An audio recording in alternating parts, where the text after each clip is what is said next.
Across the world, we need to build. But not everything that goes up stays up. Buildings and structures become out of date. And when it's got to go, the only solution is demolition. Every day, a hardcore group of dedicated demolition professionals ply their trade. Seatbelts save lives. In the suburbs, in the cities, on the water, and even at night. We'll get stuck straight into it. The work is difficult and dangerous. Demolition crews put it all on the line to get the job done and the buildings down. Finally, it's some achievement. This is a job with some smashing, a lot of crashing, and plenty of collapsing. This is Demolition Down Under. This time on Demolition Down Under, it's all hands on deck for Penelope and the team from Thunderbird Demolition in this high-stakes demo on the Sunshine Coast's Millionaire's Row. It's going to twist. As this mansion makeover threatens to spread through the neighbourhood. Tiniest bit of wind, it'll just peel off onto next door. In Sydney, the crew from Masters Civil are battling time and the weather. And the hits keep coming. Someone came into site and they took all the copper, all the cables, everything. They stripped everything. And in one of Australia's most idyllic locations, it's a battle against tide and time in this ship-shaped demolition with an unsinkable plan. Oh!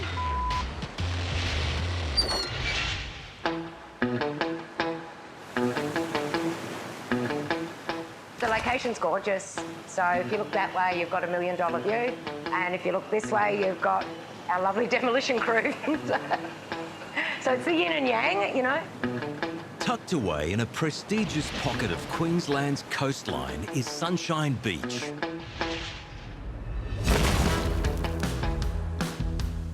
With Noosa National Park on one side and the Pacific Ocean on the other, it's a peaceful piece of paradise. Until the crew from Thunderbird Demolition turns up. Penelope and her team have landed on one of the most expensive streets in Australia to tear down a $3.1 million three-storey mansion. The owners have given Thunderbird Demolition 1 week to strip this place bare. They want to start with virtually a clean slate to build their dream home. This solid construction needs to tumble from the top down. A few choice first floor walls and slab will stay, adding a level of difficulty to the project. Much like the location, nothing about this job is routine. We can't get machinery in, so we're doing it by hand.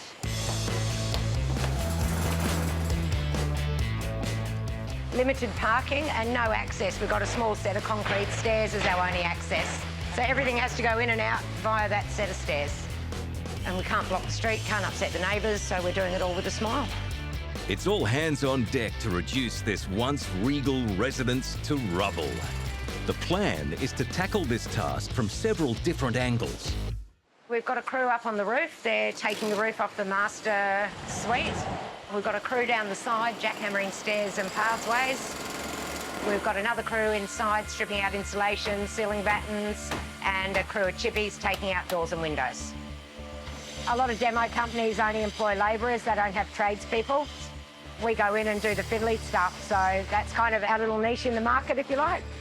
With an army of tradies and labourers under her command, it's up to Penelope to keep everything coordinated and cohesive. We've got 14 people here today, working over 3 different floors, so if one hand doesn't know what the other hand's doing, there's a lot of room for error there, a lot more scope for people to be injured. Adding to the stress, wind gusts are threatening to wreak havoc on the worksite, potentially turning the extra long sheets of roofing iron into deadly debris. With the next-door neighbours in this elite street perched perilously close, any mishaps could have costly consequences. The wind picks up, we've got to down tools and just get heavy things on things that could fly off the building. We're 3 stories up, we've got neighbours all around us, so that wouldn't be the look we're going for. With thunderstorms forecast for the week, it's a race against time to get the demo finished safely.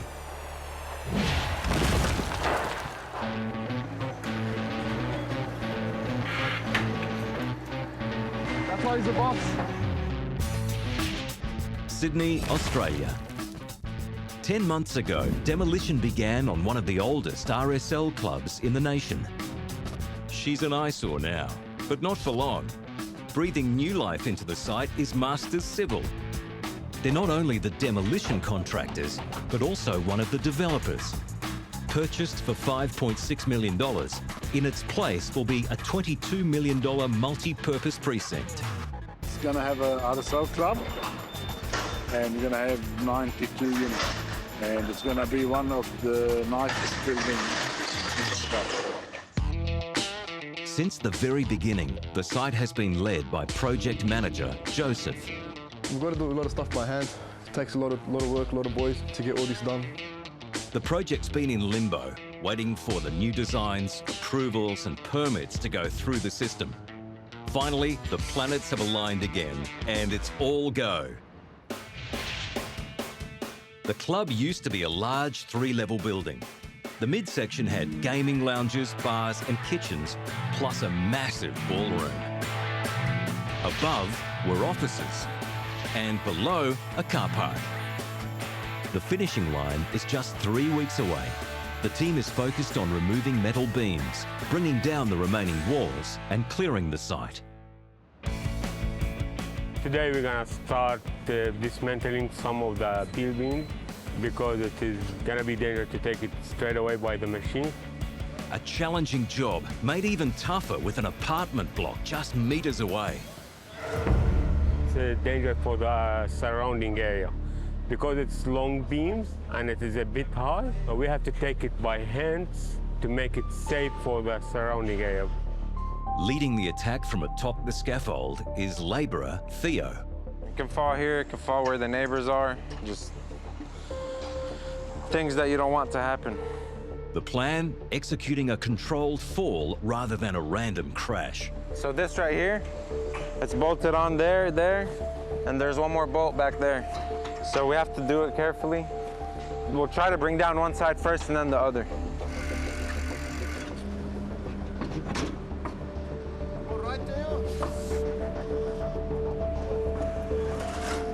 We're going to pull it this way and let it drop here.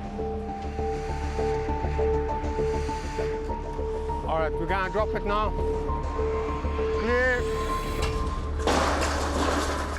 That's one down, plenty to go. Let's do this.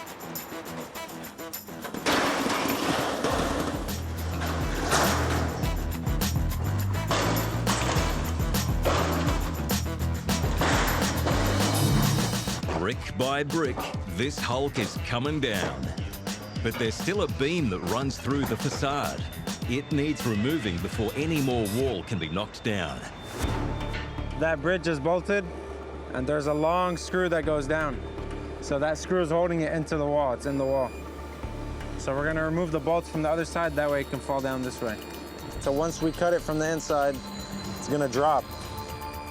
We're just worried now if we hit the brick on the road and it cracks, we go on the road, and it's dangerous for people down on the road.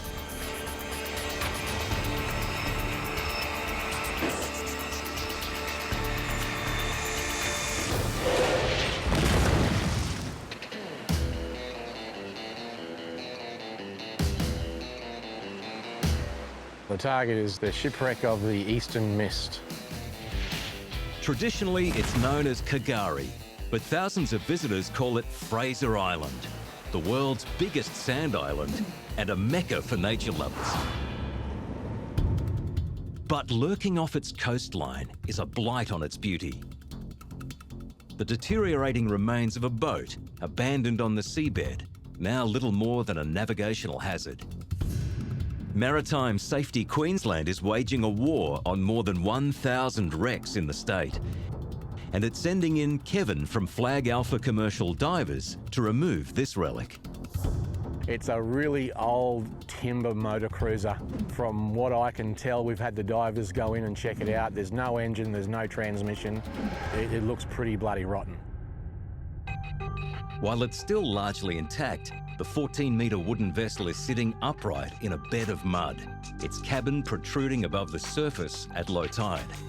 An excavator will do the heavy lifting, hauling out the larger chunks of the wreck and then loading them onto a skip on a 45-metre long barge. Divers will then scour the seabed for smaller pieces left behind by the machinery. Kevin and his team have 24 hours to get the job done.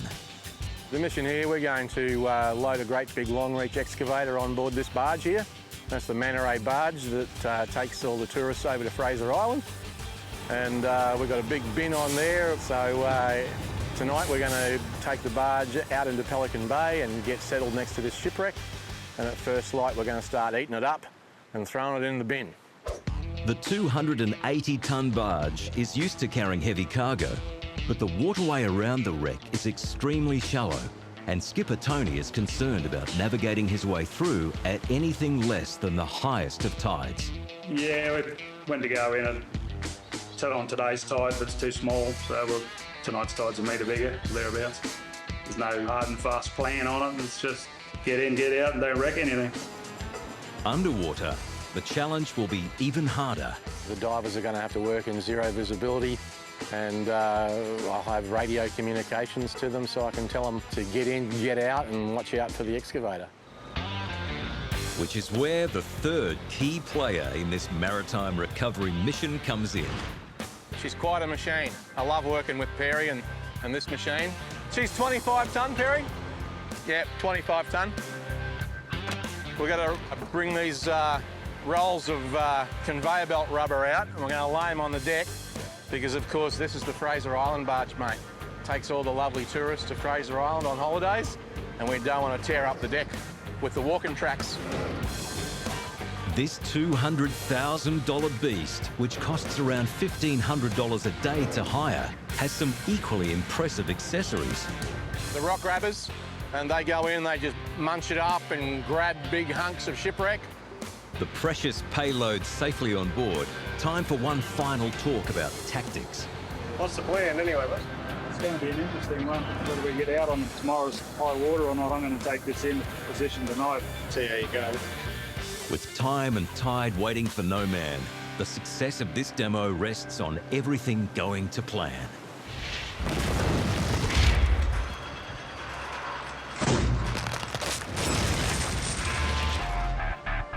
It's technically not a demolition, it's a renovation, so some of the building has to stay. They might have a grandstand view of the Pacific Ocean, but the crew from Thunderbird Demolition don't have time to soak in their seaside setting.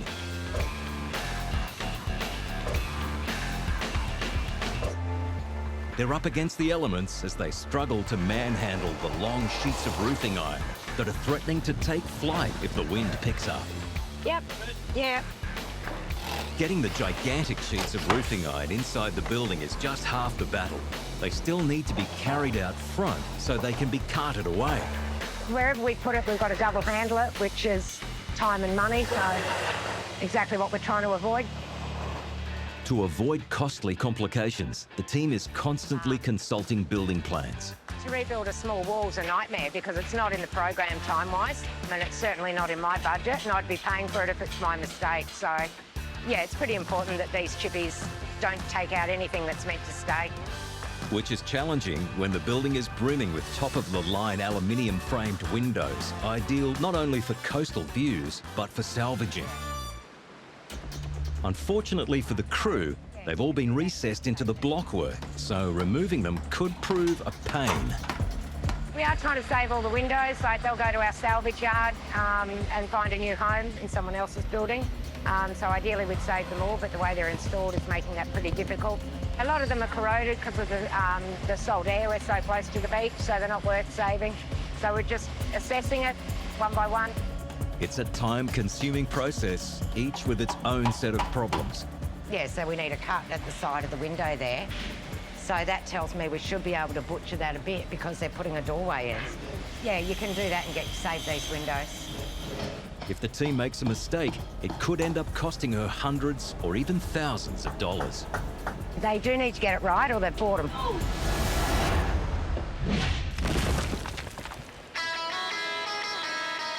So once we cut it from the inside, it's gonna drop. The team in Sydney are carefully reducing an old RSL club to rubble. There's a wall on the brink of collapse. With neighbours and the streets so close, it's a precision job.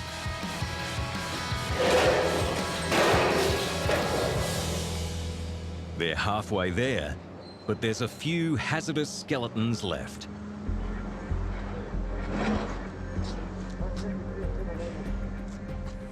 All right, watch out. It's safely down, and there's only a metre in it. That's it, man, no more danger. There's a chance that the wall can fall down. That's why I had to cut it. I had to cut those pipes, because those pipes sit in the wall. So all that weight was in the pipes, and it could have brought down the bricks. But luckily, I was here, you know, to do this little trick. Their next mission, to slice through these beams. To do this, they'll need a little help from oxy fuel. The oxy is to cut this. Burning 3.5 times hotter than a barbecue flame, the torch takes no time to melt through the beam. Bernard's work will provide more metal for this 34-ton monster to feast on. Now we're gonna bring the small machine. He's gonna help us to drop this one down and then pull it away. Demo is all about ripping stuff down, but that's just the start. Sorting through the wreckage is just as important. Most of the job, they have a lot of materials. The floor here is concrete, as you see. The other floor over there, it's timber and brick. And in these days, like the tip, they take brick separate, timber separate, and the steel is gonna go separate. So we can't mix the brick with the timber or with steel. Turns out time and rubble is money. Steel and copper, aluminium, this stuff, we sell it and we get money back. Ton, at least 350. Semi-trailer should get like 7 tons, 8 tons sometimes. Joseph, the project manager, has stopped in to check on the day's progress. The boys are doing well. We're working through it. It gets a bit tricky at times, but we push through. But as the afternoon rolls on, so do the rain clouds. So I want to be out of here as quick as we can, but sometimes the weather doesn't permit. Rain and flooding have been an issue a few times during this lengthy job. The team's only got 3 weeks to complete this massive demo, and more setbacks could prove costly. It looks like it's going to rain now, so we don't know what's going to happen.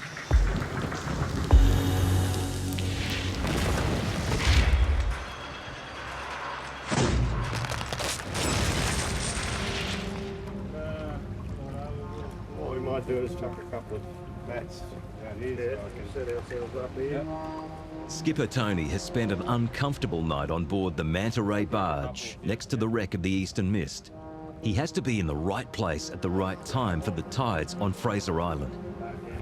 And there's not a moment to lose. We'll reposition ourselves down to across the stern of the boat and start picking it to bits and sticking it in the bin. We'll work our way from stern up to the bow as the tide comes in and get out of here. I thought there might be a little bit more of it left. There's no decks, there's no cabin, it's all gone. It won't put up any fight, this thing. The front ramp has been lowered to give Perry and his excavator unobstructed access to the wreck. Well, he's just going to try and tear it apart with that grab once he gets it hooked up. If he can't bust it up with the grab, he'll put a pick on there and bust it up.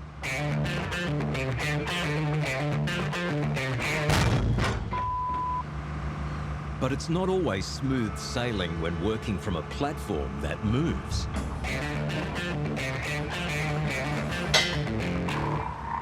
No damage done, so Perry is set to start picking up parts of the wreck like matchsticks. The excavator arm extends out to an impressive 15 metres, and with attachments in place, it's far enough to reach the seabed below.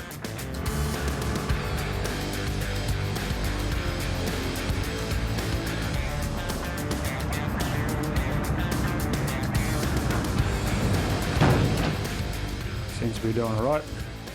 As predicted, the excavator is making short work of the rotten wreck, but smaller pieces are escaping its clasp. They barely go and pick up all these bits that are floating away, eh? Everything is going so quickly, Kevin and his team of divers haven't made it to the site yet. Nothing visible now, so it's braille. No, I can't see any of it now. We took everything away that's above the water. In his haste to get the job done before the tide turns, Perry has removed Tony's point of reference to the site. Not only is Kevin missing in action, now the wreck is too. Yeah, every time the excavator slews, it moves the boat. I don't even know which way I'm going to go to get it back on station.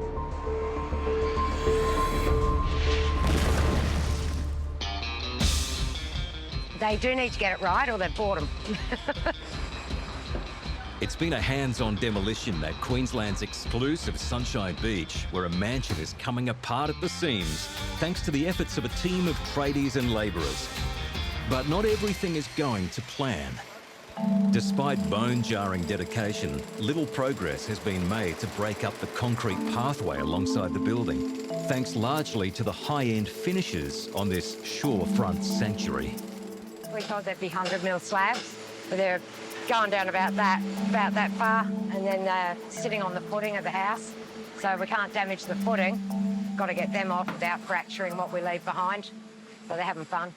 The no-corners-cut construction is proving problematic from the ground up. A level higher, another expensive feature is refusing to budge. Penelope is prepared to go to great lengths to preserve these massive bifold doors. It might be we've got to demo the floor above so you can just slide it straight up without damaging it. Often the glass can be sacrificed to save the valuable framework, but in this case, Penelope wants the doors intact. They're beautifully made, aluminium, very expensive, so we'll never get back what, you know, the owners paid for them, but it's certainly a big ticket item, yeah. Like I'd be expecting to get $2 or $3 grand for that one there, probably about $4 grand for this one. A little ingenuity and persistence does the trick. But the doors don't give up their preferred position without one final protest.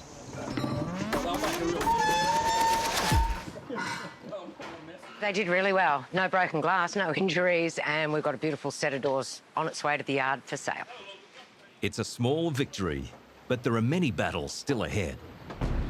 Got to try and break the silicon so they can get this window out. It's the only thing holding it now. It's been a...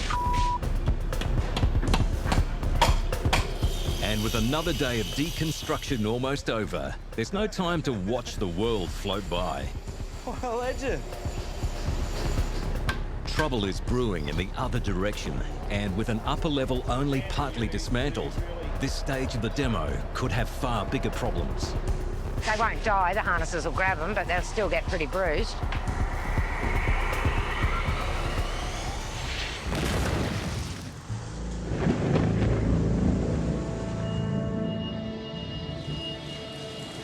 It is raining, so we're gonna work here in the basement. There's some cleanups, everything has been under the concrete slab. While above, the excavators are still in action at the Rockdale RSL. Dry cabins mean operators can work rain or shine. Costing about $450,000, the boss wants his money's worth. Because this was a club before, so this is the bar area, and this place here, it was where they put their poker machine, but as you see, everything gone now. So we're gonna keep cleaning everything, including carpet, anything we can see as rubbish.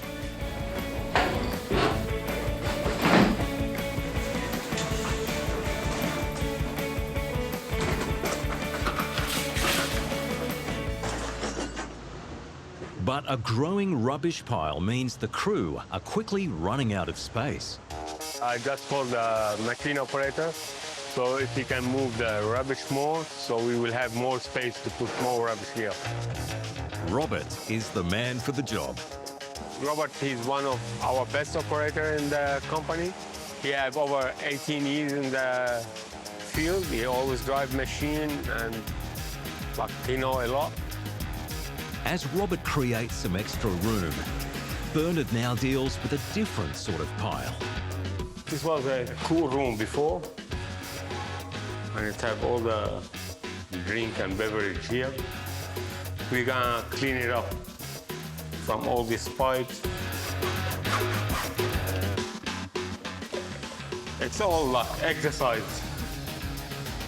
The good times are certainly over for this bar. There's definitely an art to demolition, and sometimes work sites become urban galleries, and the machines, massive pieces of street art. Look, some crook people come and paint a machine and paint my baby. In New South Wales alone, illegal graffiti costs local councils about $100 million annually. And the crime wave doesn't stop there.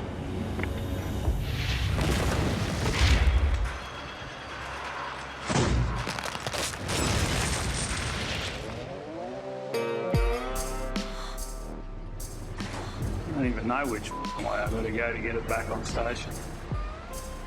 They might be having a day out on the water, but it's far from relaxing for Tony and his crew on Manta Ray Barge. You'll come back too far now. The demo of a 14-metre boat is proving an exercise in frustration. The wreck has disappeared part-way through the job. The excavator can only find mud. It's like a needle in a haystack. The seabed is so stirred up, the eastern mist can no longer be seen from the surface. And the motion of the 25-ton excavator has spun its floating platform off the target. Get that tinny to bloody anchor up there so I can use him as a reference. Oh, I think the bar just swung around while I'm turning around. What's the plan? He'll have to find it. I only dig. Maybe I've gone too close to the bloody nosed up onto it. I hit it. With only a few hours before the next low tide, the job has to be finished. Another day will cost thousands in excavator and barge hire. Tony needs to get alongside the wreck. Just as things are starting to look desperate, Kevin arrives on his shiny steed. Head here to save the day. Find our pile of slop boat. With sonar equipment on board, the dive team has an underwater image of the bay to help them locate the eastern mist and perform one very important task. Get some boys on it and mark it because the barge keeps moving all over the place. So, the dramas, mate. While Kevin scans the area where the crew believe the wreck is located, Perry fishes for any signs of the eastern mist from the barge.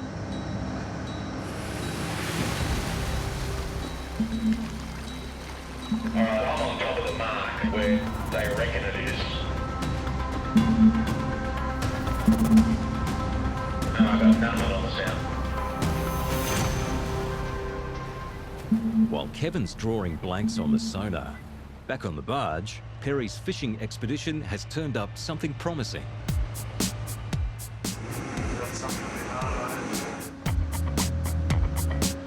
Perry's sitting there with a grab full of timber, so I need to come back here and drop a float. Righto. Alright, you tell me when to drop the float and I'll drop it. Yeah, just straight out in front of his boom to give us 20 feet or so.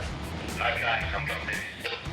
The plan is to drop two buoys 6 metres apart in their current position to make sure the eastern mist is not lost again. I'll get you to drop it off right in front of his boom, Sean. I'll tell you when. Oh!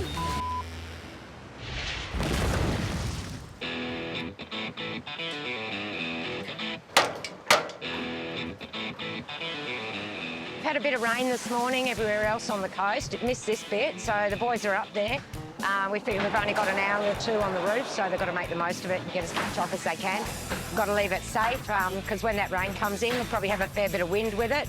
Very exposed site here and very built up. Despite the threat of storms, The crew from Thunderbird Demolition are working to dismantle a multi-million-dollar mansion to make way for a newer, improved version. With temperatures in the 30s and breath-sapping humidity, there's no guarantee how long the dry spell will last. So the crew are taking all precautions, securing themselves against the whims of the weather.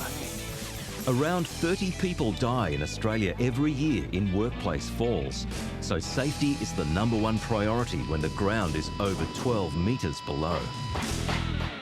Works a bit like a seatbelt. Slowly, you'll just release, but if I fall, it just stops it. Just like a seatbelt. The harness is designed as a lifeline for roofers like Tommy, but there's no guarantee against injury. You know, the more roof they take off, the less they've got to stand on. So the more precarious it gets and the hotter it gets. Like, the humidity's just smashing us today. We don't want them slipping. Like, they won't die, the harnesses will grab them, but they'll still get pretty bruised.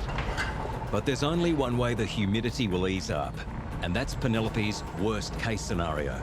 Yeah, if it rains, we're in a bit of trouble. Yeah, it's just the whole thing of being elevated. It's one of the highest houses in the street. So with the rain, we get the wind, so it's just going to blow everywhere, and that's really what we're trying to avoid. With the mansion covering most of the property's 630 square metres, there's a lot of oversized roofing iron to offload in a short weather window. Although Mother Nature appears to be toying with the crew. Some dark, scary clouds coming through. But you turn on that side, it's got the sun. I put my sunnies on. While the priority is to get everything cleared topside, the rest of the team is still chipping away at this multi-level demo. The crew on the ground floor is finally making progress with the pathway, thanks to some high-powered intervention in the shape of a diamond saw. Well, the boys have been flogging themselves down there for the last couple of days. Our 4-inch or 100mm slab has turned out to be 8 to 10 inches thick, so we've got to put the quick cut through it, put some relief in it so they've got lines to jackhammer to, save them killing themselves. That job should have taken 2 people an hour.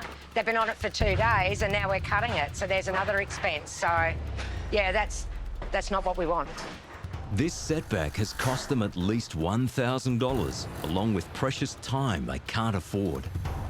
And with a partly dismantled upper level still not secured enough to weather the threatening storm, Thunderbird Demolition is discovering life in the lap of luxury is not all it's cracked up to be.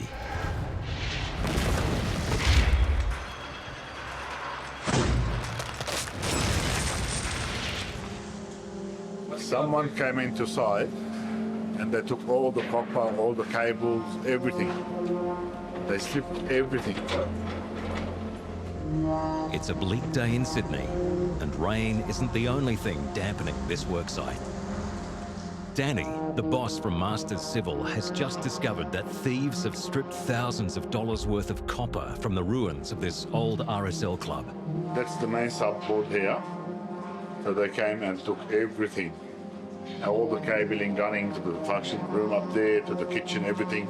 They took all the cabling, everything. Even this is the computer cupboard. They emptied it, they took everything from it. Someone knows his job. Normally they come and take lift, but the way they stripped this one, nah, never done. Never happened before. We lose some money. We lose maybe 20,000, 10,000. It's an expensive blow, but the demo show must go on. The copper theft makes sorting through the rubble all the more important. Mixed waste is a waste of money.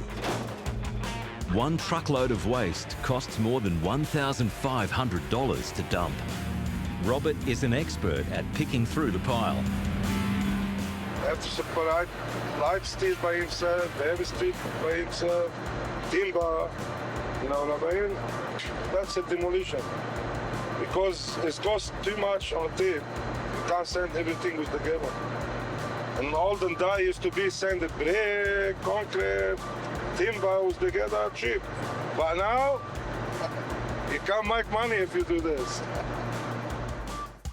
It's also a hands-on job for labourers like Assad. Been in the demolition and excavation game for probably a year now.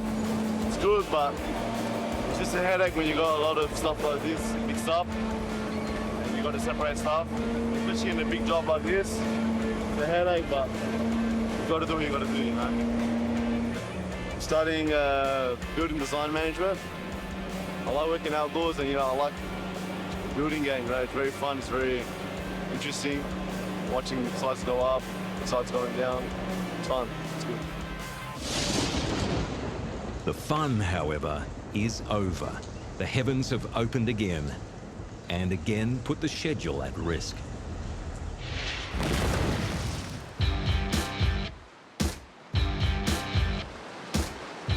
Barry's sitting there with a grab full of timber, so I need to come back here and drop a float. Righto. The excavator has stirred up a mud soup in its mission to remove the wreck of the Eastern Mist near Fraser Island. After losing sight of the derelict vessel... Oh! Yeah, we just ran over the top of it. It's right here. And stumbling across it again, the crew has marked its location with 2 buoys. Give us a reference point anyway. Skipper Tony is trying to make up for lost time.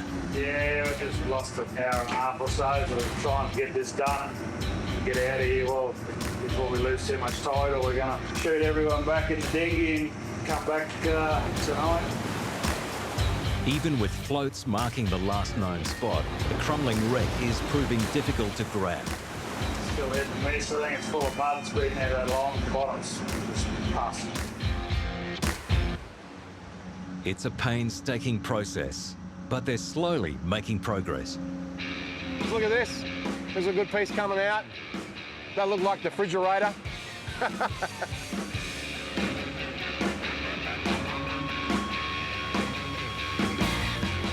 got the back half of it mopped up. There's still a keel in there somewhere. We're there, and then we hit something that's pretty solid. We don't do it again now.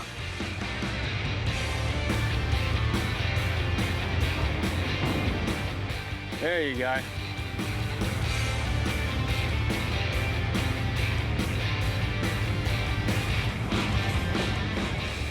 Looks like we've got both fuel tanks and both water tanks. With the tide on its way out, the crew is conscious they need to be clear of here within 2 hours to have any chance of getting the barge over the shallow sandbars in daylight. Get rid of all the big stuff, then it'll start to slow down, but that'll be a job for the divers then. But that could well be a job for another day. Well, even if I put divers in now, they wouldn't see a thing anyway. It would be more dangerous than anything. We'll just keep stabbing away at it, mate, and until Perry can't grab anything anymore. He's excellent, isn't he? He can feel through that bloody boom like it's his own arm, I reckon. Well, it's all Braille, but Braille using a 25-ton machine.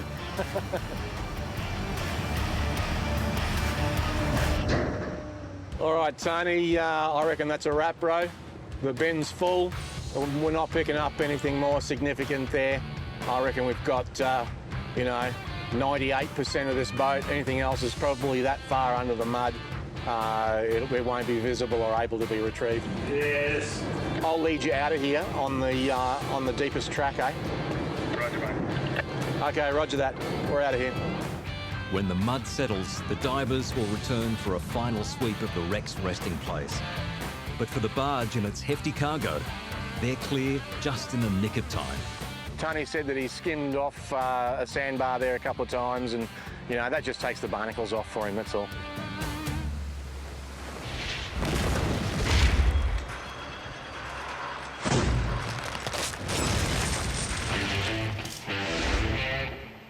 Some dark, scary clouds coming through. When you turn on that side, it's got the sun. I put my sunnies on. The crew from Thunderbird Demolition might be working in one of Australia's favourite holiday spots, but it's been far from plain sailing. It's a hot, hard-going slog. The plan now is to fold the walls inwards to collapse the upper level like a house of cards. But there's a risk they may fall a different way. So until they're safely down, the site will be brought to a standstill. Weather's finally being kind to us, but till those walls are down, we can't continue on. So these guys got about 5 minutes more work, then they're snookered. Pressure's on for the boys up top to prove what goes up must come down carefully. If we cut too much, too quick, the wall will fall down. So we've just got to do it in sections, safely. Brace each piece if it feels a bit unstable. With the floor below abandoned in case things don't go to plan, the crew slowly lower the first wall down.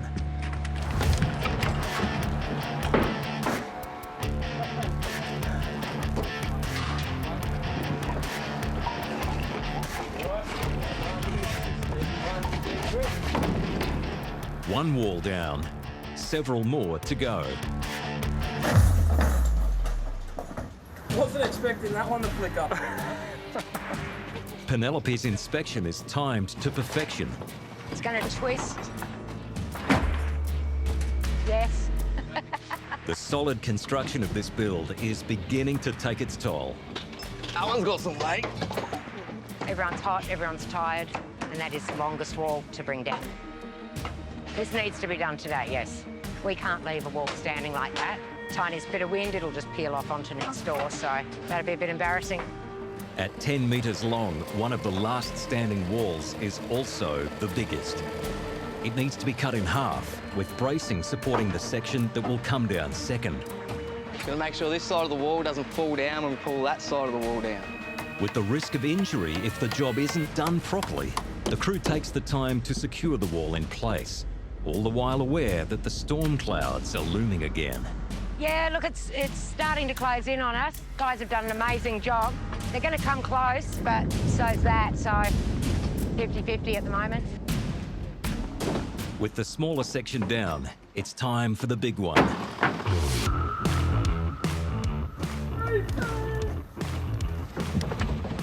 After some initial resistance, the wall gives way.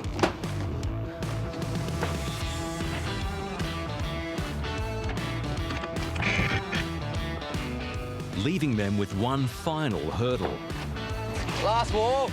With this one piece of structure now standing between the crew and quitting time, there's no room for gentle persuasion. We're down. The owners now have unobstructed views, even if their prized perch is exposed to the elements. It does wrap this stage of the job up. That's the top floor on the ground, so that's what we needed to achieve today. So we've got a bit of a clean-up to do. But yeah, it can rain, it can do what it wants now. We've got everything on the ground, so sweet.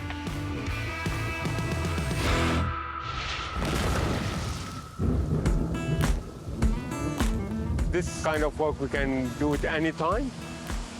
The main concern to leave work for the machine so he can keep demolishing as he go. Just south of Sydney, the weather's beating down on the crew from Masters Civil. But nothing's going to stop them meeting their deadline, even heavy rain. The job of removing rubbish from the interior has been bumped up the line. What's left of the building acts like an umbrella. So we're doing a progress. We have to do it now or later, so it's good it's raining. So we take this part out of the way, and then when it's not raining, we're gonna go outside, cut some beams, make that job ready for the crane and for the machine. The old bar and the basement are under attack. Their workload in the building's shell has been lightened somewhat due to thieves. It happens sometimes at the jobs, but this one was the worst. There was a lot of copper on this job. There's nothing left between copper, aluminium, and the wires. We get pissed off because it's like the bonus on the job, this one, you know? Always when he sells something like that, he split it to the laborers, you know? That's the bonus, it's gone now. Losing a bonus isn't the end of the world. Not when you get to work shoulder to shoulder with good mates every day. This one in Australia, but he's been in Lebanon and come back to Australia. You're Australian. You Lebanese or Aussie? Aussie. Destruction might be their trade, but the team from Masters Civil are like family, with bonds that are built stronger every day on the job.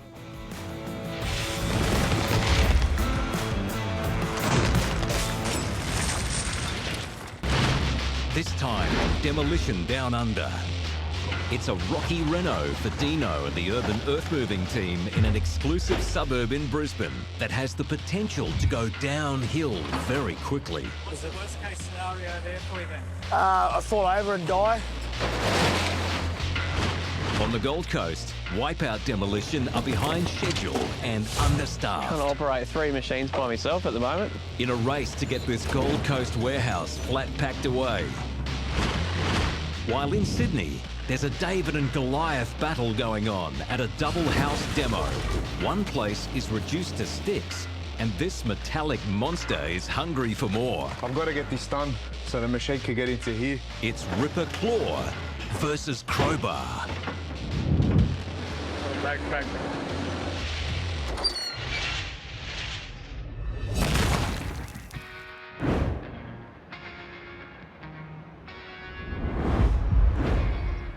So that brickwork, you know what I mean? Like it's got to get taken back to wherever the natural rock is. Yep. Sitting high on a hillside, looking down on the rest of Brisbane, this Ascot property was the pride and joy of its architect owner for close to 60 years. A classic example of Australian mid-century architecture. This property was sold in April 2020 for $2.9 million. Now its glory days are long gone, and the new owners have called in the team from Urban Earthmoving to make way for a new home. But they're a little picky as to what they want to keep. But all of those sandstone and that, we want to try and preserve it. All that stays. I mean, you know, if this gets damaged, just pop them out, but try to preserve the gardens. The team only has 2 days to complete this complex demo. The house sits at the back of what's known as a battle axe block, with only a narrow driveway connecting it to the street. Access will need to be widened to get trucks in. The building is split over 3 levels on sloping ground. The crew needs to carefully work its way through, removing the extensive steel superstructure while avoiding both the natural sandstone integrated throughout the design and the landscaping that the owners want to preserve. A lot of planning that goes into these things. It's not just as easy as just going and knocking it down. Dino will be running the show, but he's not a man known for his delicate touch. I prefer just go and smash things, so, but, you know, you gotta take the good with the bad. This demo is a bit more technical than some that I do. We've got to try and keep the natural landscape the best we can because we're going to rebuild off that footprint. And so it's going to be a very time-consuming sort of process. Due to the restricted access and delicate rockwork, Dino is using a small 10-ton excavator with rubber tracks to minimise damage to the surface. It might be small, but a new one of these will set you back at least $100,000. All right, ready to roll. His reputation hanging in the balance, this doyen of demo is hoping he won't have to branch out into a new career if this job doesn't go to plan. They reckon the bigger they are, the harder they fall. But for this Gold Coast warehouse, so far the only falling it's doing is behind schedule. And we're running a bit late on time at the moment just because we've got stuff on another job. Tim and his team from Wipeout Demolition need to get this 1,000 square metre shed down to make way for a service station. But there's a deadly substance on site that needs to be completely removed before the team can get pumping. The boys are just about to finish up now on the asbestos. We get our clearance certificate, and then we've got to get into it because we're running a bit behind. Got a couple of our machines rocking up now, so we'll have about 3 machines on this one. So it's basically just pulling it down, separating it as we go, trying to get as much salvage out as we can, and then separating the steel as well. Tim's plan is to have this massive warehouse down in 2 days. Today, 2 excavators will start stripping roof material from the front to the back. Day 2 will see a salvage crew and 3 excavator operators working on site to finish the demo. Even with that many people, 2 days is still very tight for a structure this large. what we have is we've got a shed, all the steel, but it's also got timber bolted all the way through it. So what we're going to have to go is slowly pulling through the steel, unbolting the timber, and trying to separate both all the way through. So we're trying to get in the middle there, pull this off the front, and then we'll pull that wall out and see what we can do with the rest. They're going to be a pain in the ass, the way they're bolted in. Let's go. With time ticking, every man and his dog are needed on this one. But unfortunately, most of the Wipeout crew are tied up on other jobs today, leaving just Tim and Shane to tackle the task of tearing down the shed. Working in tandem, this twosome is throwing the combined power of dual 30-ton excavators at the structure.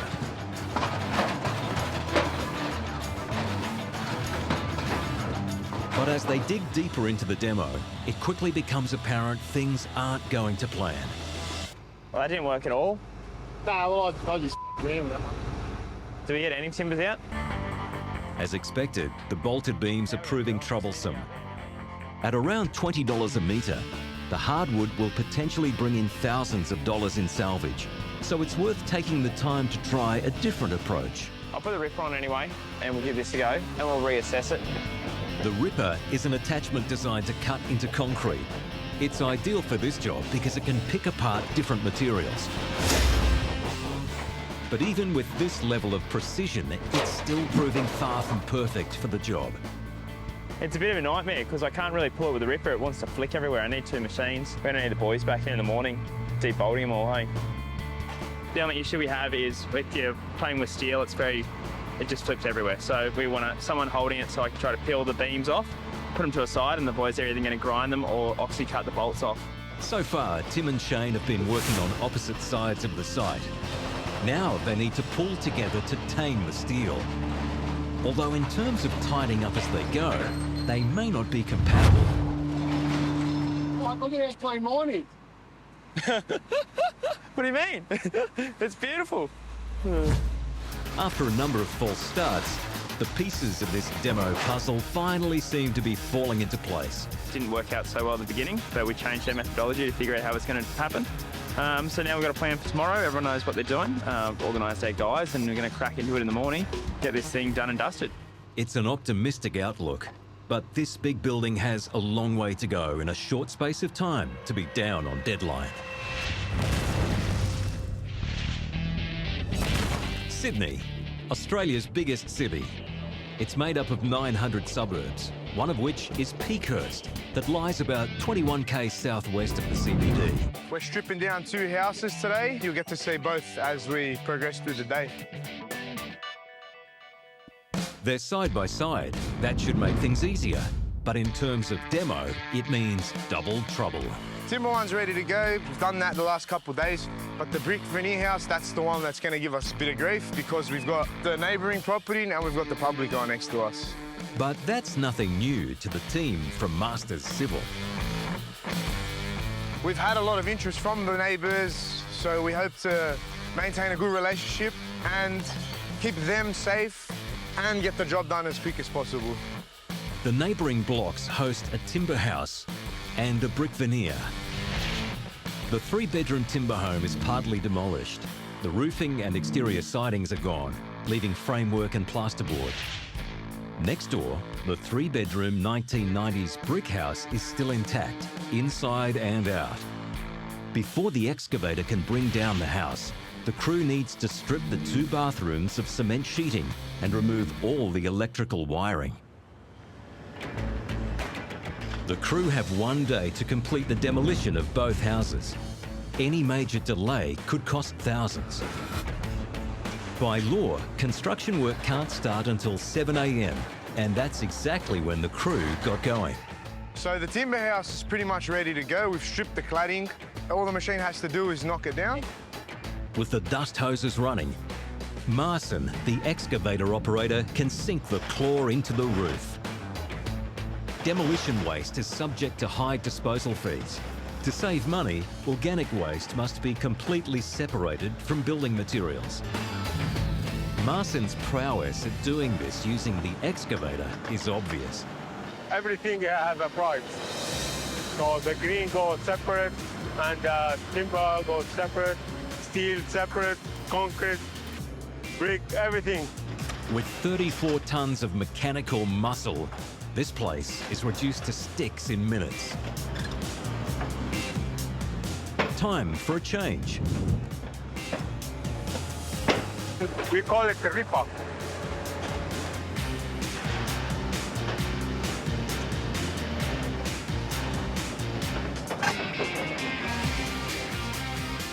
Now that the ripper has cleared the way, Marson has more room to manoeuvre. Back. And there's a couple of big ones. Now he's separating the trees from the building. We're gonna clean up around so he can drop that chimney here. You know something big's about to drop when the hose is back on.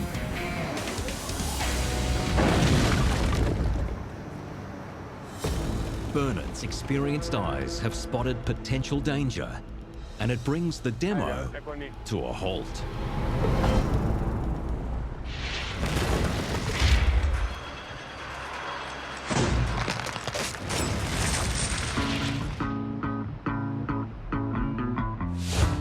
All of the sandstone and that, we're going to try and preserve it. So far, there's been more planning than progress in the demolition of a prestigious property in Ascot. Right, ready to roll. But Dino is finally making some headway. Hopefully. I think I'm demolishing the house because I can't see because I've got the sun right in my eyes. But having a second look, it's looks like it's working. After paying almost $3 million for this privileged position, the owners are getting rid of the old to make way for the new. Just as long as Dino doesn't disturb the gardens or damage the sandstone in the process. If I smash the sandstone wall down, I'm sort of the boss, so I can't really sack myself. But no, I might get up. It might make the owner upset, but yeah.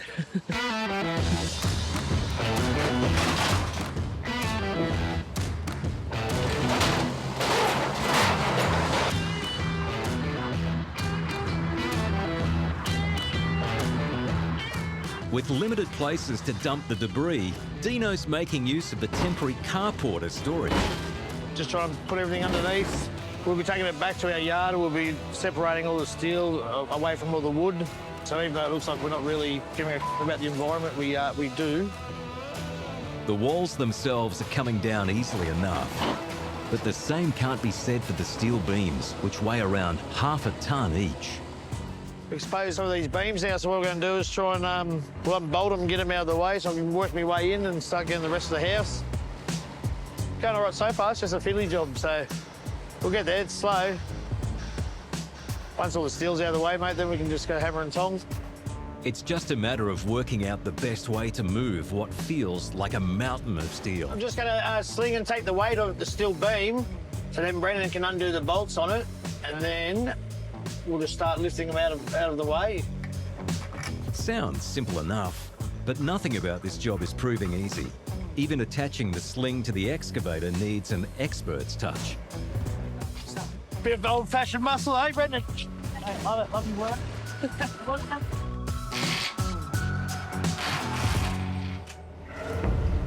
Even though the sling has a braking strain of 2 tons, the steel supports still aren't budging.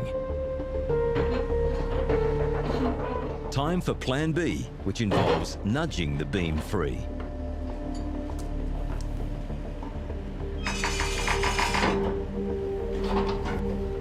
Success at last, but Dino wants to try Plan C, putting the grabber on the excavator. Because it's too time-consuming to sling each one individually, I'll just grab it. Brendan will go through and undo all the bolts, and then we'll get that piece off. Then I'll be able to grab each piece and just give it a bit of a wiggle until it breaks, just to speed up the process a bit.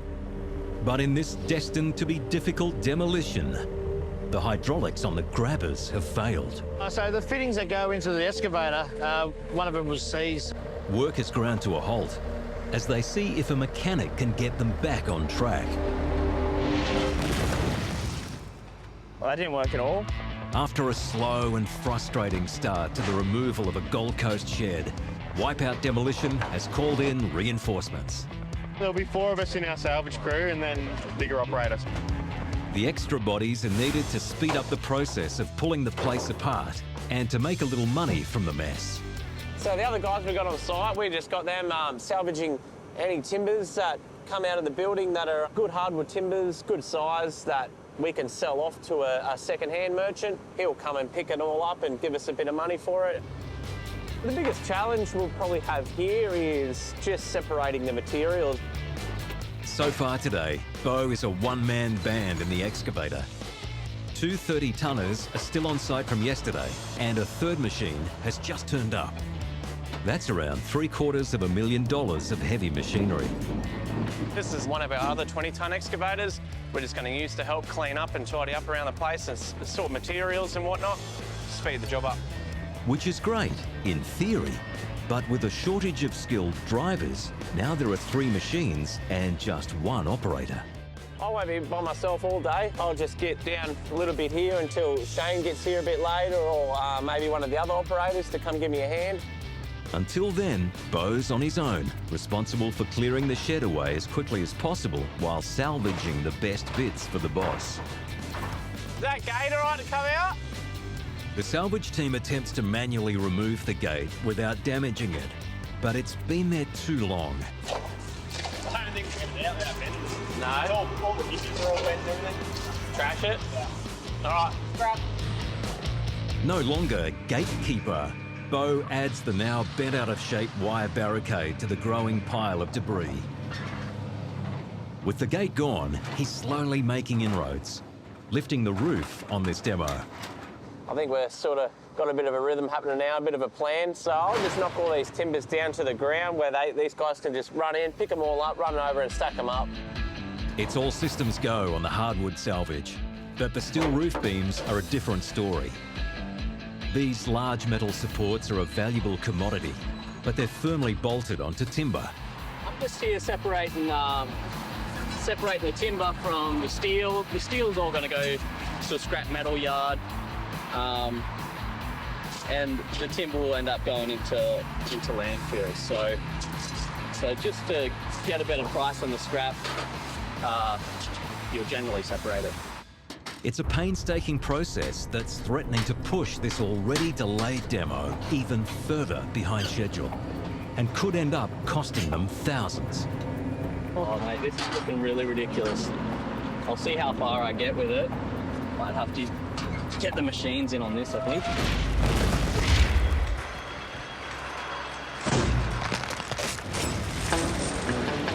Back. In Sydney, the crew from Masters Civil are ripping into a 2-for-1 deal, bringing down side-by-side houses. We've got a timber house and we've got a veneer brick house. Amongst the rubble, Bernard's experienced eyes have spotted a potential hazard. The old meter box. It had a material that contained asbestos. I can't mix it there. So I told him to put it on the side after we wear the mask, and then take it off slowly, and then dump it there to the tip. I will put it in my truck with the plastic and everything around it. Okay. The guys have unearthed a safer piece of buried treasure. Sometimes this phone was the best phone you can have. That old mobile's done and dusted. And so is this house. With 11 metres of reach, backed by over 30 tonnes of traction force, the excavator levels it in no time. First house is down. We're gonna wait for the truck to come and then start loading the... That means the clock's ticking for the gang working on house number 2, a 1990s brick veneer. There are still 2 bathrooms to gut. The pressure is on. William's got to get cracking to make sure the workflow doesn't back up. Mate, just got to remove the villa board from the rubbish because the boys outside are waiting to come in because they can't start until the villa board's gone. It's crucial that this is separated from all the rubbish because they might give us a hard time at the tip when it comes to removing it, so it's my job to stay ahead of them, you know. The excavator impatiently roars at him from next door. They're done pretty much. I'm under the pump. you know? But we'll get there. He better, and quick, because the rippers just started hacking into the brick home's deck. Yeah, I've still got one more bathroom after these. It's just this last little section, you know, where the tiles and the cement are meeting each other. They jam in, so it's a little bit harder to remove than the bigger sheets, you know? It's Ripper Tooth versus Crowbar.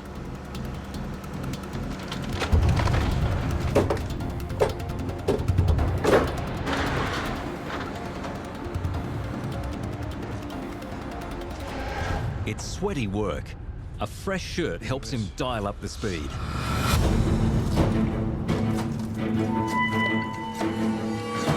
I've got to get this done so the machine can get into here. It's a David versus Goliath battle. With the clock ticking, the pressure mounts.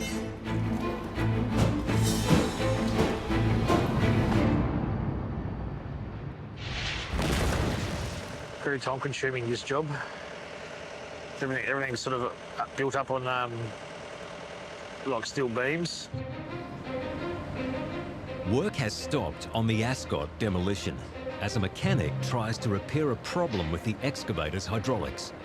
So I'm having a forced lunch break and I don't even have my lunch with me. It's just the latest in a long list of frustrations that are slowing the job down. Steel beams have been coming between Dino and this hilltop home. But luck might be finally going his way. Sweet. Now I've got some grabs. See you next time, mate. Have a good day, mate. Wow, all right. Let's go make up for some lost time, eh? Dino's lost an hour and a half, so he'll need all his experience to get back on track. Have you undone them all or just cracked them? Now, the high tensile bolts holding the beams in place are refusing to budge with the tools on hand.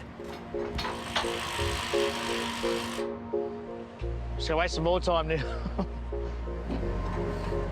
Nothing ever goes to plan in this industry. A combined effort does the trick. With one end of the beams released, the grabbers can twist and turn them until they're dislodged.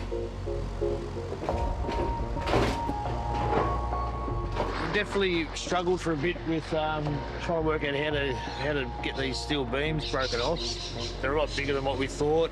The machine's obviously like a small one than what we usually use for demolitions, so it's a bit underpowered. But once I sort of worked out that if I cleared everything around the breaking point and then just sort of used a bit of leverage, they sort of broke pretty easy, as you can see. Some skilled sculpting by Dino has the steel the right size for transporting. The steel's just very time-consuming, soaking up most of our day. I can actually get in there and do some more demo now, so a bit more fun stuff to finish off the afternoon with. Now it's down to Dino to do what he does best.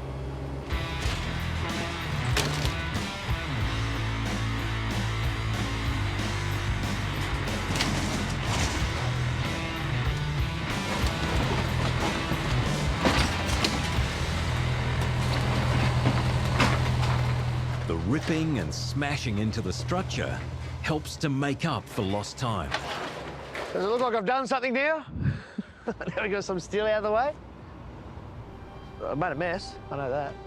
At the end of day one, the team from Urban Earthmoving have clawed back all their lost time.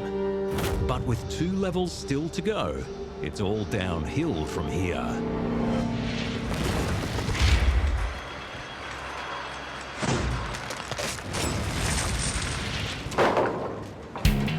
Wipeout Demolition is running behind schedule. After a shaky start, they're slowly but surely getting the job done. So far, so good. We've got a bit of a method in place now to get all these timbers out as safely as we can in one piece to salvage them. We've got a bit of a rhythm happening now, and we're moving a bit quicker, so I think we're about halfway through. Should be finished here today, I think. But with only one operator on site for the 3 available excavators, they're still working below capacity. So I think the boss is finally here to give me a hand. How are you, mate?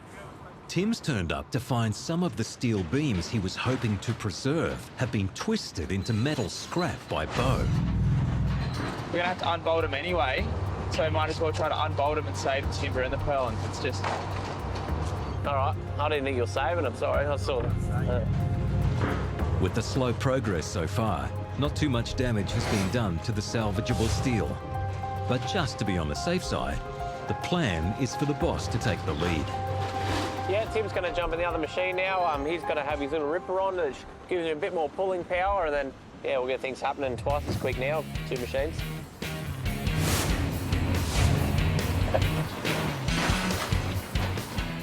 I'll probably let you in here now, eh? The double act seems to be doing the trick. The good thing about having 2 machines here as well, we don't have to start swapping between the ripper and the grab the whole time. So I can rip, Bo can then go in and remove it, and then I can put it back on. I'll just go back up there and then pull down the next section, so I'm not spending so much time changing implements over. In just a short space of time, the dual action demo has accomplished more than the hours of labouring away this morning. But all good things must come to an end, and Tim needs to disappear again. We'll grab the fascias as well, boys. Every stick we can. Thanks for money. Yeah, the shed will definitely be done today. That'll be done in a couple of hours, hopefully, especially when Shane and everyone gets here and we get everything moving a bit faster. Half of the Wipeout crew are on another job that's run over schedule, leaving Bo to fend for himself. Demolition companies quote jobs based on making some of their profit from recycling materials. But it has to be done quickly or the money's gone. We're trying to get as much salvage as we can out, but I mean, it's a bit hard when you're on your own and no one likes to give you a hand.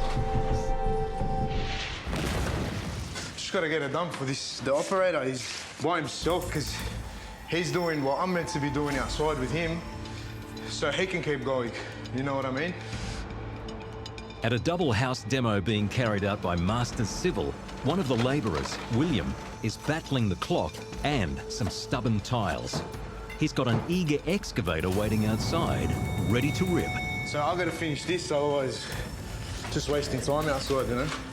Here he is now.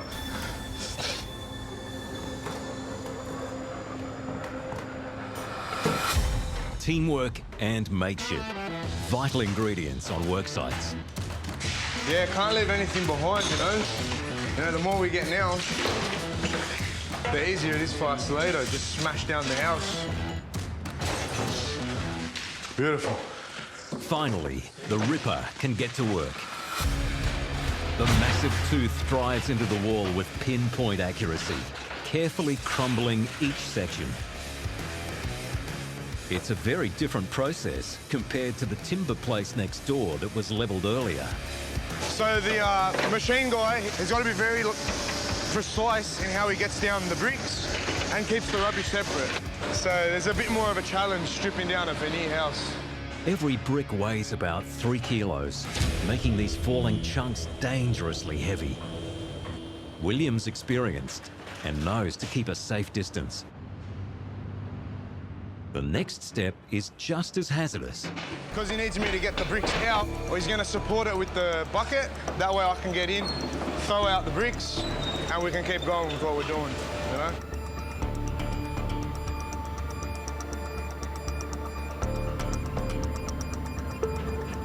There's a huge amount of weight and trust bearing down on that bucket.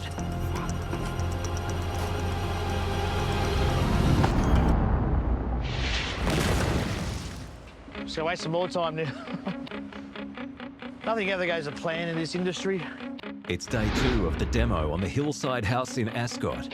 And after his battle with the steel beams yesterday, Dino and his team have decided to get back to nature.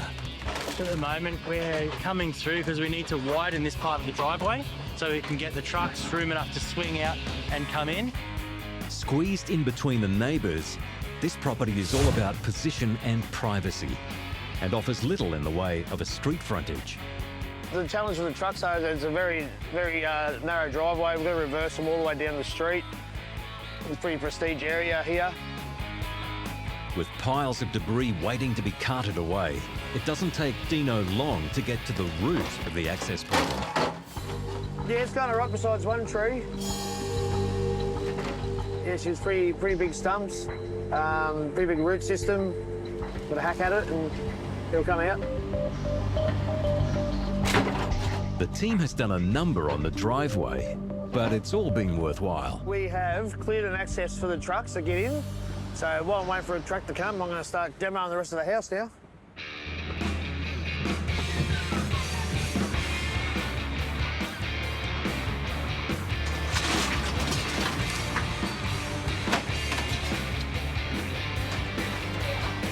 The crew from Urban Earthmoving has opted for a more festive feel with their workwear today, and it's all for a good cause. They're out there and they're a bit loud on purpose. On the back of them, they say that this is a conversation starter.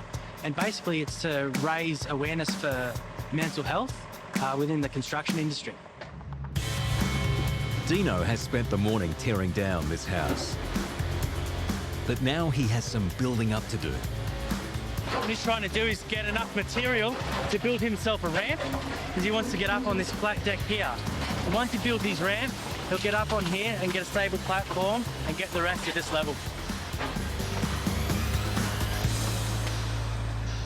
It's a delicate balancing act on an unstable surface and a painfully slow process to gain ground. And even when he reaches the top, there's no sense of security. Long way down from up here. There's a two-storey drop down there.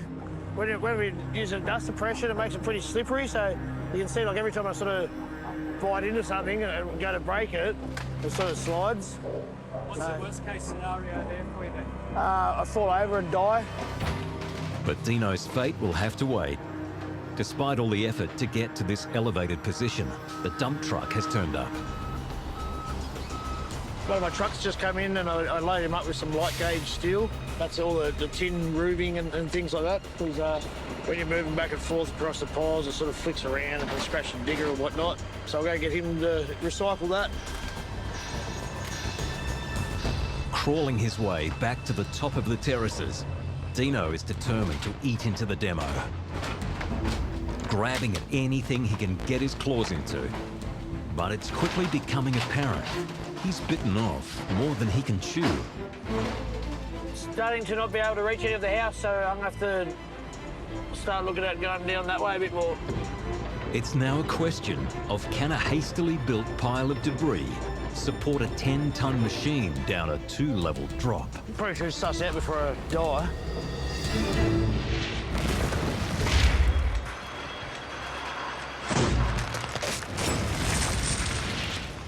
In Sydney, the gang from Masters Civil are halfway through a 2-house demolition. They've already smashed down an old timber home, and its brick veneer neighbour is heading the same way. Beautiful. But before they can carry on with the demo, William is putting all of his trust in the excavator bucket to hold the weight of the house while he clears out some bricks. Done. When it comes to cleaning out a garage, these guys don't muck around.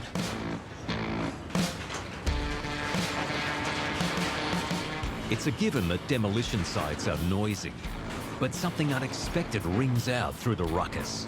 We can hear a smoke alarm going off. Hopefully it doesn't trigger the fire department, you know? Good luck trying to find it now, though.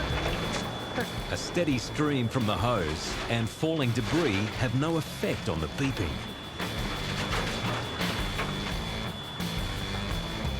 Somewhere here, but I don't know where. Fire alarm, smoke alarm. He's trying to get this smoke alarm, because these smoke alarms, some of them are hooked up, connected to the fireys, you know? So if they trigger, they call out. I think it's a $2,000 fee just to come out. And why pay $2,000 for them to come for no reason, you know? Marson tries to crush the alarm with the excavator bucket. So hopefully we can get it, turn it off, and then no dramas. By the sound of it, the sweeping bucket has done the trick. With the alarm knocked out, it's back to knocking down walls. The ripper comes into play. At 200 kilos, it's hard to believe it has a more delicate touch. Yeah, it's the best tool. You need it. You can't do this job without it, you know?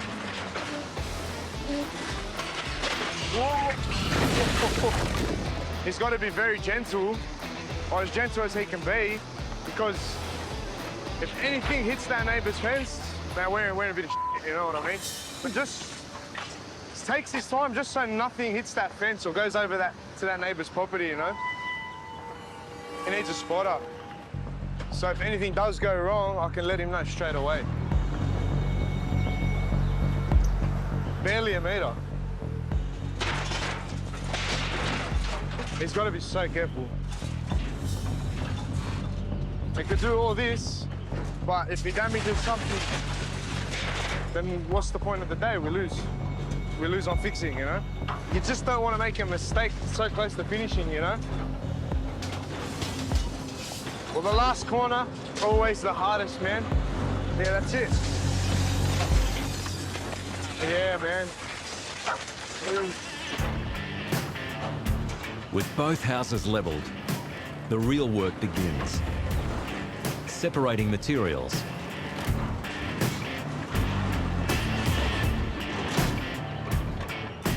Then clearing the blocks. Sending loads to the tip. To make way for the next Australian dream to be built.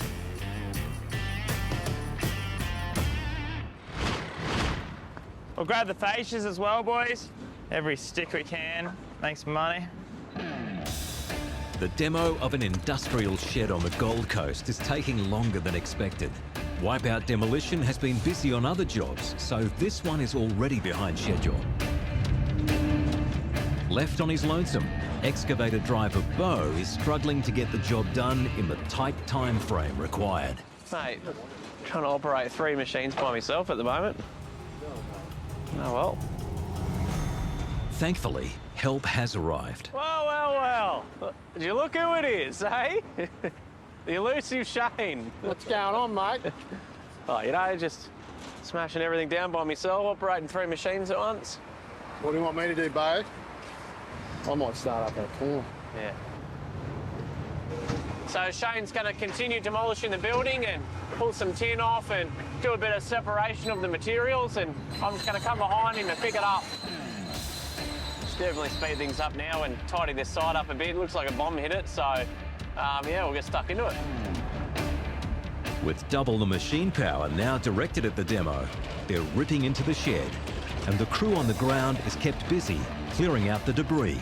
Yeah, we're getting there. It's good to see the site starting to clear out a bit. We've got a couple of bins of steel loaded that Aiden's going to jump in his little truck and take it down and bring us back an empty bin, and we'll do it again. So while I'm waiting for him to return, I'm going to start bundling the steel up into a nice ball so it's easy to jam in there and get a bit more in each load. The walls are starting to tumble with the extra excavator on the job. Ever since Jetto turned up, he's getting it done. Always does. Even with his dedication to the demo, Shane, or Jeno, is running out of time. With a substantial part of the structure still standing, it's going to take all available manpower to get this one across the line. I'm just about to run the 30 again just to get this thing down for the afternoon, making sure it's all down when we said it would be. Tim and Shane are determined to level the shed on time. Bo is left to clean up the mess. Guys, getting the last bit of salvage out now. Got Bo loading the bin, Shane's just putting down that last bit of building. So as soon as these guys get the last bit of sticks out, I'll hook onto the building, pull the last bit over. That should be a wrap for the day.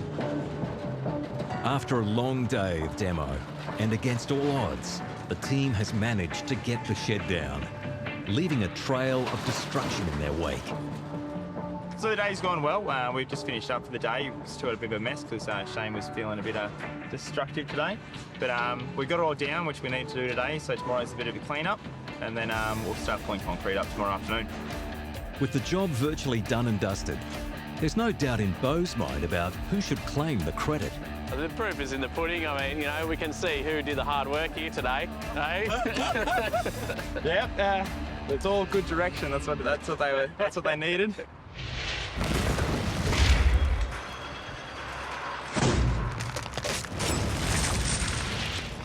Long way down from up here. It's a 2-story drop down there. The crew from Urban Earthmoving has found itself between a rock and a hard place in the difficult demolition of a 3-story house in Brisbane. The new owners of the Ascot property want to preserve the gardens and the collection of natural sandstone featured throughout the grounds. Dino has done all he can on the top level. Now he needs to find a way down to the bottom. So he's crushing up as much material as he can to make himself a ramp because the reach is very limited. So for him to get to the rest of this house, he's going to have to get down there. And because the client has stipulated that we're not to hurt the landscaping, so we can't go down to the left of the building or to the right. So he has to go through it. He's going to struggle with that beam in the centre because of the reach of the machine as well. Every time he goes to pull on it, he slips. So it'll be interesting to see what he does there. Worst case scenario, if that all goes, that beam will hold you. Yeah. With his rubble ramp in place, Dino cautiously moves forward. For the moment, the steel beam is acting as a safety net for the excavator. But as he teeters on the edge of stability, Dino gets a call. Really? You gonna ring me while I'm about to die? The timing couldn't be worse, perched in this precarious position.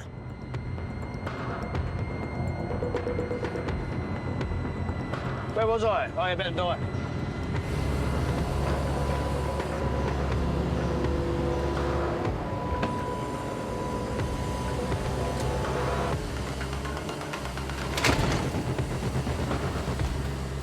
Satisfied he's not slipping away, Dino takes advantage of his slanted base to reach further into the structure. In this finely balanced operation, one wrong move could mean the difference between progress and peril. Despite Dino's carefully executed maneuvers, his machine appears to be stuck. Well past the point of no return, the only way is down. With the bucket as a brake, it's a matter of edging forward ever so slowly, making the path up as he goes. It's a tense time for Dino. Little wonder this normally calm operator makes an unexpected stop. Seatbelt saved lives. The last piece of the path is the steepest.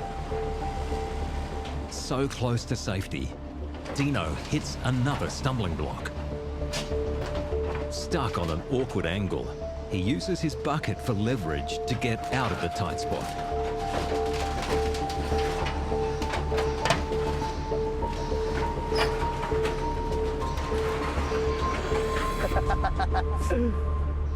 Somehow, he has managed to get that machine down that slope and not roll it. And I'm very impressed. I didn't die. And he didn't die. Mate, talk to the man himself. That was impressive. I just have to say, fucking nice life. I'm gonna change my undies. Back on solid ground, Dino wastes no time, tearing the place apart. The excavator is now well placed to reach the furthest extremes of the structure. The walls offer little resistance, and the precious sandstone appears to have come through unscathed. But the metal beams continue to test this man of steel. I reckon people start calling me something like Superman or something soon. All that steel I broke. You know, it wasn't a straightforward two-storey house with a flat surface. So it took a lot of thinking, a lot of planning, a lot of things had to change over time. Obviously, some things didn't work, some things broke. At the end of the day, as long as the job's done and everyone's happy and everything's safe, and yeah, that's all that matters.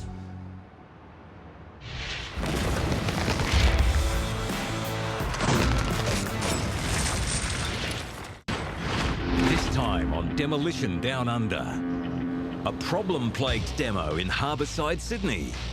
But I need a few more tyres. Tyres, come on, tyres, boys. You're killing my time. Where tensions are rising and the house isn't falling. Got to get this house down, and I've got walking zombies on the job at the moment. But will buried treasure make this a place to remember? It could quite easily be something where people have stored things, but what have we got? Health hazards. The airborne fibres of the asbestos gets into your lungs, can start tearing up your lung walls. And forgotten goldfish. Got one. Got one. I think there's about 26 more. Threaten to hold up the Wipeout team as they demo a Gold Coast house sitting on a patch of prime real estate.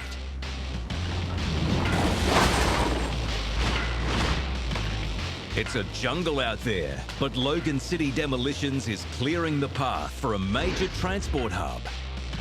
These wires are connected to the pole at the front. Yeah, danger. Oh, careful!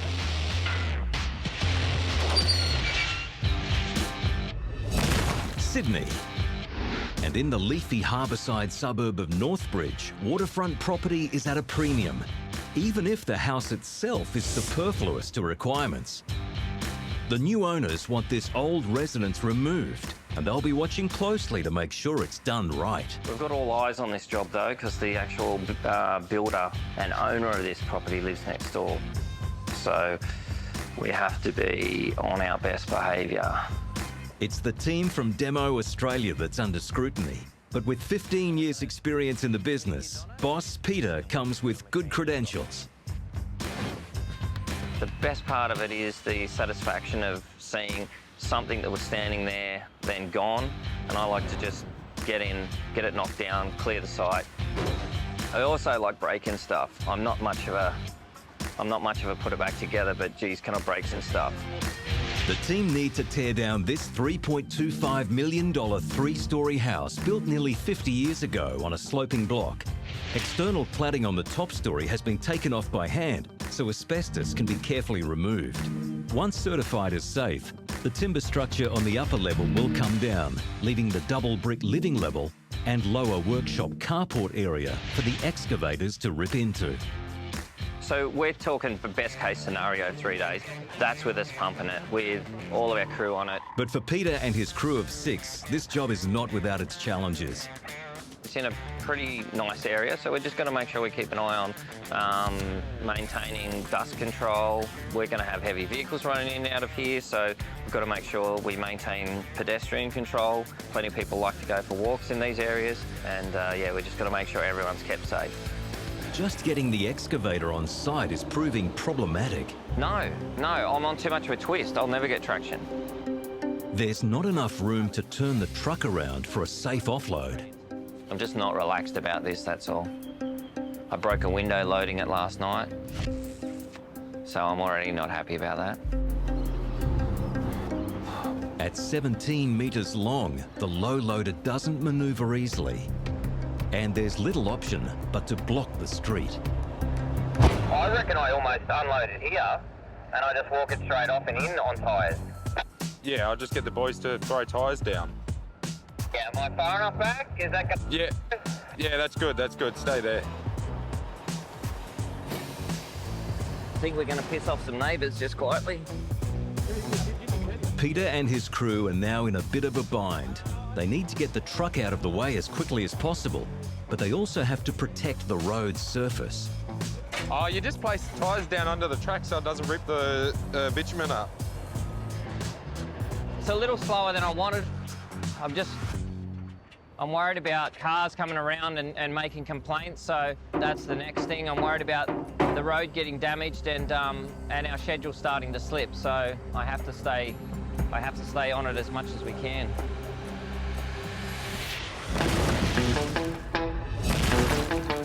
The Gold Coast, Australia's playground of the rich and famous. But the glitz and glamour is still largely a front. A few streets back from the beach, and you're bang in the middle of the family-friendly burbs.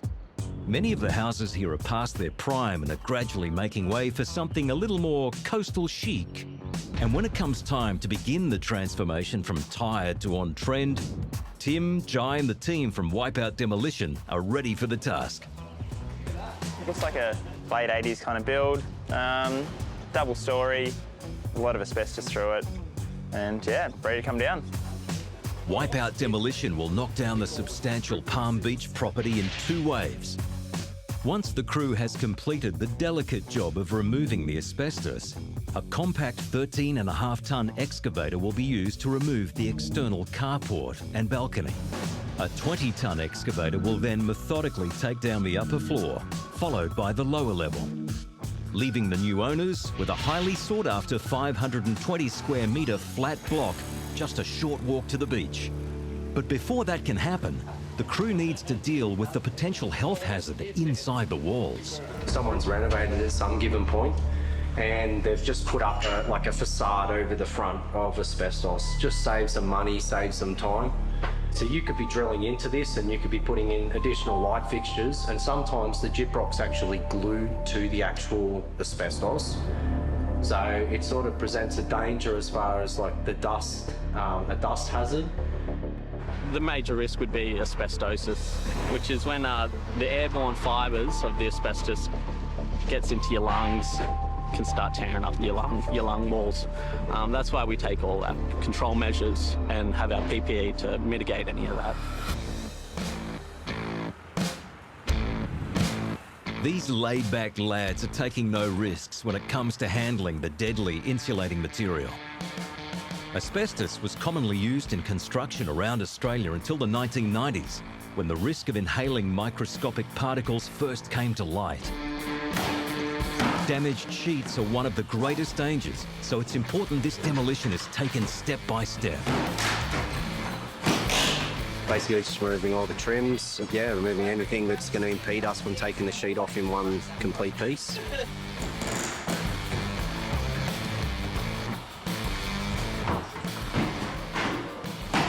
So after we do the soft strip, get all the architraves, kitchens, cabinets, all that out, we'll proceed with the asbestos removal. Look, they're just going to make sure everything's gone, de-nail the whole lot, make sure there's no hazards there. So when we're crushing it, there's nothing that the operators could breathe in. When it goes to the dumps as well, there's nothing that the dumps could breathe in as well. So make sure it's all gone, basically, so you can walk through it safely before the machines come in. With the prep work almost complete, the next challenge will be getting the discarded asbestos safely off the property.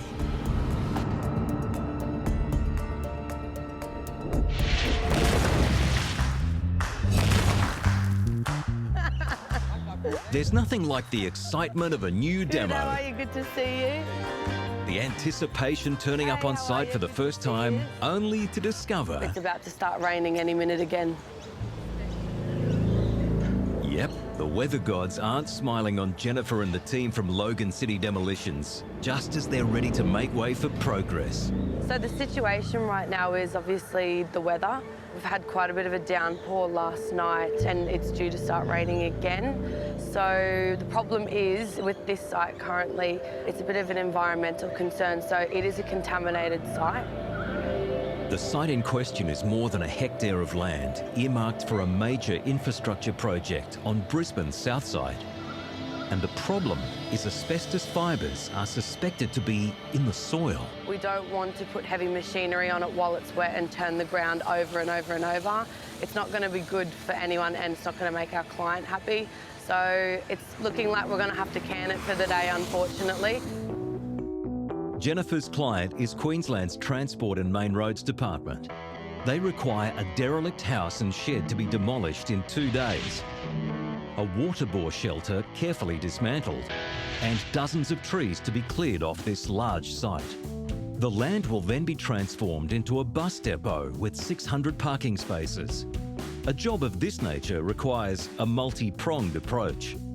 We have a few different subcontractors that'll be involved. So we've got us, the demo crew, I've got my tree lopping crew, we've got obviously traffic management, fauna spotters, environmental people.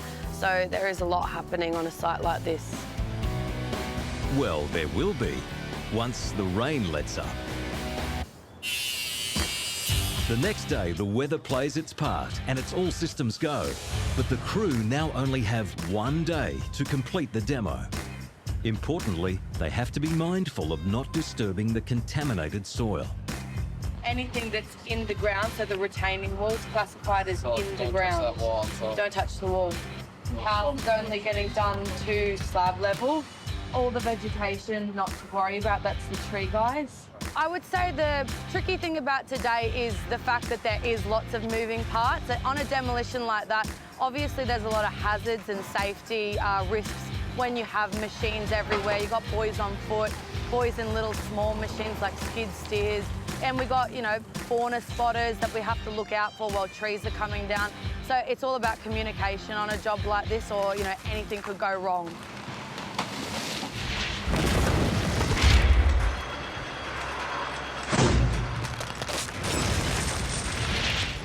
Yeah, am I far enough back? Is that going to work there?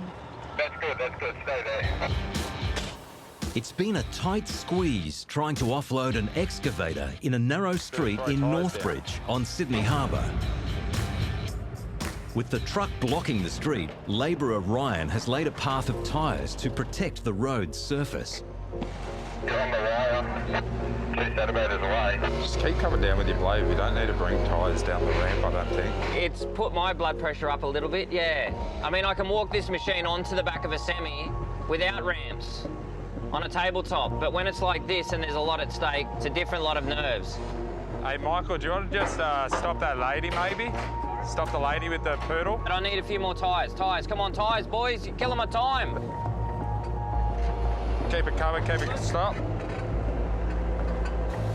It's taken an hour just to get this far, and still no demo's been done. Whoa. I thought we would be able to walk the machine straight off the side of the float and straight into the job that way, which we've done heaps of times. It's not necessarily recommended, but it's a lot better than damaging the road. But given the angles and the off camber on the road, it just worked better to run the float down the hill and unload it the way we did. You get a little bit nervous when you're making sure you don't damage the road, making sure no one gets hurt. It's a critical part of the job. Luckily, Peter has avoided the added expense of fixing the road, but there's still one more obstacle in the path to destruction. We're going to load out asbestos so then we can start dropping the house shortly. Because we've got a demolition licence and an asbestos removal licence, we can control the site and have part demolition happening whilst in a separate section we can be doing asbestos work at the same time. The bulk of asbestos is now removed, but the team needs to get a clearance certificate before they're good to go with the rest of the house demo. There's limitations to how much you can actually get in and do until you've got your sign-offs too, so it's just it's a frustrating, critical part of the job. And while they wait for the paperwork to come through, Peter has realised he has an even bigger problem to deal with. I've loaded up the grabs last night and my buckets for this job. Assumed that there was a pin in the machine, but the pin's been taken out of the machine, put in another machine, and now I've got here without pin for the grabs. And the pin for the grabs is what anchors one half of the grab to the machine, and the other half is what moves off the bucket controls. So without that pin, I'm up creek. Suiting up, boys. It's like the fireman come and pull your shirt off, mate. Thank you. Actually, you're too kind. The crew from Wipeout Demolition look more at home on the set of a science fiction movie than in a house on the Gold Coast. We come in and we get to it and we get the job done. But they can never be too careful when dealing with the hazardous job of removing asbestos from an old building. Just double wrapping our bin in preparation for the asbestos. This is just a misting hose just to keep any fibres down when we're placing the Azzy in the bin. But we've already double wrapped it, which is the Queensland code of practice, but this is just a little something extra we put on there. Not to use a hose, but like to minimise the amount of water that goes into it. You want to get it off in full sheets. You don't want to have the breakages where the fibres get released. With the delicate job of asbestos disposal in hand, team member Reedy is devoting himself to a life and death struggle in the backyard. So we've got a bit of a water feature, a bit of a pond here at this demo that we're doing, and there's a few goldfish in there, so we're going to do a bit of a rescue mission to save the goldfish. This is the contraption that I've rigged up for the job. Just a broom and a scooper.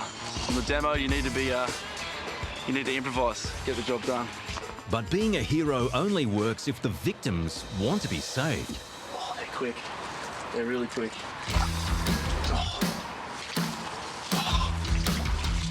get one? I think I'm gonna have to jump in there. Reedy's efforts aren't lost on his colleagues, who are keen to offer encouragement from the sidelines. Yeah, mate, don't go for the little ones, mate. No, you want to go for the 3 metre flatty. Maybe a bunch of rough-looking blokes, but we all love animals. Reedy's devotion to duty is a step too far for some of his workmates.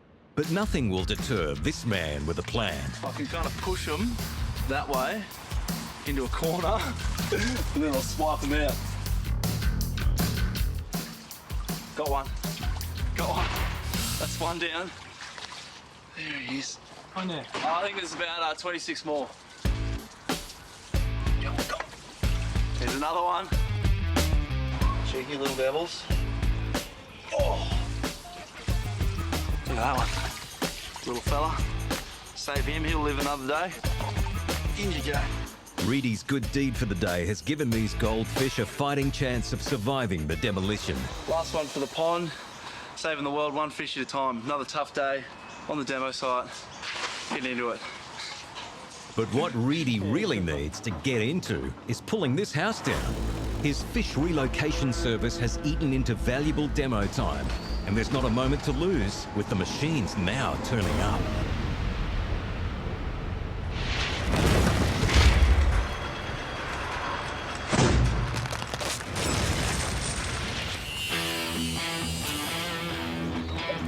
After losing a day because of rain, Logan City Demolitions are ripping into a derelict building to make way for a bus depot. So today we're full steam ahead after being delayed yesterday. We've got all tree works. We've got Ashley and Damien here bringing all the trees down. Ashley at the front cutting them all down. Damien's at the back on the dozer. We've got Stewie on our machine bringing down the house, and we've got all our boys down the back just picking up all this rubbish. So yeah, it's good day. A 20-ton excavator is the perfect size for the house demo. But a 30-tonner with a very specific attachment is needed to tackle the tall trees. Well, it's almost like a harvesting head, but yeah, it's really good, suited for what we do. We've got a lot of control over the trees. It rotates, it opens and closes, and we've got a hydraulic saw on the side of it. The site is so large and the trees so well established, by law, Ashley and his crew need an extra set of eyes in case there's anybody that still calls this property home. So essentially what I do out here as the ecologist is I assess all the different trees and habitat values, whether that's on the ground, different debris, hollows, termite mounds, and then my job is, if we encounter any animals, is to catch and safely relocate them. So far, no sightings, but the tree team still has a jungle of greenery to cut through, and Jennifer wants to keep to schedule. We're going to have the whole house down. We'll have every single tree and every bit of vegetation down by the end of today as well. That's the aim, so everyone's going at it really good. After years of neglect, the abandoned house has put up little fight. With the last wall down on the first building, the demo team concentrates on the time-consuming task of sifting through the rubble for materials they can salvage and sell for profit. Any timbers that are over 3 metres, hardwood, they're worth keeping. And then we save the light gauge and heavy gauge, copper, aluminium, anything that can be recycled we save. The other excavator is still in the thick of it. The undergrowth is so wild here, it's obscuring a vital supply to the site.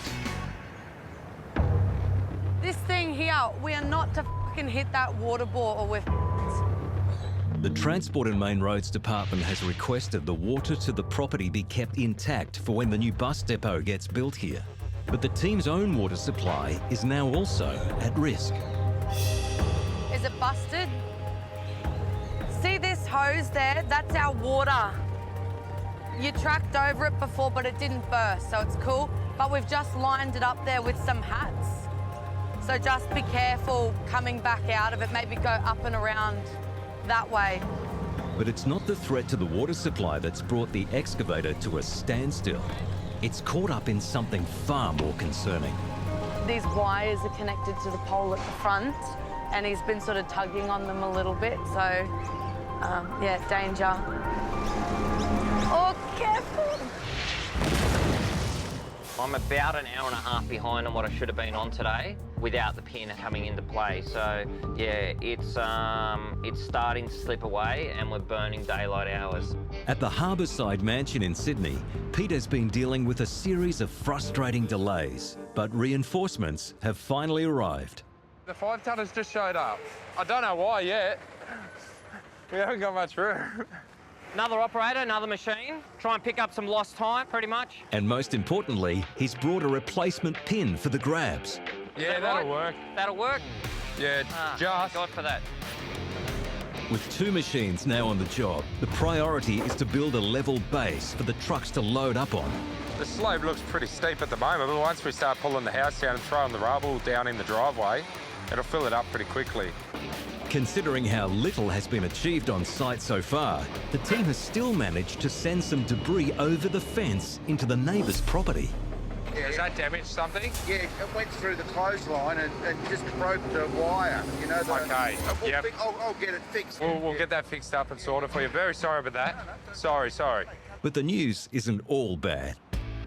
So we've got our clearance certificate for the asbestos now, and so we can proceed with the demolition, basically. We're just removing any more debris out of inside, then we basically start nibbling at that, dropping the walls in. I'm really out of time. I'm waiting on my brick guy. I've left that late. I had a moment this morning where I thought about whether we could recycle these bricks. So when Keith gets here, he can have a look at the bricks. He'll determine what they're worth to him, and then we have to ascertain whether it's worth us hand loading them or whether we just send them off to be crushed at the. It's decided the bricks are worthy of rescuing, which shakes up the plan for the afternoon. What is it, nail? Yeah. The team is tickled pink to have some extra help on site on what's turning out to be a hard slog. Yeah, it's just going slow. It's just the way the job is. We can't speed it up too much, but it still frustrates you. We just need to pull it apart in such a way now, loading the bucket by hand, so it just slows down what we do. There's benefits in it, but it's frustrating. I wanted to have the house down, so. But inside, the team makes a discovery that might turn their luck around. Trying to work out what's in this pit. There's a lid here for a reason, and sometimes it's happened before where people have buried stuff. They've kept it for a rainy day, so to speak, but it could quite easily be something where people have stored things. What have we got?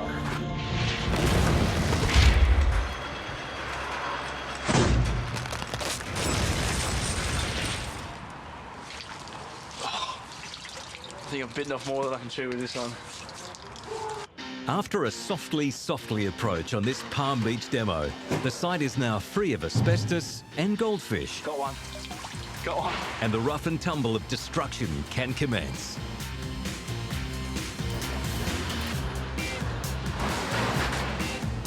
The building takes up the majority of the front of the land, leaving the excavator little room to move. Driver Jai is starting off with a compact 13.5-ton machine, hoping to clear the way so its 20-ton big brother can take over. Once I get through this little section, I've got all this room in this yard to actually do some movement and sort out some stuff. Not only is site access tricky, the proximity of other properties is also a concern. If a wall takes off over there, you got neighbours quite close either side. So yeah, I got all that wall there, which doesn't matter where it goes, it's only going to kill a garden shed. Got a tree there that's sort of going to save everything. The back wall, we can come down here. The boys are actually taking the back wall out for me. The crew has already made a solid start, but now the 20-ton excavator has turned up. It takes no time to start smashing out this demo. So far, so good in this very controlled teardown. Everything landing just as the team intended. I've just been prepping it so we can get that floor out, save them joists that are underneath. Getting that wall down so it doesn't go next door and kill that fence or that house next door. And yeah, keep cruising so we can get this back up.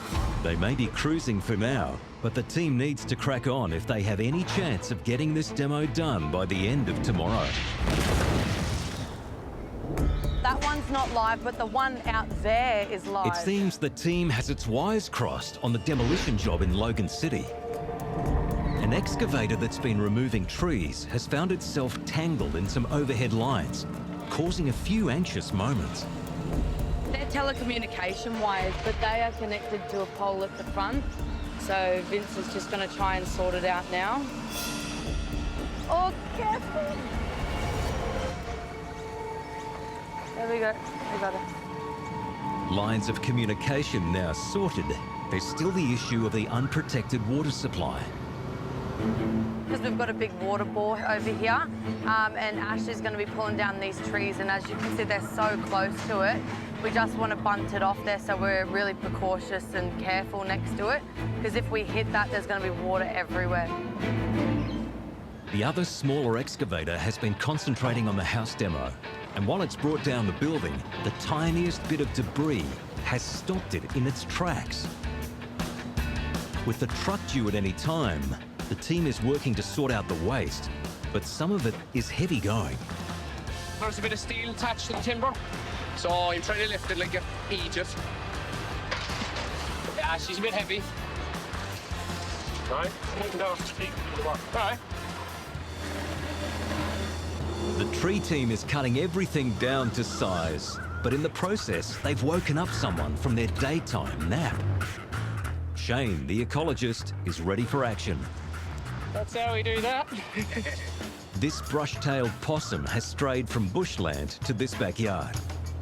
So that was an arboreal termite nest, and what possums will do is they'll actually burrow in and form a little cavity inside, and it's a little habitat for them over the days and over the nights to stay in.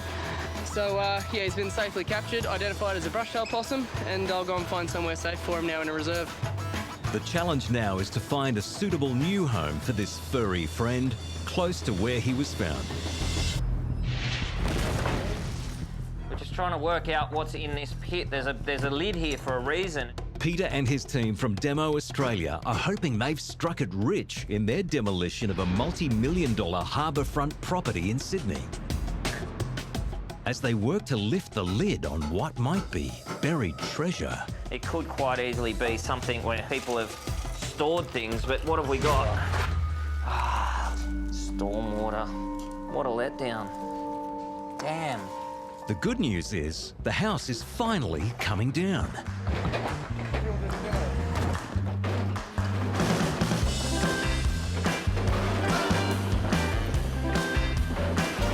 The bad news is it's taking much longer than expected. Frustrating. The decision to recycle the bricks is purely financial. Typically, we would be paying $400 to $500 a semi-load to tip brick. So at least if we're getting paid $400 to $500 a load, that means that load's worth $1,000. But the cost to the schedule is taking its toll on Peter. Just throw them in the bucket. Mostly okay's okay. Come on, man, you're killing my time. Peter's not the only one frustrated. All right, we'll just clock off now. Do you want me to jump off? What are you going to do, one brick and then walk off and get on the phone? We're not as far through as what we would have liked, but that happened. So if we weren't pulling bricks out, we'd probably be a fair bit further through. So the main priority is getting the structure dropped and having it safe. But that will have to wait until tomorrow.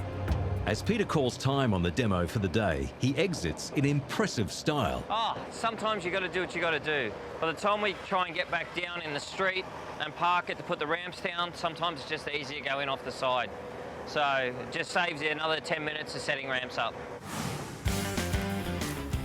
A new day and a new challenge on site. We've got to knock this wall down. It's a bit too close to the next door, so we'll do it by hand so it doesn't fall next door. That's not to say the neighbours won't be in for a rude awakening.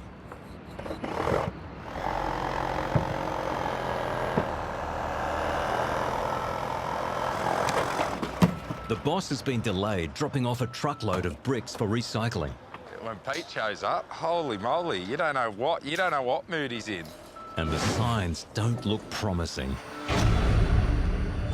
love Sydney traffic. Unfortunately, his driving difficulties aren't over yet. The truck needs to be positioned on the built-up base of the driveway, and with access so tight, that's easier said than done. Yeah, that's all right. That's good there. For Peter, his day is about to go from bad to worse. Oh, I must have picked up a nail or something in that inside trailer tyre, so before I go carting anything on it, I've got to make sure I can put air in it. Otherwise, we've just backed in and done all of that stuff for nothing. If we don't get this tyre pumped up, it could change the game for us for today.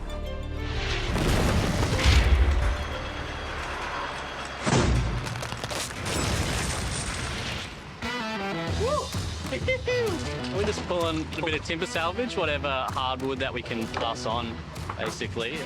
Makes it a lot easier using the machine. Usually we have to do it by hand.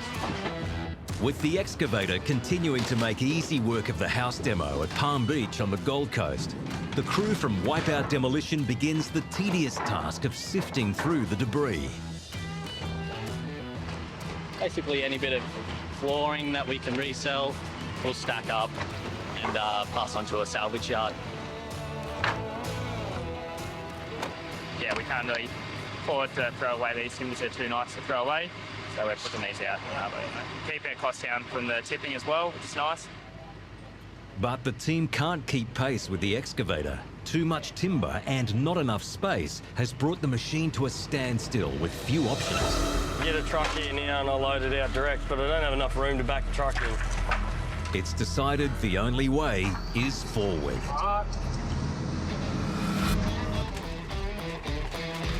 Any remaining timber is turned into kindling by the 20-ton excavator on its path to the backyard. With destruction done for the day, the machine helps with the heavy job of moving bricks into a pile. Casey, you can fill my bucket up and I'll just pour it on top. Save you throwing it this far.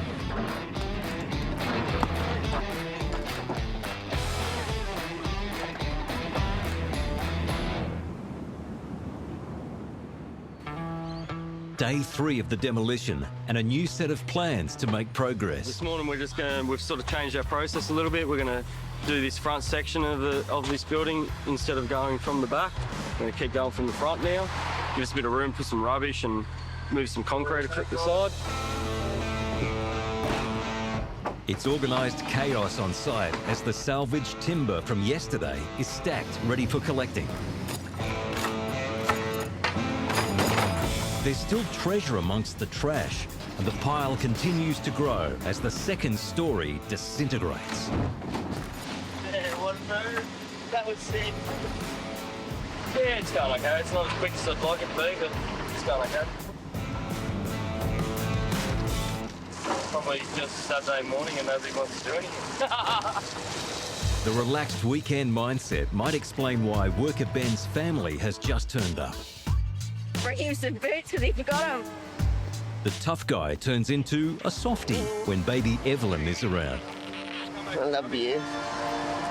It's a welcome distraction from dealing with the cramped and chaotic demo site.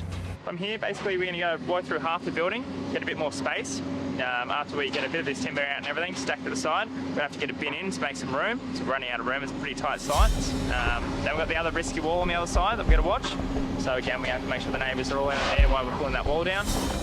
The Wipeout crew is extremely skilled, but in this very confined space, mistakes still happen. That's how we do that. A trespasser has been found on a demolition site in Logan City. Shane, the ecologist, is on a mission to find him a more suitable home. The brush-tailed possum got a rude awakening when his treetop perch was brought to the ground. Now he's not too certain about leaving the safety of his temporary enclosure. A little gentle coaxing is required. There he is. It's always the way you pick one tree for them and they'll pick one 50 metres away. He's now in a new reserve, a new bushland, which will be fantastic. He'll be undisturbed for years to come.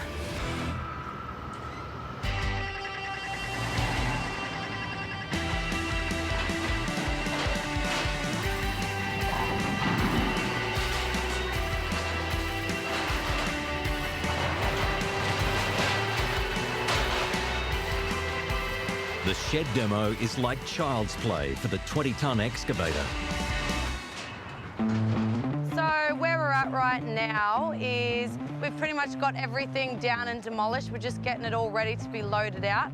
Nearly got every tree down. They've actually brought the wood chipper in already and they will be starting to chip some trees today.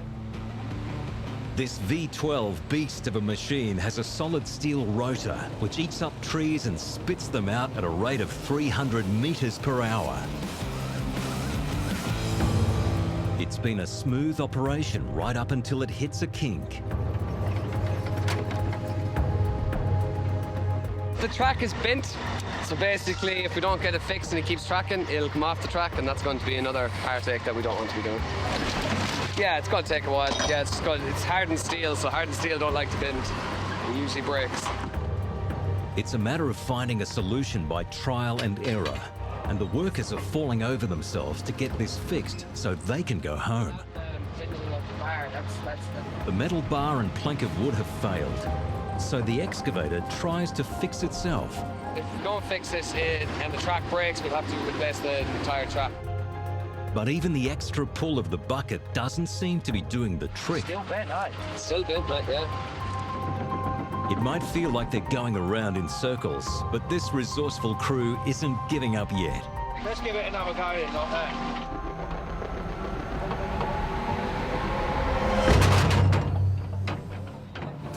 Oh, she's all good now, so this spot is fixed for now, anyways. Still trying to figure out how it's up in the first place.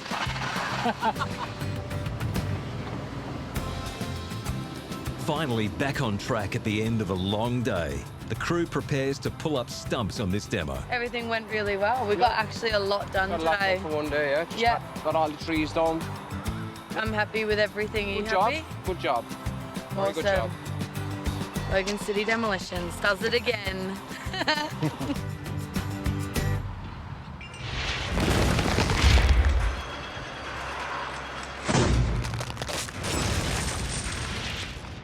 Ideally, what we'd originally planned was we'd be out of here this afternoon. We're nowhere near that. There's been too many things that have gone wrong. The crew from Demo Australia has been trying to tear down a harbourside house in Sydney, but it's been one letdown after another. And boss Peter is frankly feeling a little deflated.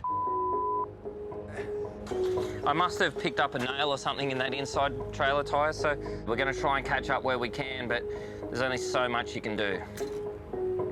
But Peter hasn't stayed in the business this long without a trick or two up his sleeve. One way you can fix a tubeless tyre, put a screw in it. Perfect. That actually worked. With the demo falling further and further behind schedule, Peter is getting annoyed by the lack of progress. Okay, I need you to be on your game. Yeah. Don't yeah me. Yeah. Move up out of the way or...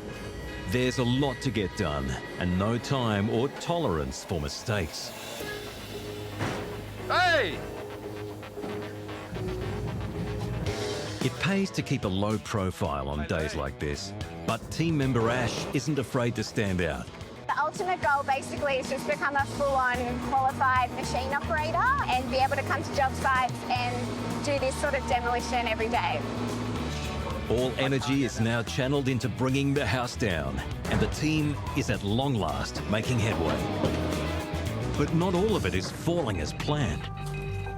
An uncooperative air conditioning unit is also threatening Peter's schedule. I don't need hold-ups like this. But cool heads prevail and the crew continues their demo.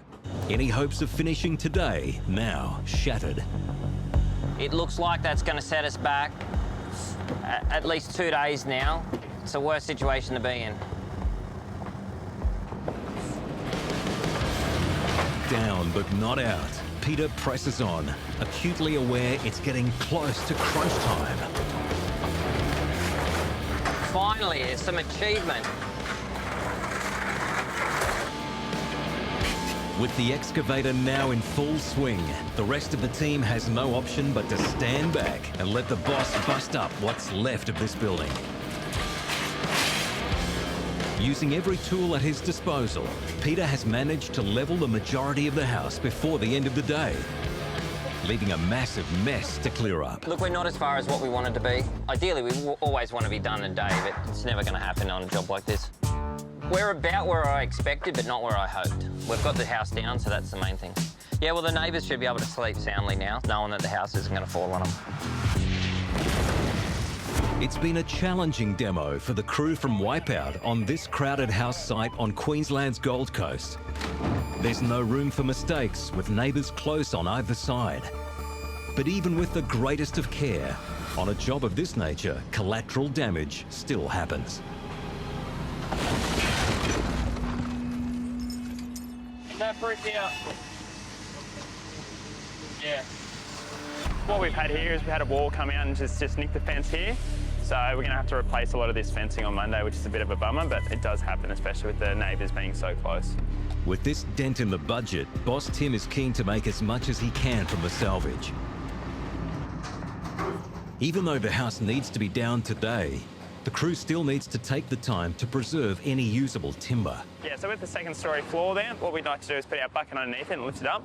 And what that does, it disconnects it from all the bearers and everything underneath, which means we can pull it down in sections, flip it over and rescue the timbers underneath. Jai's precision on the excavator is helping the team with the finer parts of demo work. Just get used to it, I suppose. Feel on the machine and yeah.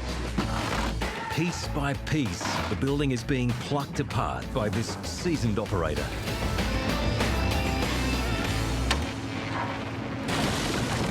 Working within a constricted space is still slowing the demo down. Just dealing with the lack of room, having to process rubbish and load it at the same time. It's just fighting for room the whole day. With a tight schedule to keep to, there's no time for reflection as the top story continues to collapse.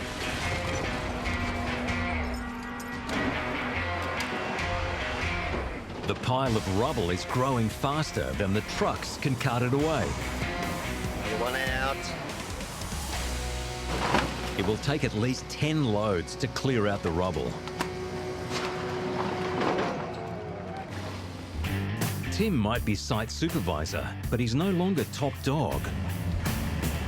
Chook has come along to watch the final corner of the house crumble. Hey Chook, you happy to be back in the machine?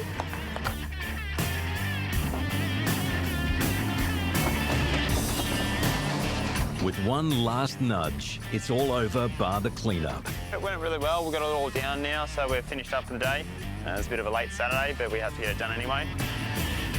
We got through to where we need to be and happy with it. Sort the rest out on Monday. Yeah.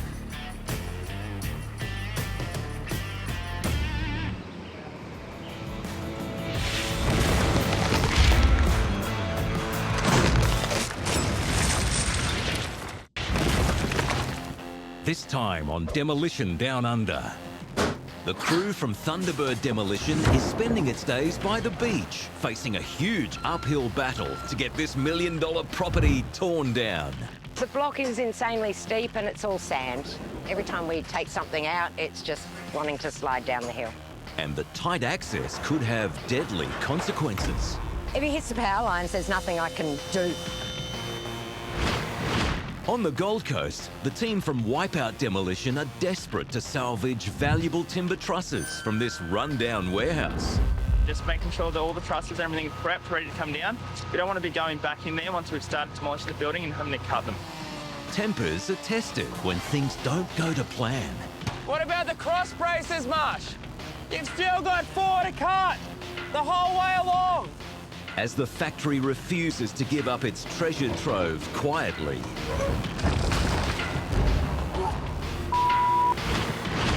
And Gumdale Demolition are pulling down an old orphanage that might not be as abandoned as everyone thought. It's a bit spooky. And this pool party place isn't giving in without a fight.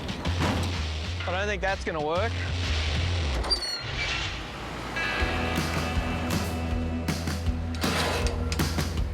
I've had a really bad day. There's nothing better than getting in a machine and smashing stuff.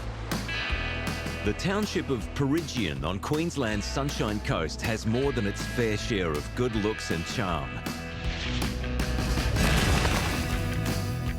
This exclusive enclave is perched above the Pacific with grandstand views of the beach and beyond.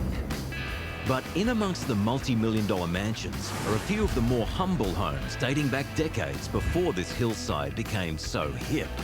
Unfortunately, this lovely old beach shack, it was probably one of the original ones, judging by the age of the timbers. It had seen better days and it just wasn't financially viable to do a renovation instead of a demolition. For Penelope and her team from Thunderbird Demolition, it's a case about with the old to make way for the new. The two-storey house has been split into a duplex. The crew will dismantle the upper level by hand, removing the tin roof and timber walls before pulling up the hardwood flooring. An excavator will be used on the lower level, knocking down the solid brick construction before tearing into the slab and a retaining wall. Penelope expects the demolition of this $1.5 million property to take around 6 days.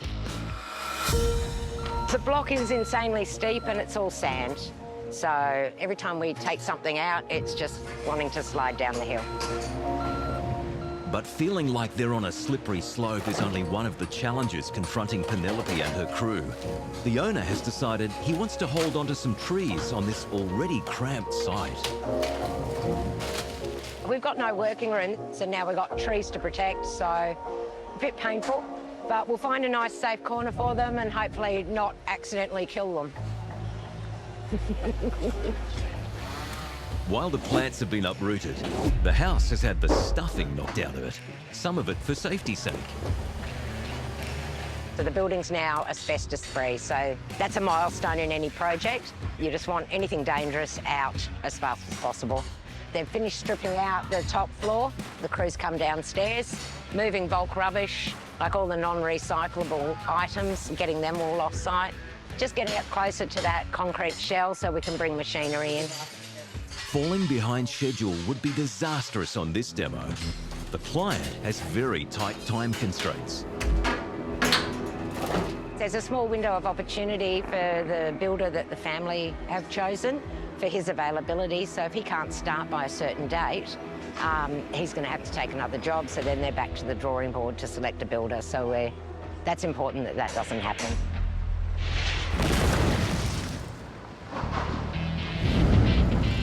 You got too many guys here at the moment? I think you might have.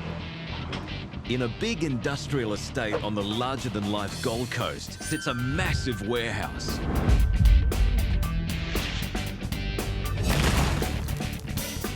And its days are numbered. It's a 5,000 square metre building. It's got a lot of asbestos all over it. It's been abandoned for a couple of years. Got new buyers here. So they're about to demolish it and rebuild. Tim and his team from Wipeout Demolition are going to bring this big building down. And they're not underestimating the task ahead. It's a big job. It's a big job. Yeah, it's massive. There's probably about 30 tonne of asbestos in this job.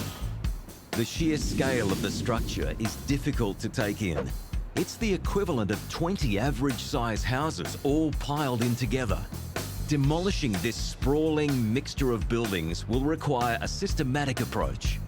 Moving the asbestos, then we're going to go through get the salvage. There's a lot of old timbers here that have been here for 50, 60 years, got a lot of good trusses and everything. Demolish that, then move along section by section. The entire site will take weeks to demolish, but Wipeout Demolition is treating each section as a separate job. Once the asbestos roofing has been removed in the front end of the structure, the mechanical team will move in, cutting free the large wooden trusses which they plan to sell for salvage. Without the hardwood framework, the walls are expected to collapse in easily, clearing the way to move onto the next section of shed. While it's a big building, fire and the ravages of time have made the structure fragile, so Tim and his team plan to have it down in a day. The fact that the building's been abandoned for so long and it's deteriorated, so we can't really be walking on the roofs or anything like that. We're going to be doing it all for EWPs. The EWPs, or elevated work platforms, provide safe access to the roof, allowing workers to carefully remove the asbestos sheets. We've got the boys in the boom lift up there. What they're doing is they're going up, unscrewing the sheet, passing it to us, we take them down, put them in the bin. But the asbestos isn't the only danger hiding up high.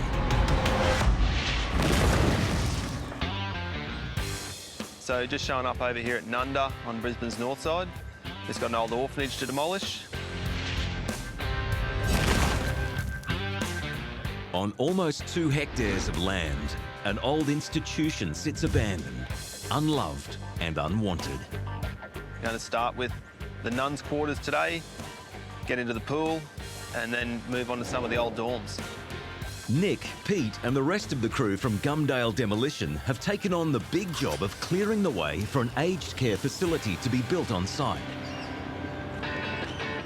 There's about 8 or 9 buildings here to go, ranging in size from, you know, a small little quarters like this one to the kindy at the front's quite a substantial building. It's a case of get in and pretty much level it all, with one notable exception. The chapel, built in 1885. The little church over there is heritage listed, so that stays. We don't go anywhere near that. Over the next 3 weeks, the team will move through the site. They'll be following behind the asbestos crew, knocking down 8 buildings that have been added since the orphanage first opened in 1901. They're starting off with the easy projects.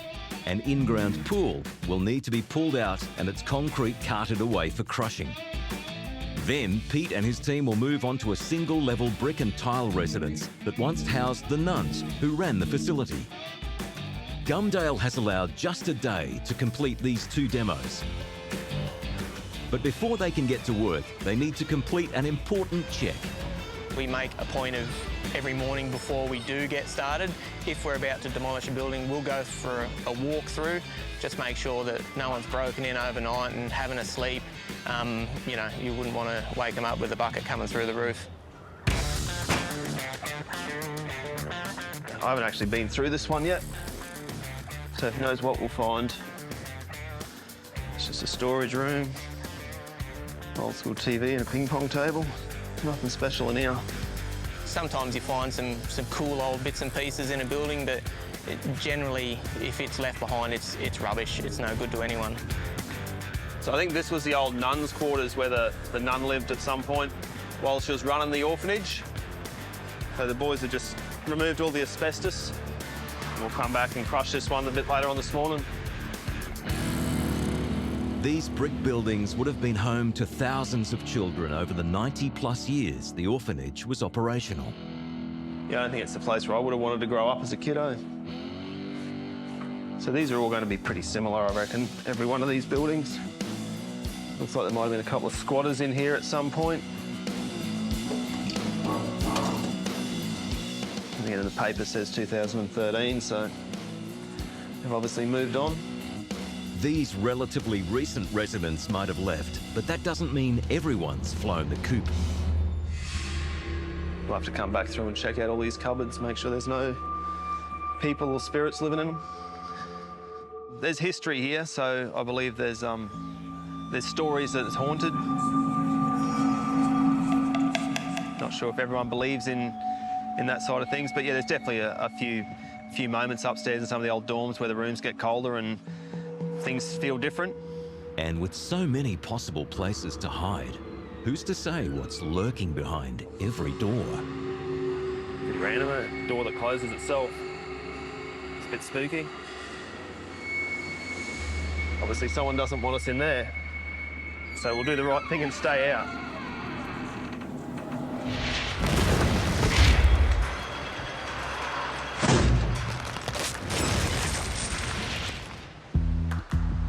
Not a bad view at all.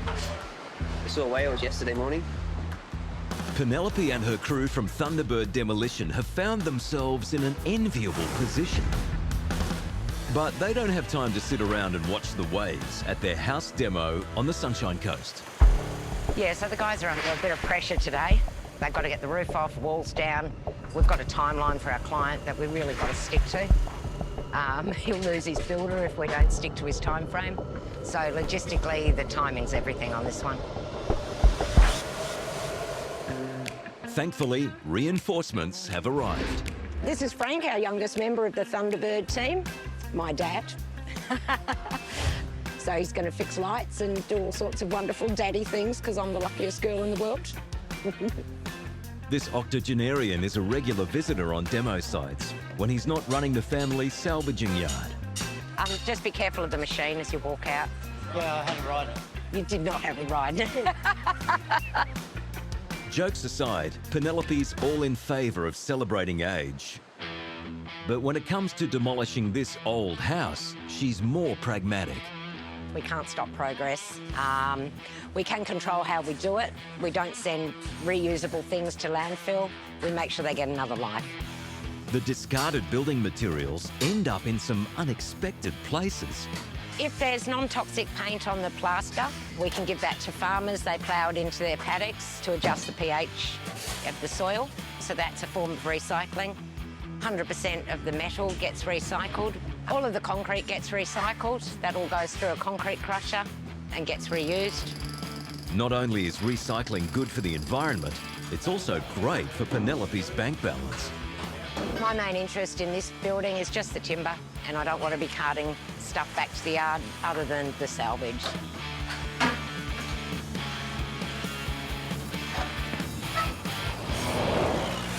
With the inside stripped bare, the team now turns its attention to tearing apart the house from the top down. Is that full of water, guys? The crew has just started working on the tin roof when the first storm clouds appear. A weather check confirms their worst fears.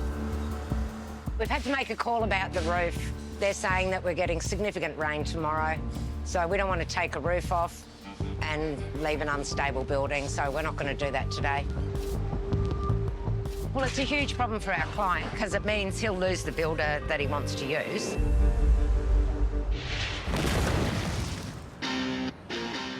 We've got the boys in the boom lift up there. The crew from Wipeout Demolition has removed all the asbestos roofing from the first section of a massive warehouse. But before the destruction begins, they're checking they haven't missed any other dangers. Boys found a couple of snakes already, so hopefully there's not too many dangerous ones laying around. We spotted a snake along the roof, so we're just trying to make sure he's not in there now. No snake. This demolition is more challenging than most because Boss Tim wants to pull out each roof truss in one long piece. Hardwood of this length is valuable, so worth salvaging, but the surrounding structure is far from stable. Just making sure that all the trusses, everything's prepped, ready to come down. We don't want to be going back in there once we've started to demolish the building and having to cut them. Basically, we're just going to cut between these two trusses so we can safely lift this truss off as we crush it in with a bucket. The challenges today are the fire damaged roof that we have. We're trying to stabilise it as well as remove it safely. Later on, the machine's going to come along. We're going to stick a strap around his bucket, slowly crane these off individually one by one and try and bring him down. That's the plan, but there seems to be some confusion about how to carry it out. Don't cut that one now, it's a bit late. Leave that ledge now because you've already damaged it. If you cut that, it probably will come down on your head.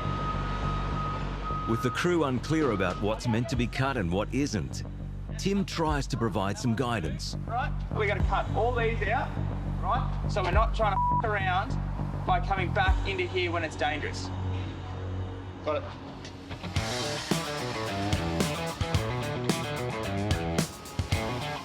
Finally, they all seem to be on the same page. See that fall?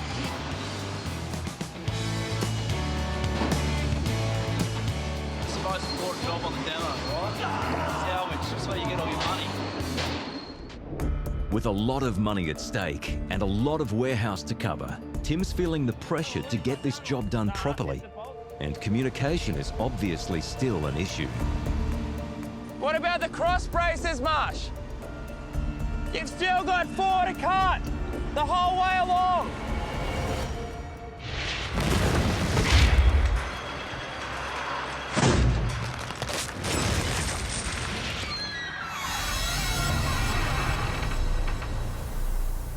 Door that closes itself. It's a bit spooky. Obviously someone doesn't want us in there. It's weird stuff like that that gets you thinking. On Brisbane's north side, the prep work to demolish a once church-run orphanage has just become spiritual. Walking through some of the old dorms upstairs, there's a few moments where you think you're hearing things or possibly seeing things. One instance where the door was just swinging shut for no reason. Just gives you a bit of an eerie feeling at times. Back out in the daylight, a more tangible danger has presented itself. We found just a little scrub python while the guys are doing the asbestos removal up there. We tend to find a lot of them up in around the roof cavities, and I call it a perk of the job. Some people maybe not so much, but I've got a bag in the ute where we'll bag him up and go and put him somewhere safe later on in the day, so that preferably not on this site because all the trees are going. We're all wildlife lovers, but Pete's the one game enough to grab him. I personally don't go near him, but yeah, Pete's always the rescuer, goes grabs the animals that we can get out and relocates them. Now that the site has been cleared of all obvious intruders, the first part of the demo can begin. We're just waiting on the trees to be removed around the site. While we're waiting on that, I'll head around the other side where there's not as many trees. I can get access to the pool and at least get the pool out, get it tidied up. So just clearing out some of the structure around the pool at the moment. We want to sort out the fencing so it can go off to be recycled. With the path now clear, the 30-ton excavator can grab out the last remaining remnants of pool parties from the past. Get Pete to bail the water out of it. It's all going through a filtration system into stormwater, just in case there's any solid contaminants in it as such, but it's just rainwater that's been sitting in there for the last few years. Then we'll grab the long side of the pool. We won't start in the corner because obviously that's going to be the strongest point. Break the wall. Once we've broken the back out of it, the rest of it should just fold up and we'll get some good clean concrete to send off to recycling. It's fairly straightforward. Clean up around it, dig down behind it and break the walls in, and then you can start getting underneath the floor and pull it out. But any thoughts of a quick dip into this demo have been replaced by a sinking feeling.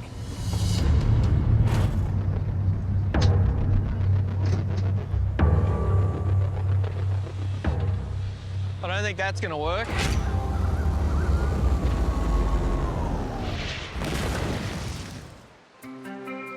We're hoping it doesn't rain because the boys need to get the rest of the roof off today, and we've got to get down to floor level.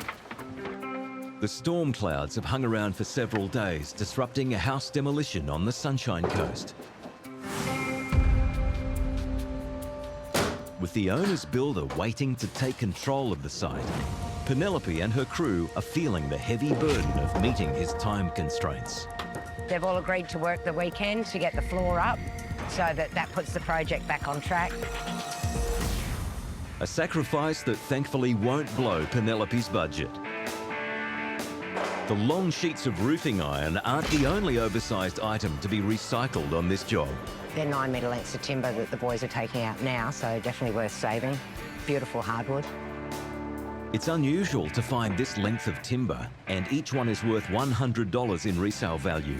That's a windfall of more than $2,000 just for these top-story timbers. The biggest challenge is the logistics, like the boys are trying to lift down 9-metre beams.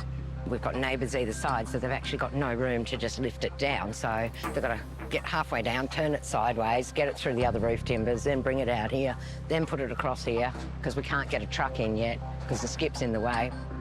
It's not just the lack of space causing some concerns. Penelope is constantly keeping an eye on the sky, which fluctuates between clear and cloudy. I was worried we weren't going to get the roof off. The boys have achieved that. So we get the roofing timbers out and drop the walls. We're a bit committed now because once we take the roofing timbers out, there's nothing holding the walls together. So we're going to get to a certain point there and have to call whether we keep going or we just shore it up for the day. Obviously, we need to keep going. Piece by piece, the building is being pulled apart as the team smashes through this beach house demolition. But the more the Thunderbird crew takes away, the less that's left to keep the structure stable. Oh, look, it's quite precarious. We've got most of the glass out, which eliminates that risk. But there's not a lot of timbers along the front of the structure where all the glass was. So it only takes a fixing or two there to let go. And yeah, the walls will fold in on themselves. So the boys need to have, you know, their brains switched on at this point in time because she is wobbly. With multi-million-dollar mansions around them, any miscalculation could be very costly.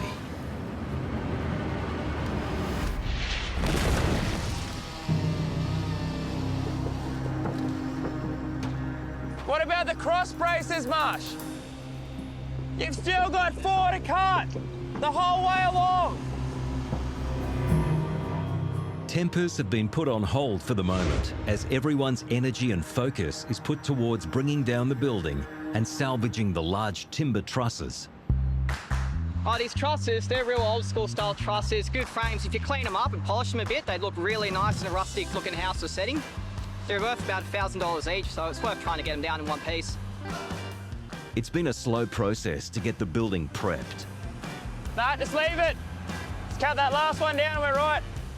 And boss Tim is now eager to get into the salvage. Can someone get me a clean rag to wipe this windscreen? Oh, can you give it a hose? Oh, just a clean rag about. Clean rag will do. With a clear vision of the job ahead, he can finally start taking some of his frustrations out on the building.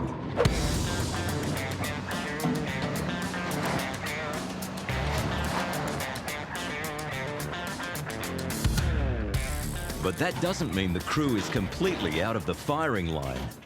Stand back, Reed. Any of this could fall down. There's no need for you to be anywhere near this.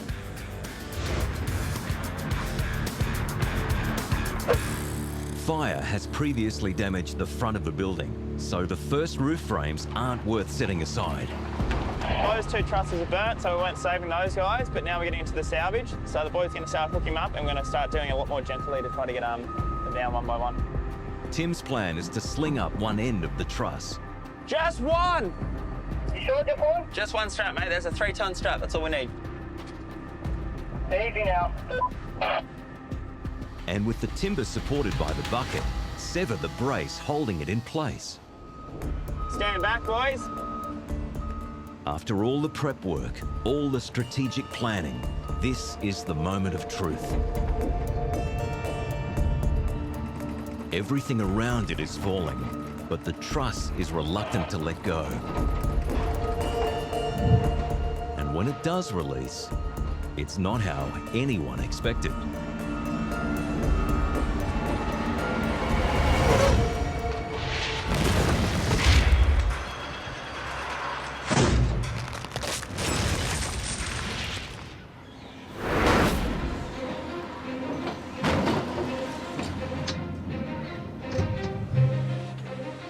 I don't think that's going to work. Gumdale Demolition has thrown itself straight into the deep end in its efforts to remove an old swimming pool at an abandoned orphanage. Despite repeated attempts to pull down the sides, the pool is refusing to crack under pressure from the 30-ton excavator. I definitely think we'll need the breaker. Usually in a residential pool, you've got a bit of a thickener along the top, and then the wall steps back in to where it's a bit thinner, so you can usually break it out with a bucket, but just down here where I've dug down beside it, it's near 300 thick the whole way down, so we'll just hammer the whole pool out into nice small pieces and then drag it out easy as with the bucket. It's a bit noisy, but certainly better than breaking the bucket. Nick would probably yell at me. Another 30-tonner has been brought in to do the job. Disconnecting the hammer. So it just goes by these hydraulic lines up to here, turn the taps on, and then you can use it. So while operator Shane gets ready to give the pool demo a stab, The other one's half the size of this, or probably smaller. Peter's snake wrangling skills are needed again. Don't reckon I'm going to get much work done while we're working here. I might just go full-time spotter catcher. As Pete heads off to find somewhere safe to temporarily stash the snake, We'll go and bag him up as well. it becomes apparent not everyone's as keen to share their personal space with the reptile. Not in the truck. With wildlife duties done, it's a case of get thee to the nunnery for Pete. We've got this building here is now cleared of asbestos, so we've been given a clearance. Now we're going to go on and pick it apart.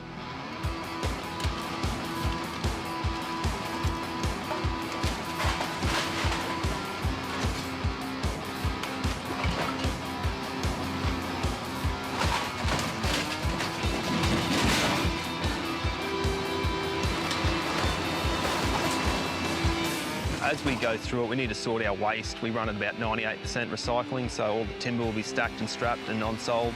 The bricks are going to be sorted out, and then we should be able to reduce that whole structure down to about 2.5 tonne of C&D waste. C&D is just a shortened term for construction and demolition waste. So your timbers, your carpet, plasterboard, anything that's not really able to go through a mill and be crushed up. We'll pick the bricks out by hand, is generally the quickest and easiest. Probably not if you ask the labourer that, but it's cost effective for us, you know, like if we didn't do it, you're paying $135 a tonne over the weighbridge, whereas if we pull the extra couple of tonne of brickwork out, we just save on the levy and it can go as clean concrete. So.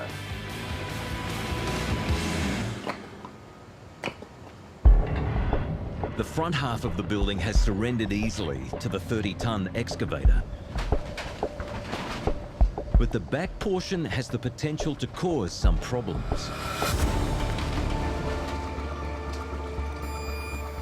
Despite sitting on almost 2 hectares, this house is very close to next door's boundary. The back wall lets go before we have control over it. It's going to fall and it's probably going to hit one of the neighbours' fences.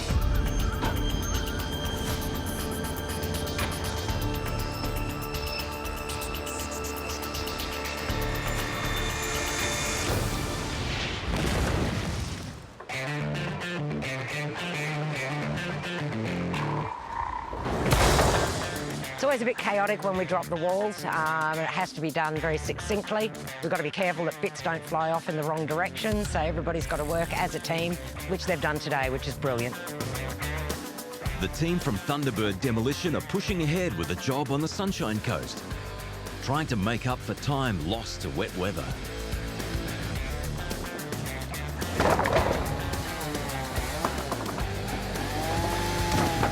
With only the smallest of encouragement, the structure is now collapsing like a house of cards.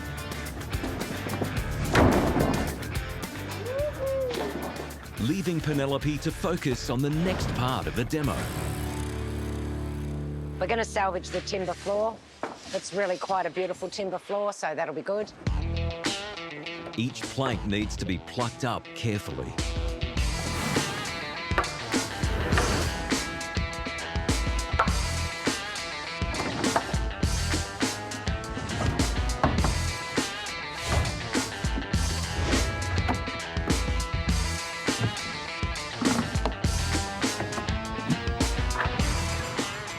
The guys have absolutely smashed it today. They've worked so hard.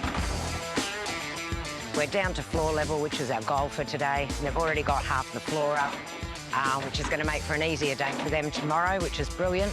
And I can bring the machine in on Monday, so happy days.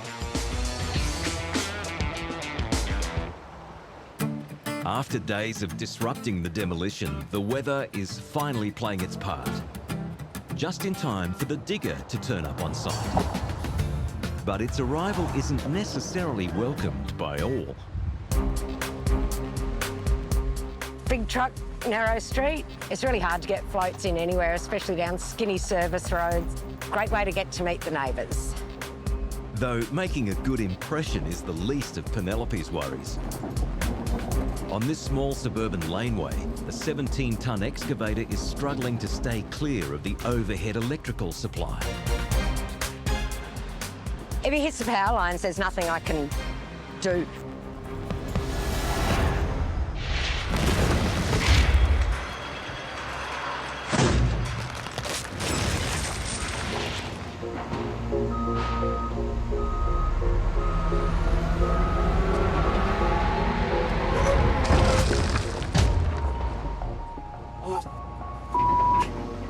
Despite what they thought was careful planning, attempts to salvage roof trusses at a Gold Coast warehouse demolition is not going well.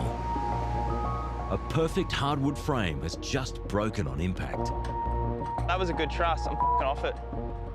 Just let me get in there and have a look. And I'll figure out a plan of how we're going to attack it all. These two were so that didn't matter. The third one wasn't though, so I'm spewing about that. With each truss worth $1,000, Tim isn't prepared to repeat the costly mistake. Look, we were thinking before that we could crane them down from the side and maybe they'd flip without braking and we could pull it all out, but that didn't work. They were just snapping through the middle. So we're going to clean up all this area so I can get in the middle. I'm going to knock off all the joists and then we're going to crane down the trusses as a whole. You know, it's not working from the side, so I've just got to reassess it and do it a little bit different. The crew scrambles to clear a path for Tim, moving all sorts of obstacles. Just drum oil we found in the slide, and then we're just going to be moving these steel beams to the slide. Try to salvage them. A bit more salvage, mate. All the money we can get. With the warehouse floor now clear of debris, Tim is ready to put his new plan into action. We're on. This time, the harness will be attached to the middle of the truss. But Mush is still not following Tim's plan. Mushy, you're doing it wrong.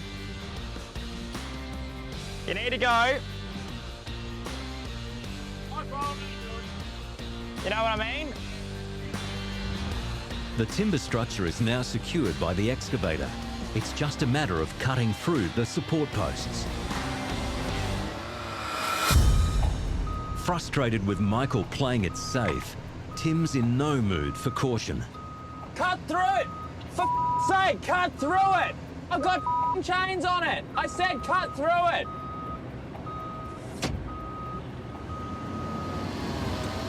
Even with the timber now separated, the frame still won't give up without a fight.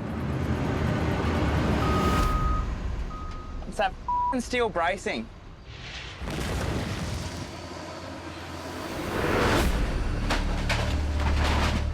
A little bit close to the back boundary with the back wall, so we just want to be mindful that as we walk through it, we'll make sure that that back wall can't fall the wrong way, but we try and demolish it in a sequence that we pull it towards ourselves and then get to a point where I can reach over and drag the whole back wall in. Peter and his team from Gumdale Demolition are praying they're not going to impact the neighbours as they bring down a former nuns' quarters in Brisbane.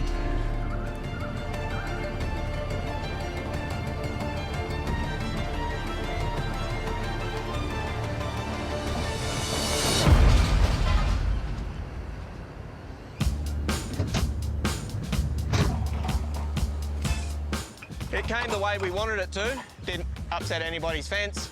No one's yelled at us yet, so it's not all bad.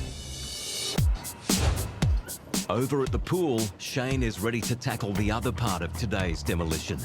Now armed with the right equipment, he hopes to complete the job Pete failed to finish. The concrete's overpowered the machine, so the jackhammer will break it up into manageable sized pieces that we can then load out and go to the recyclers.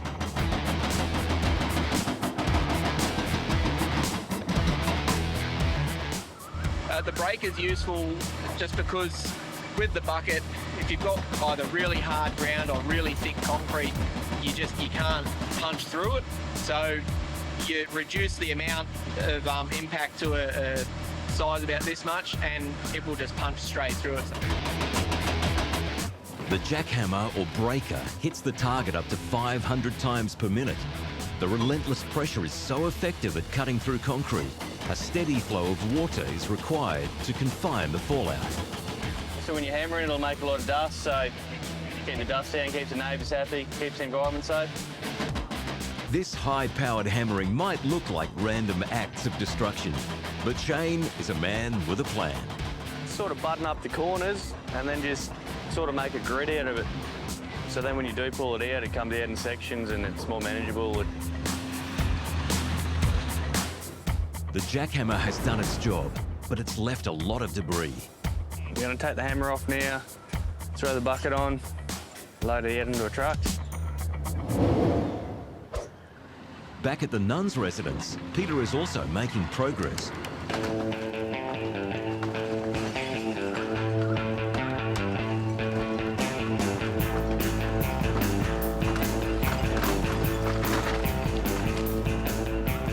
The lengthy task of loading leftovers from the demo has begun. But all of a sudden, work is brought to a standstill. Just found a little bit of asbestos underneath the building, so probably just stop for now. I'll go and get the asbestos guys to come and take it away, because if it gets mixed in with the rubbish, the whole load has to go as contaminated at an elevated cost. A few little bits, if they see it at the tip, can get us in a lot of trouble. Fortunately, the asbestos is quickly cleared out, and the team is back removing any trace of this once religious residence.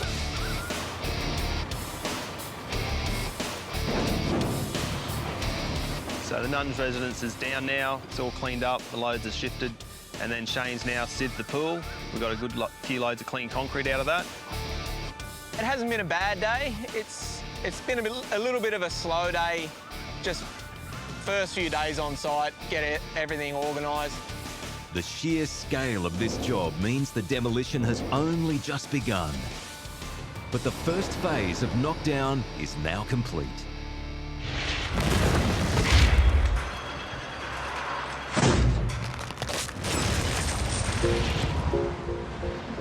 If he hits the power lines, there's nothing I can do. The team from Thunderbird Demolition have potentially struck another problem. On this difficult-to-access worksite, the 17-ton excavator has very little overhead clearance.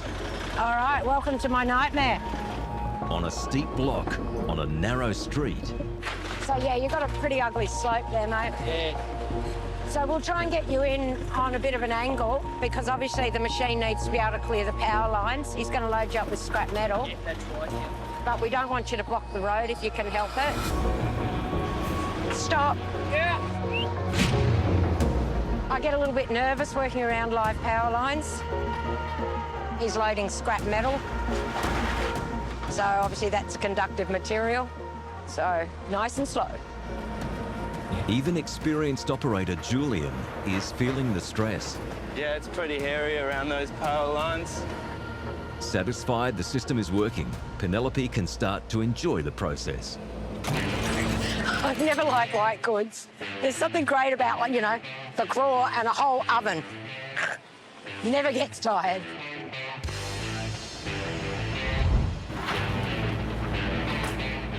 What do you want to do next, Julian? Do you want to have a play with some of this concrete? I'll pull the concrete, Yep. get it up closer and... Yep. The excavator is still trying to create a path for itself to tear down what remains of the house, but it's coming up against some heavy obstacles. No steel in it. But that set of stairs is one solid blob. Finally, he's down, and the end is in sight.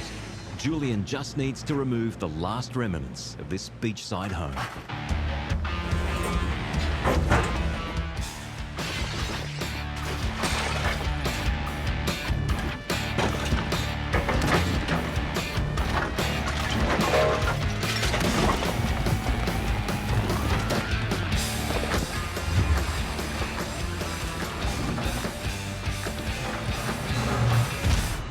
Good day at the office today.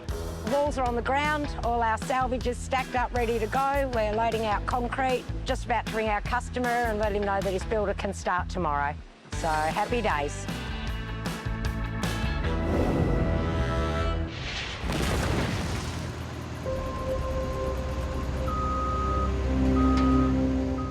It's that steel bracing. Get the grinder and get in that scissor lift and cut that steel bracing. The team at Wipeout Demolition are doing battle with some timber trusses at a Gold Coast warehouse, and so far, the crew is coming off second best. The normally mild-mannered Tim is feeling the strain of trying to salvage the hardwood frames. Despite the separation anxiety, the truss lands safely, earning the team $1,000 in salvage for their efforts. Buoyed by their success, Tim hopes to repeat the process many times over. I got that one down fine. I might need to use a bit longer slings just so I'm not so crowded on the truss. But I think we should be all guns ahead.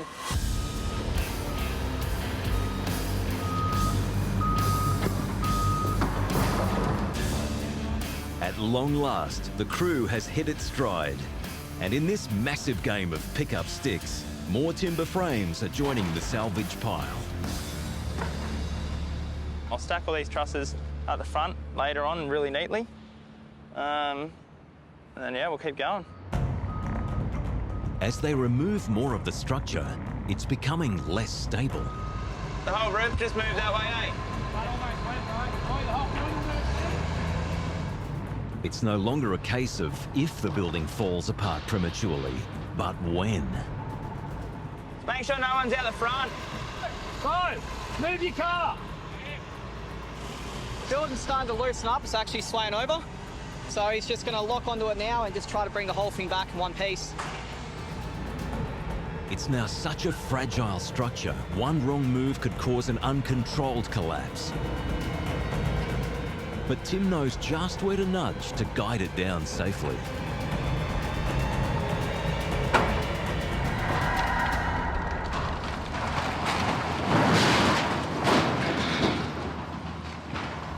Well, it's down. Looks like we've got a lot of sticks, but we don't know how many trusses we saved, so... As the dust settles, they get the chance to survey the fallout. Yeah, some of them are... no. With the pressure to salvage no longer an issue, Tim's focus turns to other priorities. Just don't have to worry about being here all day. Might make my date. Was a bit devastating to see it all come down without being able to do the salvage, but we were half expecting it. A lot of the posts were very termite damaged the whole way through, and as you get further along the line with the trusses, the building does become a lot less structurally sound. So I thought maybe the last 2-3 bays were going to go, but not the whole 4 or 5 bays. Every place comes down different. You know, so you get a plan and it'll change, and it'll get a plan and it'll change. But as you see, no one got hurt today, and it's down, so that's our goal.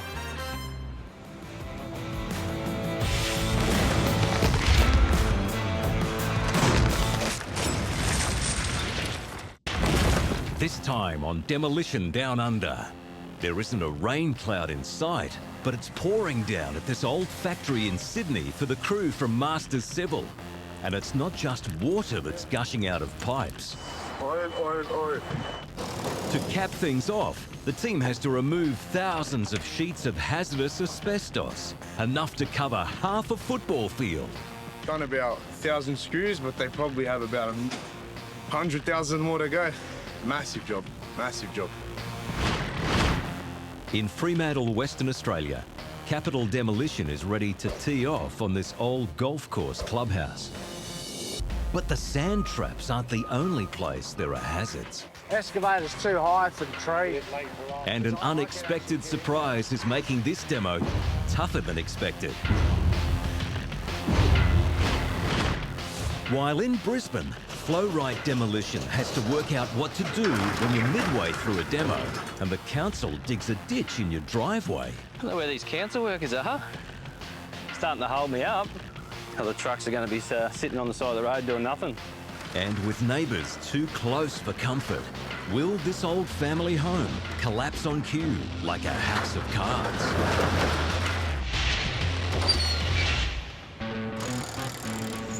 Boys, what they're doing now is getting rid of the asbestos, which is the first step. Sydney, the harbour city. With more than 5 million residents, it's Australia's largest city. It's a renowned party town. And about 22 kilometres from the CBD, this rooftop is about to go off, literally. In Condell Park, the team from Masters Civil have suited up and are ready to tear things up. Leading the crew is Joseph. My dad started the business in 1997, so it's been going now for 23 years. And when I finished school, I hopped straight in. I started off labouring for a year or two, then I moved up to traffic controlling, then I learned on the machine. So I slowly worked my way up the ranks, and now I'm allocating and managing. We've been contracted to demolish this whole building, this whole factory. This old factory covers 4,600 square metres. Not surprisingly, its roof is equally massive, comprising about 3,000 square metres of asbestos sheets. The team must first safely remove the asbestos sheets by hand, then bring in machinery to cut through and clear out the steel framework below. Internally, there are also old office spaces to be stripped out. The vast concrete floors will not go to waste. They're to be pulverised and recycled as fill for the new construction. The site is going to become a series of factory warehouse units. The team has 6 weeks to complete the demo. With the construction company already at the location, the pressure is on to get this hulk down quick. So as the demolition process is happening, the earthworks are happening, we're actually commencing our works at the back of the site. So we're sort of in sync to sort of move out with these guys as they come out with their demolition. We need the harnesses, we need the overalls. Today, the team is starting the removal of the hazardous asbestos roofing. It is a big job and a very dangerous job as well. We need to take care of safety on heights, safety by working in asbestos. It's a very dangerous trade, and there's a lot of risks involved. So if you don't have someone, a supervisor like Bernard, a lot of things could happen. He's always got his eye out on things that could happen and preventing them. All right, everyone suit up. We need our masks, obviously. We need our asbestos suits, and harnesses are very important what's going on and working from heights. Another key ingredient to keeping everyone safe is inside this pump. We put that glue, we mix it with a bit of water to hold all the dust on the asbestos sheet. I have to look after them and make sure they're doing the right thing. No one will harm himself or do danger to others. Make it nice and tight. There we go. Yeah. Finally, they're topside. But there's already an issue. Only steep, brittle asbestos sheets stand between them and a perilous 15-metre drop, with no anchor points in sight. I don't think, while the age of this roof, that there's going to be any actual built-in anchor points. They're pulling this building down because of probably old age. I think it's been here for quite a while. Fremantle, Western Australia. This lively port city lies about 20 kilometres south of Perth CBD. 2 minutes from downtown Freo, there's a 9-hole public golf course. After 45 years, the entire course is being redesigned with a new clubhouse, cafe and community facility to be built. Project manager Chris and labourer Alan from Capital Demolition are all set to take a swing at it. The clubhouse is a 225 square metre, single-storey, double brick structure with a covered deck area. The building has a large open room, storage areas, plus bathrooms in the rear. The ceiling is comprised of a concrete slab covered by a metal sheet roof. Capital Demolition has budgeted 1 day for this demo. This entire job has 2 phases. Phase 1 is to remove a couple of large cabbage tree palms to give better access to the building. From there, the excavator will meticulously collapse the brick walls and hammer out the concrete ceiling. Phase 2, all the demolition waste is to be transported to Capital's recycling plant. While the plan seems straightforward, there are risks involved. There's a lot of risks, actually. The asbestos has already been removed from site prior to us doing the demolition. There is insulation bats in there which create dust. I mean, you know, dust, that's a big, big thing for demolition, yeah. Demo companies must mitigate the dust on work sites or face fines and even being shut down. With the Fremantle Doctor, Western Australia's famous sea breeze blowing through early, the last thing Alan and his team need is dust blowing into the surrounding neighbourhood. He's worried about those wires. I said, yeah, no, you're far enough away. Carefully, the machine is unloaded, but accessing the site is proving difficult. Yeah, there's too many trees, that's what I thought. What do you want to do? The job has only just started and the team are already half an hour behind on this 1-day demo. Excavator's too high for the trees. That's why we had to come back out. Take 2. The new entry point is just as tricky. There are still live wires to dodge, plus 15 tons of excavator to squeeze under swaying branches. Watch out there, Kiwi.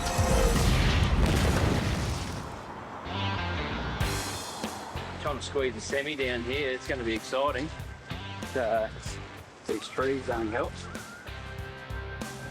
For 3/4 of a century, this family home has sat quietly on a secluded block in Brisbane.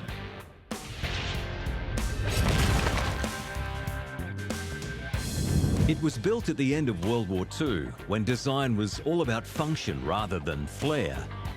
Jeff and his team from Flowrite Earthworks are here to demolish this old real estate relic. There's a few good floorboards in here. We've got an old shack that should come down in a hurry, so should be a fun old day. Got plenty of room, so it's not too hard. Bit of tight access at the front here. Don't know how we're going to go with that one. We'll see what happens. But what it lacks in looks, it makes up for in land. This 110 square metre house is on a block almost 9 times its size, large enough for 11 townhouses to take its place. A crew has already gone through and stripped any asbestos from the house. Just one 14-ton excavator will attack this high-set timber home from the front, chewing into the aged timbers while trying to contain any fallout within its footprint. It will then reposition to the rear of the property, where the neighbours are closest, to control the collapse of the house. Dropping it should be the simple part. Sorting and carting away recyclables will take up the bulk of the job. This demo will be done in a day, if the rain holds off. Oh, mate, the weather. The clouds are coming in. Yeah. Excavator operator Troy is the man responsible for making way for a modern multi-dwelling development. And he's pretty clear on how to go about it. Run it straight, straight through and out the other end. First up, there's a bit of housekeeping to do. An old carport also needs to be knocked down to give the excavator unobstructed access to the house. But Boss Jeff has far bigger access issues. We didn't plan for this. The council beat us to the job. They've started doing curb here, and we've got to try and get big heavy hauls through here. Roadwork crews have turned up this morning and dug a ditch right out the front of the property. The house needs to be down and cleared away today, and for that to happen, trucks must have clear access to the driveway. I don't know where these council workers are. Starting to hold me up. Well, the trucks are going to be sitting on the side of the road doing nothing.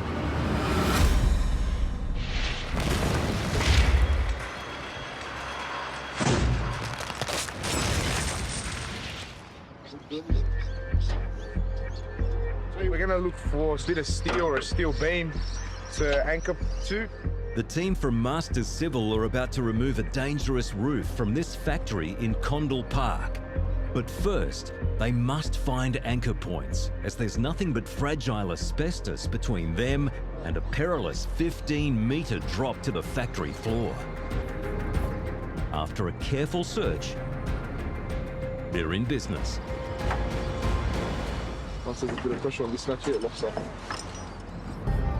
As the team hooks up, Bernard starts spraying the roof with the glue and water mixture. It's not easy. It's a hard job, especially when the roof's on a slope. The harness has a special locking system, where if a bit of pressure is put on it towards the back, it locks up straight away, and the rope's attached to a heavy beam at the front. We start taking the edge of it. That's the hardest part because it's very close to the edge. It's very dangerous. A lot of these boys are eager to get in and just start smashing things, but that's not the way that we work in demolition. Bernard teaches the boys, takes care of them, makes sure everything's being done safely. Great heights aren't the only thing on Bernard's radar. Normally, if it is metal sheet, we can grind on it and just hook on the steel. But because it's asbestos, we have to take the asbestos out and then we can hook. So we can break it, we're gonna make dust, and that dust is very dangerous. Smell it or sniff it. The sheets are starting to stack up, weighing about 40 kilos each. They can't stay up here long.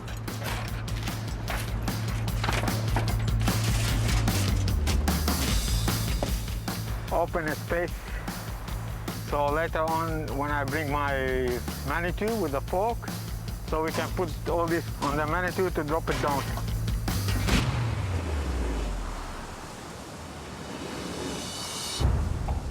We've cutting out the bracing that's holding the sprinkler line. the actual line has dropped. All the sprinkler lines are still charged. Now that there's an exit point, all the water is just gushing out of this. We're gonna call the plumber now. He will know. I think it is closed. Maybe it's gonna cut soon, hopefully. It's just maybe the water inside these pipes, and this is the only point where the pressure was released. They put a tie wire on the pipe, so they didn't hook it to the actual structure of the thing. They hook it to the mesh. So when we cut the mesh, it falls down, and because of the weight, it breaks. This demo's only just started. It is slowing us down. But a setback is a setback. This mini waterfall has stopped this demo in its tracks.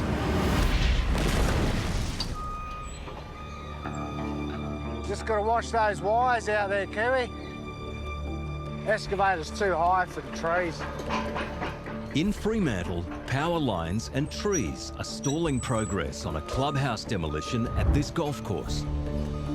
Manoeuvring a 30-ton excavator under low branches is a specialised skill, and Kiwi from Capital Demolition is the master.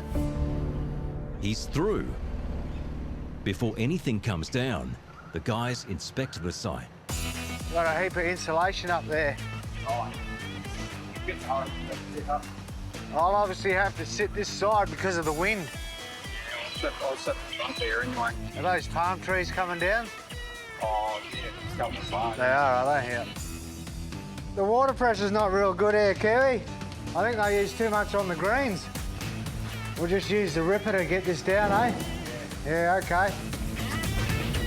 Just make sure there's no one in here. Hello?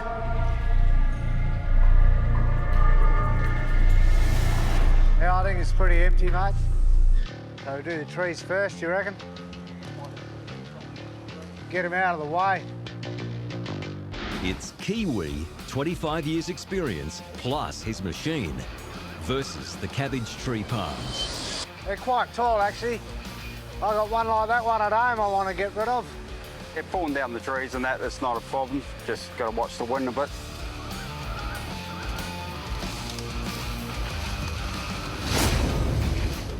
Now the path is cleared. It's goodbye clubhouse.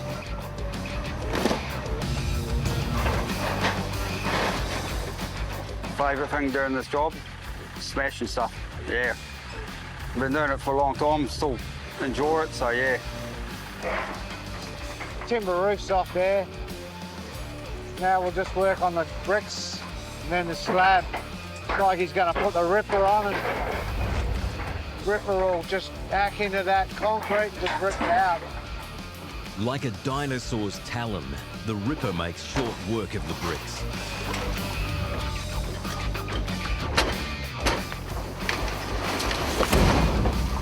As tough as the machine is, the old clubhouse is putting up a fight. As Chris and Alan troubleshoot from the sideline, Kiwi has discovered an unexpected surprise in the roof.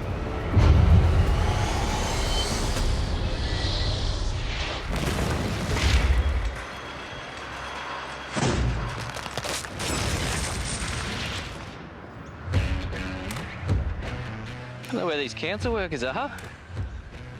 Starting to hold me up. The crew from Flowride is ready to bring down an old family home in Brisbane. But boss Jeff has noticed council roadworks have now restricted access to the site. Oh, the trucks are going to be sitting on the side of the road doing nothing. Tracking down the missing council workers will have to wait. The house demo is ready to start, and with rain forecast, there's no time to lose.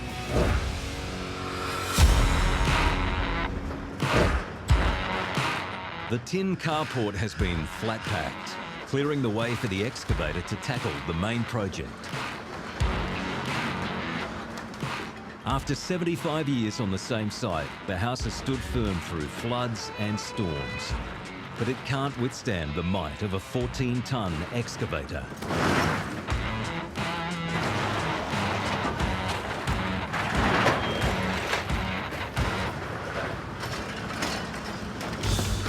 Newcomer Ethan is on dust control.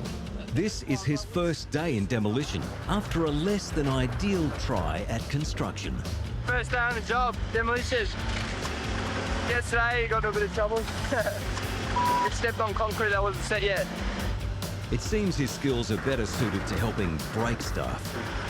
Holding a hose is pretty straightforward, as long as they're listening and using common sense to stand back out of the way and listen to what they've been told. They usually do just fine. But the water can only do so much to dampen the dust. Insulation material breaks apart easily in demolitions, and it's beyond the reach of the hose. Luckily, Troy has a strategy to contain the broken particles on the property, taking advantage of the house's position on the site. Because they had a lot of inset fluff, it's pretty hard to get it wet, so it sits between the wood and the ceiling and the tin. Because the houses are more on that one side, it sort of chew down that one side, so it sort of traps all the dust inside, and then try and close it like the rest of the house down on top of itself like that. So yeah, it leaves majority of the tin just laying on top. Troy feels he's gone as far as he can on this front. Time to try this demo from a different angle. I've got the house sort of gutted now, so it's pretty flimsy. Gonna sneak around the back, you know, just get around the back and give her a push. Hopefully she comes down nice and neat. But with the neighbours so close on this side, there's no room for miscalculation.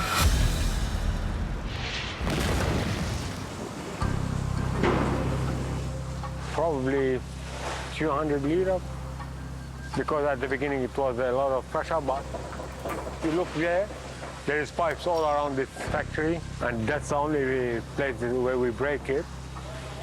So all the water gonna go through that point. The cause of this mini waterfall? A broken fire sprinkler pipe. This is easy to fix. We already closed the water and the problem solved. It's a good thing, it's only a broken pipe, not a broken arm. The workflow upstairs can now get back on track. 3,000 square metres of asbestos roofing's got to come down safely before the machines can start ripping out the steel framework below. Done about 1,000 screws, but they probably have about 100,000 more to go. Massive job, massive job. And this is just the first bay. There are 7 more to go, and the demo clock, as always, is ticking. Fast forward 2 weeks, and the hazardous roof's been peeled off. So when Bernard's loading it, he's got to have the forks in the centre of the asbestos, otherwise it can fall over and break. The inside of the truck has to be wrapped as well. It's got to be double layered with plastic. It's more for the safety of everyone. We do at least one asbestos job a week, so we know what we're doing. Someone else on site with plenty of experience, more than 25 years, is excavator driver Robert. That's Caterpillar, 34-tonner. We're gonna put a pulverizer. Now we start knock down that steel factory. So today, hopefully we can finish the rest of the asbestos and have the truck out of here. If we're lucky, we might get a start on the demolition with the excavator this afternoon. It's a race to the finish. But the finish line keeps shifting. More pipes are springing leaks.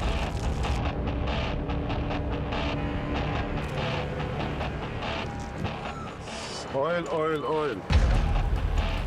More leaks, more delays.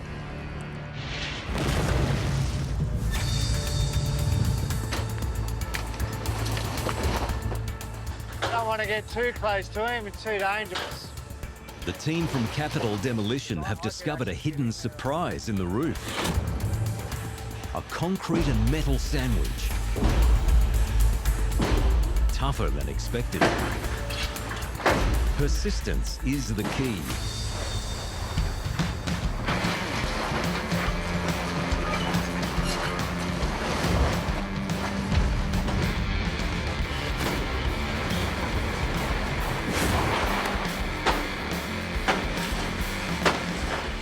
15 tons of grunt, the excavator comes out on top.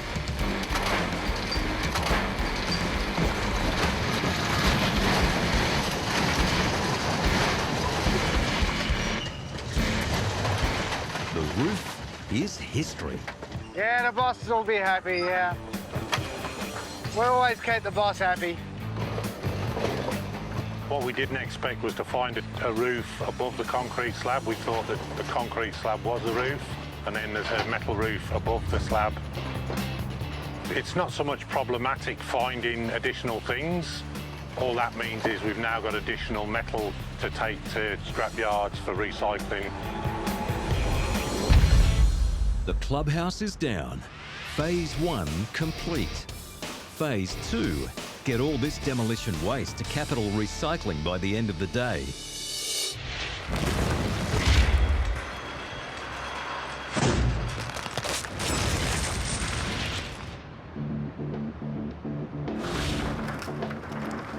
I've got the house sort of gutted now, so it's pretty flimsy.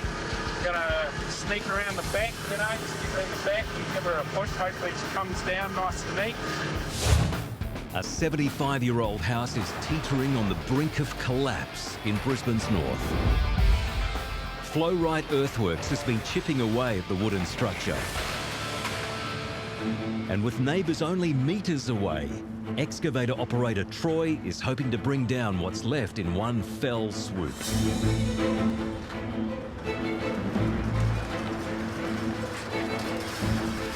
It's a textbook teardown, the house proving a complete pushover. Anything remaining upright is pummeled by the excavator bucket until it's as flat as a pancake. A home that would have taken months to build, all down in a matter of minutes. I didn't expect it to be this fast, but yeah, these boys are known for going pretty quick. Now we can get on to sorting it out, picking through the steel, and then we can get it ready to get loaded out into the trucks. That's assuming the trucks can get in. Now that the house is levelled, Boss Jeff is back on the hunt for the elusive council workers who have dug up the driveway, then disappeared. It's starting to stress me out because I'm not set up, and the boys are nowhere to be seen. The plan is to put some metal plates over the ditch and around the water meter and telecom box to provide safe access for the heavy haulers. I'd go put them in myself, but I don't know whether they'll like it. It's just a matter of finding the council crew. Do you reckon we can put 2 of those steel plates in? Not allowed. Not allowed? Use dirt? Sorry? Use dirt?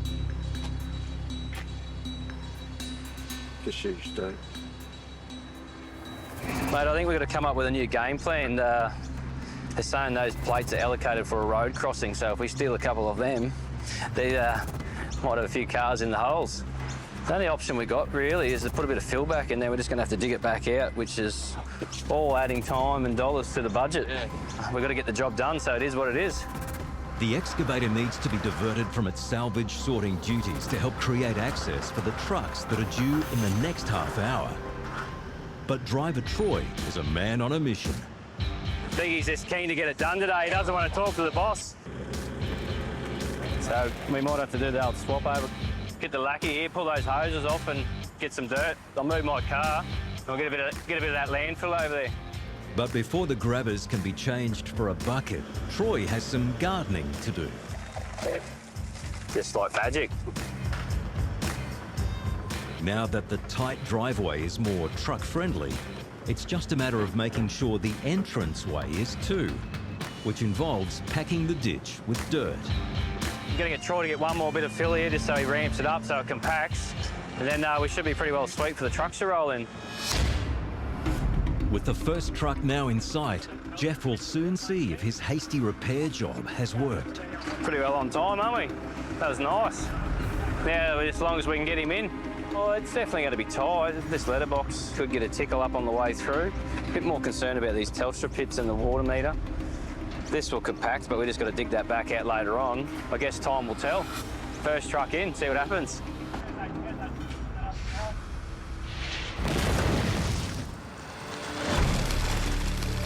Probably about 5 to 10 litres per minute. So it's going to be a lot if it's going to stay all day. The Masters civil team are dealing with more delays. The factory's water supply's got to be shut down from the mains before any of the framework can be torn down. If the machine busts this water, everywhere it's gonna be like that, and then we have no place to shut it down, and it's gonna be a lot of water waste. The plumber is coming very soon to shut it down, and then we can start knocking the building. Oil, oil, oil. Water isn't the only liquid gushing from pipes. Hydraulic fluid is leaking from this 34-ton excavator, crippling the pulverizer. We change the pedal, we make a new pedal, but I think it doesn't work properly. Doesn't let the pulverizer open and close. Just close, not open. Too much pressure on it, yeah. These machines cost a lot of money. So the more it's sitting here, the more money we're wasting, the more time's going by. Despite these two problems, there's plenty of other demo work to get done.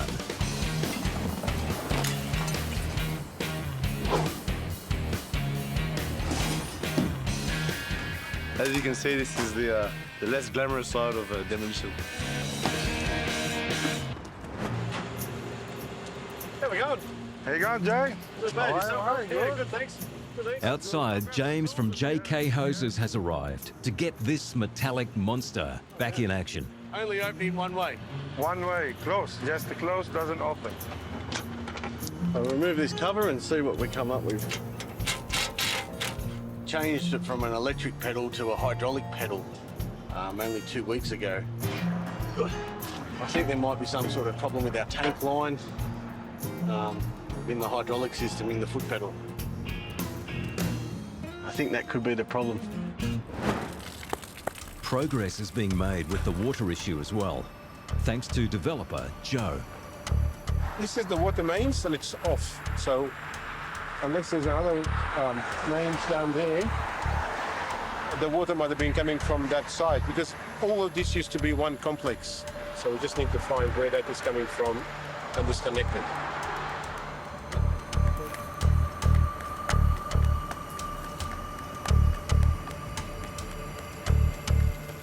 The pipes normally would have a lot of water in them. It will take a while to see if the water supply has stopped or not. Looks like it has. That's one problem down the drain. That's tight, that's tight, that's tight. So what I've done, I've swapped some hoses round.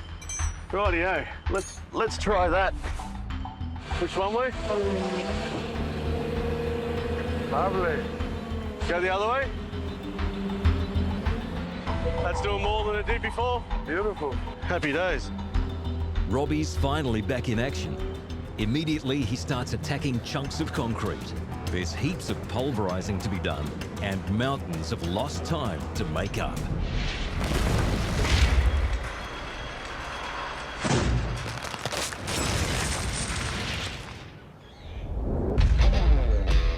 So now the building's down at ground level, we'll separate all of the items for different recycling yards. After some setbacks, the Capital Demolition team have reduced the clubhouse at this public golf course to rubble.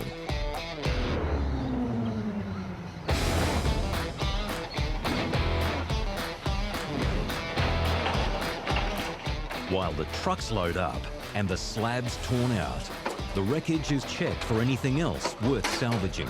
Copper wire, this will go towards our Christmas party, hopefully. With scrap copper fetching about $8 a kilo, it's time well spent. More money for the Christmas party.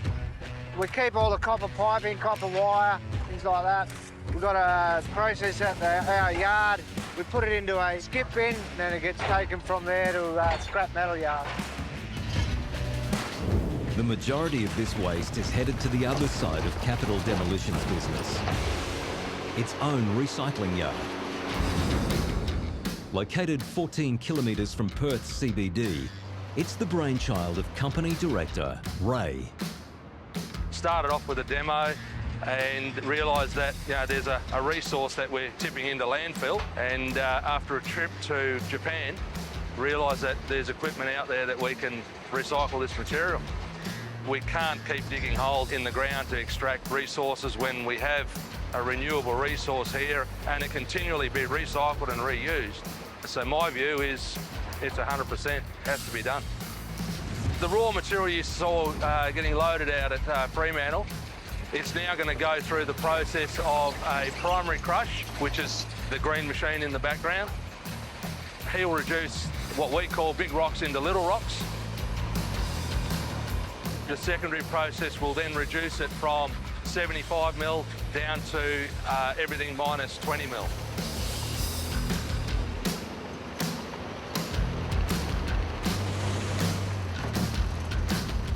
On a slow day, the yard receives about 80 truckloads of fresh debris for the machinery to chew through. Once the material gets tipped out of the back of the trucks, we then sort through it, just make sure that there are no undesirable material in there. It then comes over the embankment and the excavator will then sort through it. Anything that is oversized, which he suspects will have steel reinforcement in it that won't go through the crushing plant, he'll then flick it aside, and then we have a secondary, what we call a pulverizer, which will then go through that piece of concrete and remove the steel from it. But there's trouble lurking in the rubble. The green machine's been brought to a grinding halt. Pretty well on time, aren't we? That was nice. Now, as long as we can get him in. Midway through a house demo in Brisbane, the team from Flow Ride Earthworks has been forced to redirect their machine power to road repairs after a council crew dug a ditch by their driveway. The first heavy hauler has now turned up to test the new dirt ramp. It's always a worry with the first truck coming in. Once we get him in, we'll know that we're going to be sweet for the rest of the day. So it's always a bit of a stress, setting it all up properly. I'd get you right over in that gutter, just so we don't cut on that Telstra pit. I'll get you to go back and just, sit way over there. You're just coming back, bud? There are obstacles around the entranceway and a narrow driveway to navigate before they can get on site. Just got that letterbox there, you see that letterbox, all good? How's those pits on that other side? Just nice and gently. You can come this way a little bit if you want. That's it, straighten up. With the weather closing in and time ticking on in this day-long demo, truck driver Carlos is the guinea pig. If he makes it in safely, the haul out of salvage and debris can begin. It's really narrow. Got to take it out wide. There's cars out on the road. Tight access with these big trucks is, it's pretty full on. You just got to watch everything. Carlos has made it through unscathed, and he's the first to admit it could have been worse. We've got plenty of room to turn the truck around, as you can see. Usually we don't get that much freedom. Yeah, we have to back into a lot of these jobs. But Jeff's not keen to shoot the breeze when there's only a few hours of daylight left and a lot to load out. Just get back in your tractor and start loading, eh? Let's get into it. The excavator has already started sorting the tin from timber and recyclables from rubbish, grabbing debris to send it off-site. How's it looking? Is it full? A little bit more. Okay, roger.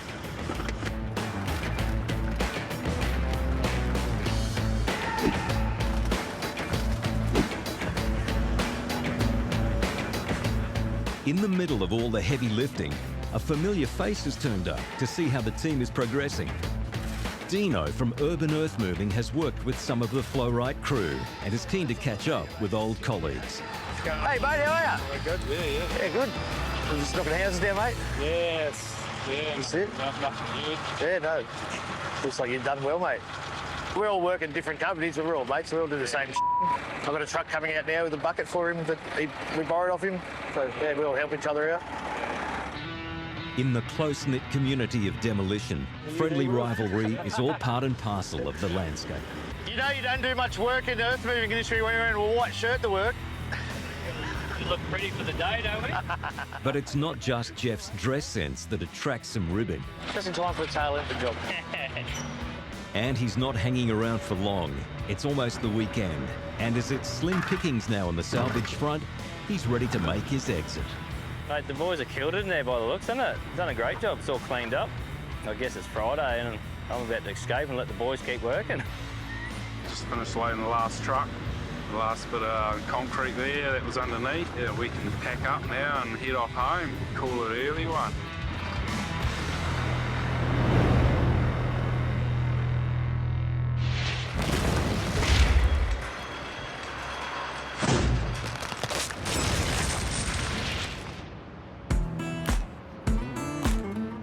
Today we have a bit of problem. The water was on, so we have to wait for the plumber to fix it up. But the machine break down, and then we have to wait for the guy to come and fix it. That's doing more than it did before. Beautiful. Happy days. It's time for the machines to flex tons of mechanical muscle.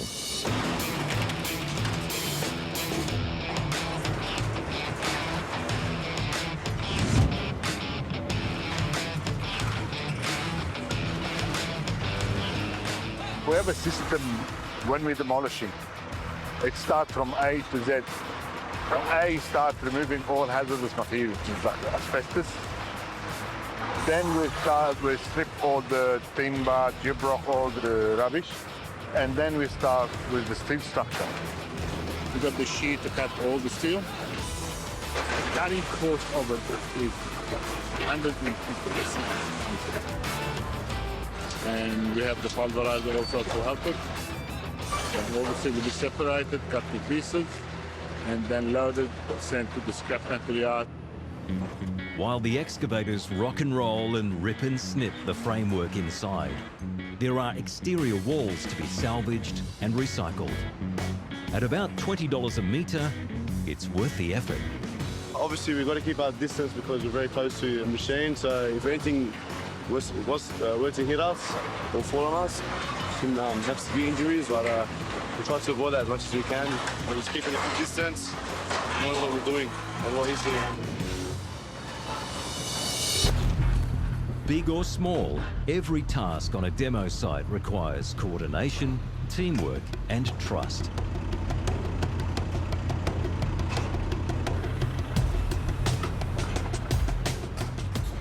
So the excavator driver's got to be really careful because when he's ripping off the steel beams, he's ripping it off with a lot of pressure and tension.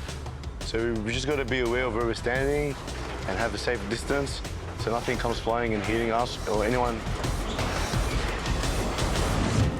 As massive as they are, these beasts do have some cool moves.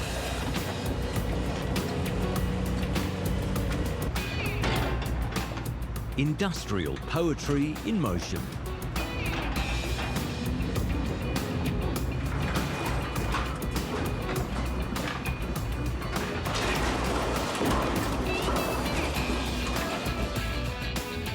Despite all the hiccups, the Masters Civil team have done it again, bringing a factory that covered about half a football field to its knees. The guys really smashed it out. The machines worked hard. The boys worked hard. The developer's happy. We're happy that no one's gotten hurt. All that's left to do is sort the material and load it in the trucks and have it taken out of here. Done and dusted. This has never happened in 10 years of crushing. In Perth, a crushing machine's been brought to a grinding halt at Capital Recycling. There's literally a spanner in the works, a stray piece of steel bar.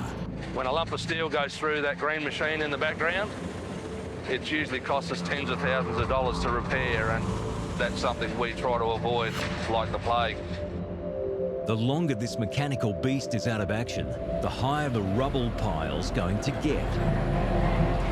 And less product getting rolled out to busy customers on trucks. The Rio bar that's inside the concrete, sometimes we don't get it all out, and there's always that stray piece that will come through and it'll end up through the jaw crusher, and we end up with a bird's nest underneath the machine.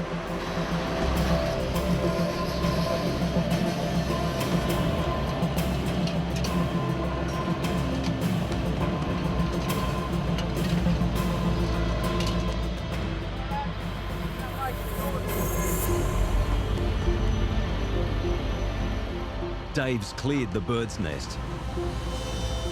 But now it's time to go fishing. This is not a machine you'd normally want to put your arm into.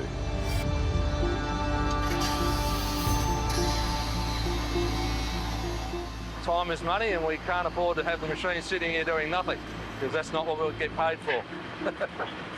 So the quicker he gets in there and gets it cut out, the quicker we get back to it.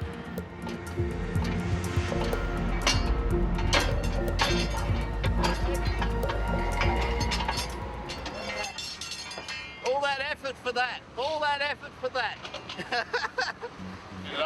Remove the temporary fence and then put it all back in. The Green Monster's back in business, helping to keep the cogs of this recycling yard turning.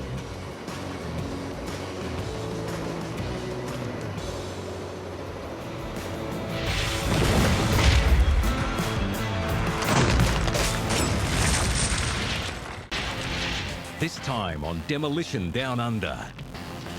At the demo of an old swim school in Brisbane, not everything is going swimmingly. I'm not doing anything else over there. Let's put that fence up, Brennan.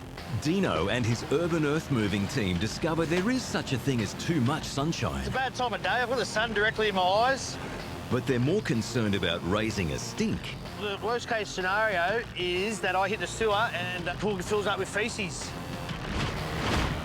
In Perth, the team from Capital Demolition are caught between a telephone tower and a close-knit neighbour. It's like pretty much butted up to the other building, wall to wall. We damaged the building while we were up for repairing it.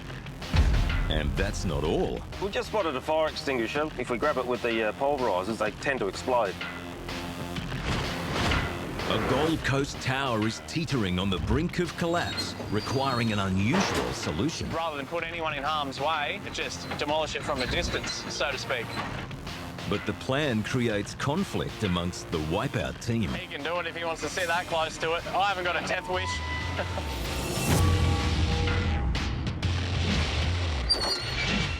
All in all, I feel way cooler because I'm in a bigger machine, so... This may look like a stock standard high-set home found in any number of Brisbane suburbs. A tribute to the 70s and 80s, when style was more about the bold than the beautiful. But behind this orange brick building is an unexpected find. Yeah, it was a pool school in its day. The young children would come down and learn to swim. That's why it's a bigger than normal pool. It's a bit of Brisbane history going, buried, dead and gone. Dimitri, the developer, needs Dino, the demolisher, and the team from Urban Earthmoving to clear the way so he can divide and conquer this oversized block.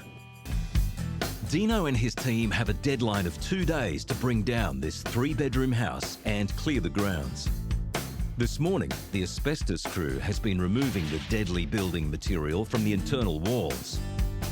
This afternoon, the excavator will carefully work its way through the 2-storey brick and tile house, which is wedged tightly between 2 neighbours. This stage must be completed today so they can clear a path to the backyard for removal of 2 large trees tomorrow morning. The 15-metre concrete pool will be broken up and carted away, making sure the excavator steers clear of a sewer and boundary fence. But before they can mow down this middle-aged monstrosity, they need to work out how to get Dino's 22-tonne excavator on site.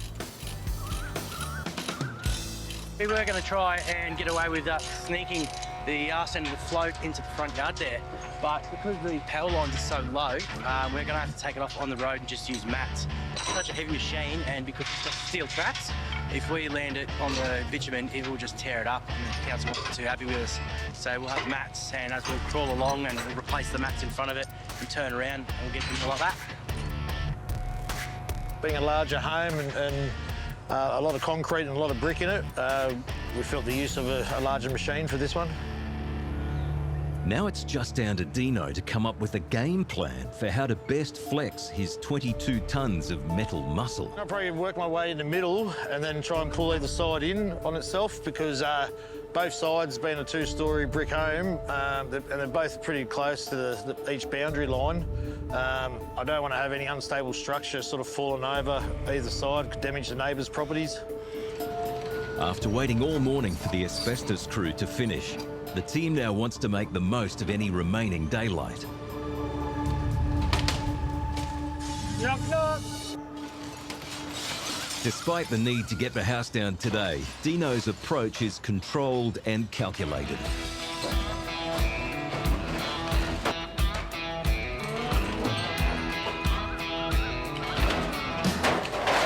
Each part of the home carefully coaxed away from the rest of the structure.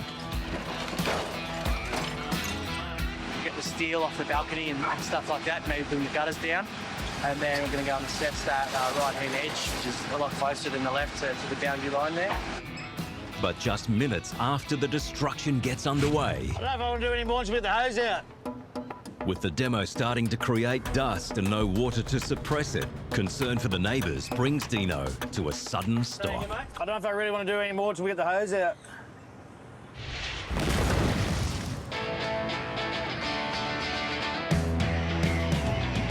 I'm Danny, working for Capital Demolition. Here to demolish this building.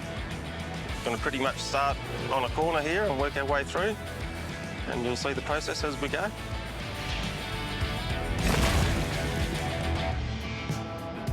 Wedged between the outback and the Indian Ocean, Perth is a bustling oasis with a population of more than 2 million.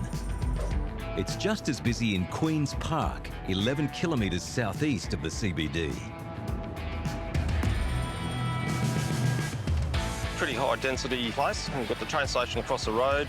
We've got pedestrians, cars.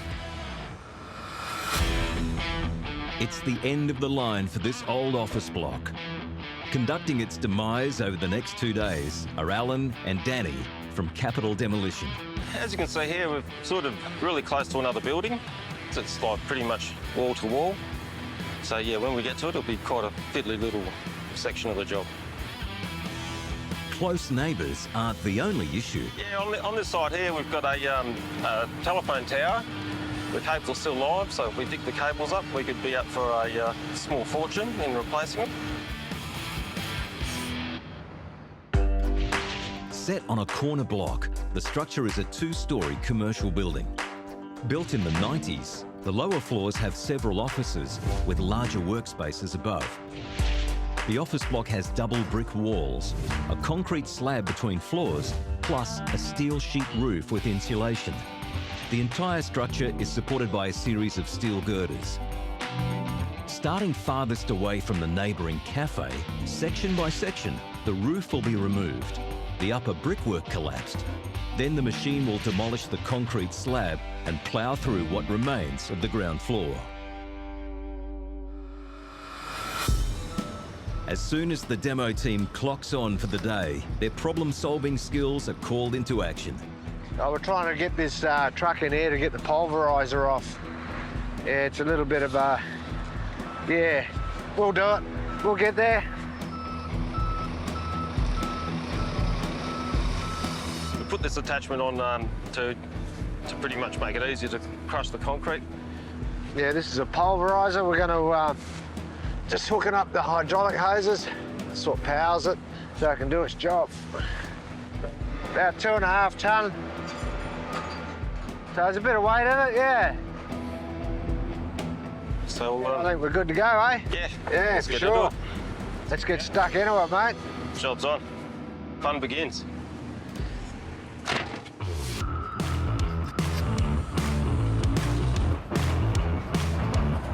After a few warm-up bites, the pulverizer sinks its jaws into the roof. Favourite thing about this job is you get to break things and get paid for it. It's like playing Xbox, really.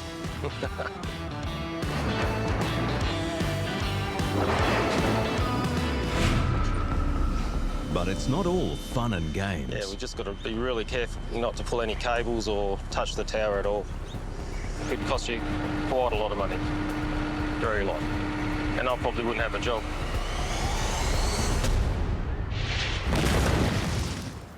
Wonder why they've got louvers up there. There must have been a stairwell. Rapunzel, mate. Rapunzel, yeah. In the heart of a Gold Coast industrial estate stands a tower that's not destined for a fairy tale ending. It's part of a 5,000 square metre building the team from Wipeout Demolition is slowly removing, section by section. We've got a big tower in the corner. The whole thing's made of timber. So what we're going to do is probably do a bit of chainsaw cutting in the bottom of the columns, 2 machines on it, some big long chains. I'm going to pull it over and just let the whole thing collapse. This style of teardown is a departure from the rest of the demo work the crew has been doing on site. And it's all due to the height and fragile state of the structure. It's really hard to deal with when timber's this old. A lot of it's split and it's unsafe. You go up there trying to dismantle it, one thing could go and then, you know, the whole thing comes down anyway. So rather than put anyone in harm's way, just demolish it from a distance, so to speak. At 20 metres high, this tower is riddled with white ants and needs to be approached with care. The crew will use 2 30-tonne excavators to clear a path to the structure, removing large timber trusses in the adjacent building which are blocking access.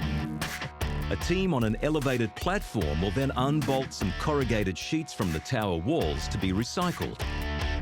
Any wooden or steel support securing the structure will be severed and a chain attached to the building for the excavator to pull it down.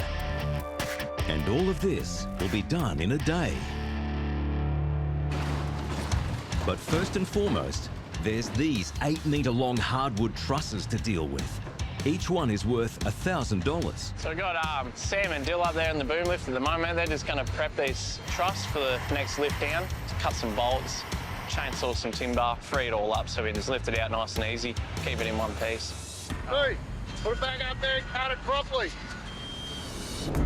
The team has already learnt the hard way what happens if the trusses aren't prepared properly for liftoff.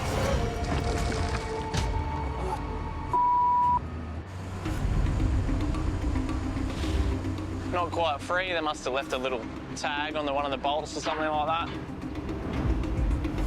Machine goes to lift, it all gets caught, and then the rest of the building starts wobbling around, so.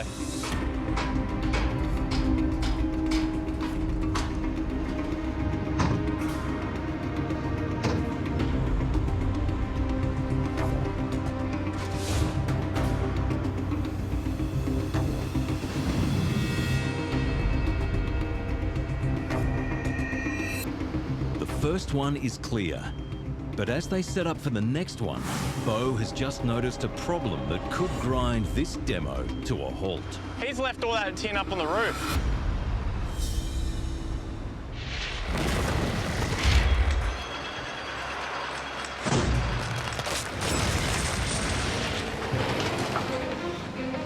I don't know if I want to do any more until we get the hose out. Say again, mate? I don't know if I really want to do any more until we get the hose out. Dino and his team from Urban Earthmoving have turned up on site without a hose to dampen down all the building material. You know, with all the gyprock sheeting and insulation, it causes dust to go everywhere, so I really need a bit of dust suppression to keep it all down, so I'll just do a little bit what I can. My ute's not far off, mate. While they wait for the delivery of a hose to water down the destruction, Dino steers clear of the worst dust-producing debris, toying with tiles instead. But even that feels like they're dicing with danger. Yeah, I'm not doing anything else over there. We'll have to put that fence up, Brennan. We've got Brennan just moving some of our fence panels down the side here because I didn't realise that there's no boundary fence between the adjacent property here. With a barrier now protecting the neighbours and a hose finally on site. Get that hose sorted and off we go. Dino's eager to get back into it. But getting the hose is only half the battle. Finding a way to connect it to the water supply is a whole new challenge. It's a delay they don't need if they have any hope of sticking to the schedule. Mate, I've got to get this house down, or at least a passageway through the whole house, you know, by this afternoon, really, because we've got arbiters coming at 8 o'clock in the morning to supervise these trees getting knocked down. So, yeah, a bit of pressure, mate. So, yeah, we just sort of do have to hurry up a little bit. But there's no quick fix. I'll just go slow, I'll just scrape a bit out. So, Dino does some delicate demo work while a labourer tries to track down a part to make the water flow. I'm just sort of doing bits and pieces at the moment. It's not going to create too much dust because, yeah, we're just waiting to get this hose connected up, mate. But even this gentle chipping away at the brickwork is highlighting other problems. Get a bit wobbly? Mate, I think it was a massive shortage of brick tyres when old mate built this house. I haven't seen a single brick tyre yet. Me. Yeah, he's all wobbly, eh? Well, probably has. Brick ties are the brackets connecting the outside masonry to the interior wall. Without them, there's no stability. So there's a big risk it will all give way and fall onto the neighbour's property. If I come side on, give that side a bit of a nudge that way. It doesn't matter if that falls. Dino repositions himself to use the excavator bucket as a buffer in the narrow space between the buildings. This requires absolute precision, but instead, he's flying blind. It's a bad time of day. I've got the sun directly in my eyes. I could just knock the wrong piece down and then the whole thing will sort of cave down and go AWOL.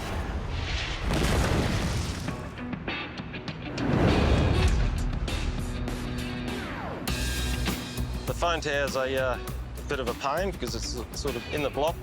Yeah, work around it, give it a wide berth. Pretty important not to damage it at all.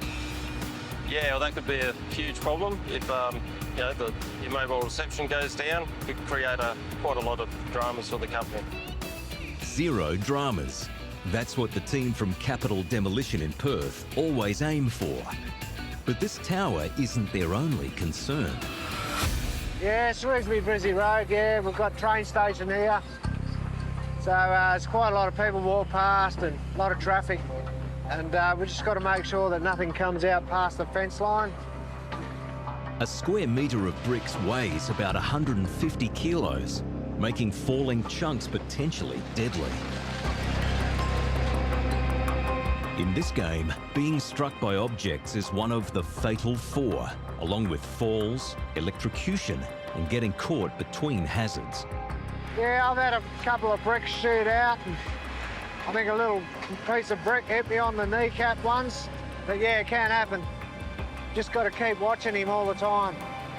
Don't be on your phone or anything like that. Got no time for that. That wall's just fell out. That come down beautiful.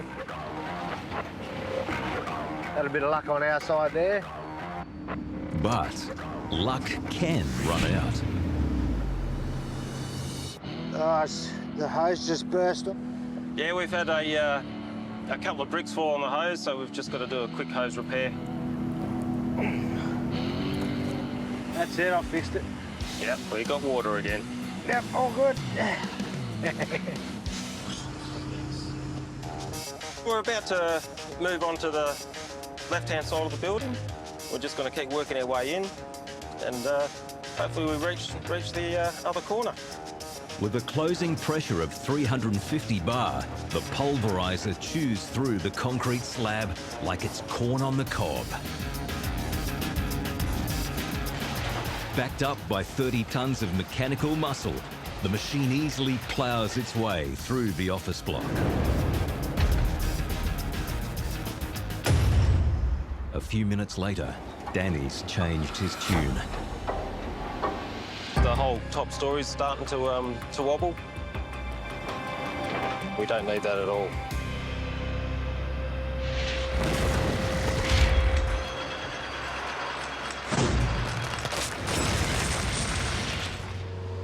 He's left all that tin up on the roof. The team from Wipeout Demolition is working to tear down a tower on the Gold Coast by clearing a path to the structure. We're just doing a bit of a tidy up across the top, get any loose bits of tin that are sitting up there, any timbers that are hanging down, because if the wind blows up, those tin sheets will just go forever. There's still a number of timber trusses that need to be carefully lowered, and the team is doing everything to ensure these valuable frames come down unscathed.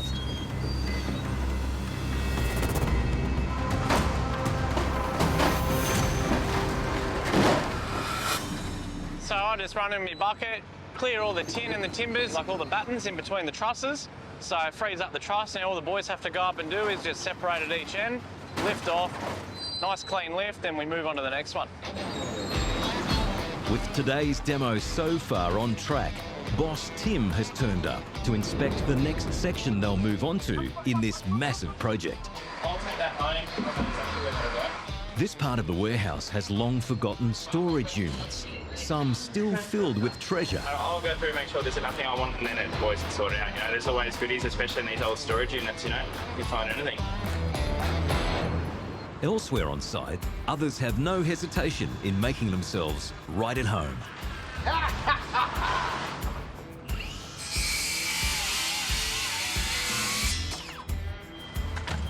Tallowood, no good. What are you doing? Hey, can you help me get the good stuff on before the owner comes along?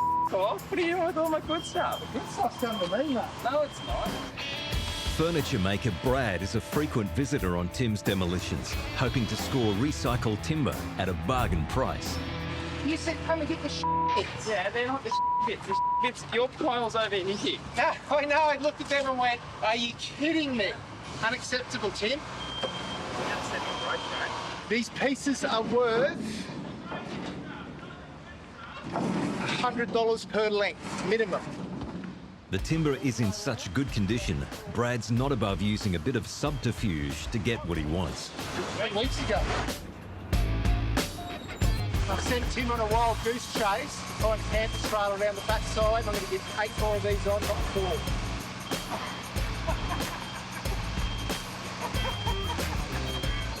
You asshole! Is that what you reckon, eh? Can't watch you rob me anymore. While Tim and his timberman have been taunting each other, the rest of the team have been edging towards today's end goal. Nearly right at the back now on the last 2 trusses, so as soon as we get them down, a little bit of tidying up, a little bit of dismantling, and we're going to pull this big girl over.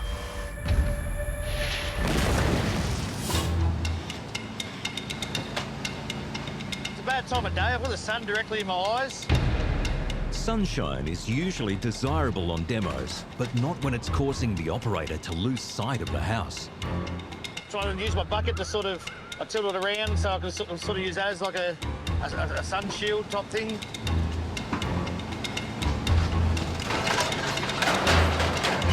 Sort of changed my way of attacking things. Instead of going through the middle and folding it in, I'm just going to work each side down. I'm going to try and do the whole front, top story down first while the back structure's still intact, so it sort of stays up. And then hopefully the sun sort of goes down to a good level that I can actually see what I'm doing up there for the back section. Their water woes are now sorted, but that's not to say all their troubles are behind them. Yeah, because half the house is sort of down, obviously it starts to wobble around a bit more and carry on a bit, so you're just going to not get carried away and just keep your wits about you and just keep watching everything as you're doing bits and pieces. As he delves deeper into the demo, how about the wallpapers, eh? Dino is finding some decorating choices that deserve to be buried. The beautiful Austin Powers kitchen, and then all these cupboards, they're a bit la-di-da. But it's not just fashion faux pas coming to light. I struck gold! I found the cleaning cupboard! Dino is unearthing all sorts of forgotten treasures. Bloody look at this! It's got vacuum cleaner, steam mop. Mate, this demo will be cleaned up in no time.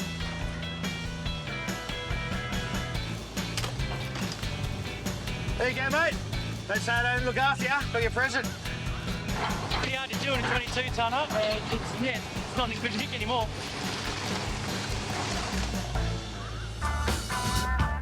There's no time to ponder fortunes lost. With light starting to fade, Dino needs this house down and fast.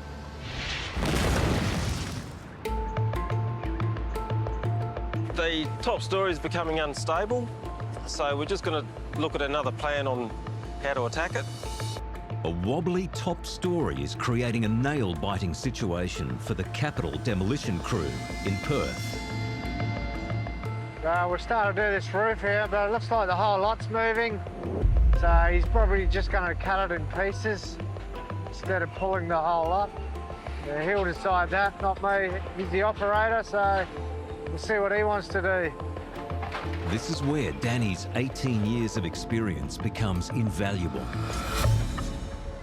I think it should be okay. Yeah, okay. Because if that falls, that's just going to fall straight down here anyway. Yeah, that's right, yeah. It's just that in there, and we've got it all done. Yeah. All right, give it a crack. Give it a go. Wish us luck. But there's another potential problem. Next door to where we're taking the building down, just to make sure there's no one sitting in that area. So we'll go in and have a look. Yeah, Danny. Hey? The boss is not here. The boss is not there. It's only a young girl. I don't think it's worth taking any risks, so... No, you're right, El. That's all right. Well, they don't open till 11 in the morning, so I think we might wrap it up for today and do it first thing in the morning. First thing tomorrow. To make up for lost time, the team's second and final demo day is going to be packed. All right, here we go. Another day. Yeah, we really need to get that building down now before that shop opens, so that just cuts out any risk of danger to the occupants in the other building. So yeah, it's going to be a bit of pressure, but we'll get it done. All right, here we go.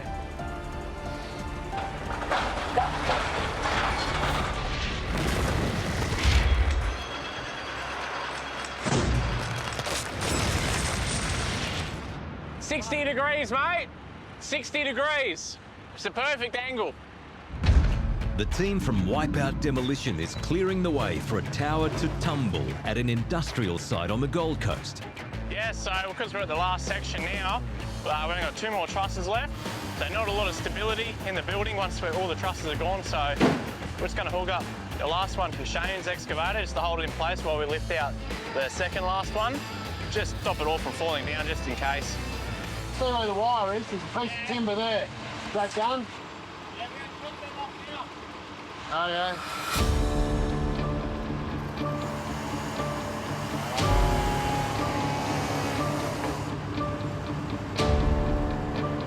Even with the excavators attached, it's a delicate balancing act to cut just the right amount without the truss swinging into the workers.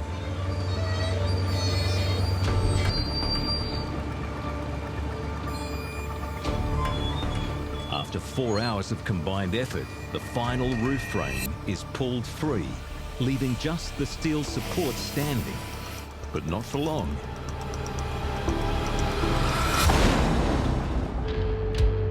With all obstructions now cleared away, the crew can reach the corrugated panels, which need to be salvaged. It's not going to be a quick job getting those sheets down. No way. I think they got a rattle gun, not a drill. Fortunately, the labourers have come better prepared and begin stripping the outside of the tower. We're just ripping all these pretty new sheets off the wall because the owners of the property want to keep them all. While the boys are busy, Bo tries to work out the best way to topple the 20-metre tall tower without risking man or machine. We've got to demolish this part of the building, but this part of the building has to stay. So just having a look how we can disconnect it all so we get a nice clean pull. The plan is to pull the tower over, but it seems these 2 experienced excavator operators can't agree on the safest way to go about it. Shane seems to think that you can sit right underneath it and pull it, but I'd rather be over there with some chains, so we're right out of the way.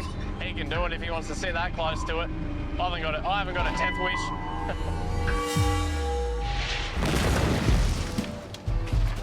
We got one side down now, and I'm hoping that those trees are going to block me with the sun, but I won't know until I sort of get over here and look back that way. A late start has forced the urban earth-moving crew to endure the sun in their eyes as they rush to get the house down to meet today's deadline, which isn't the only timing issue for Dino. We're pushing for time. We've got to sort of get this done on the daycare run today, so I've got to get my daughter too, so... But other members of the urban demolition crew aren't feeling the same pressure. So, how much self-control it takes not to just put the host in the cab every now and then and win? Someone's boy, don't like it. With Brendan wisely showing restraint, Dino continues to creep his way through the carcass of the house.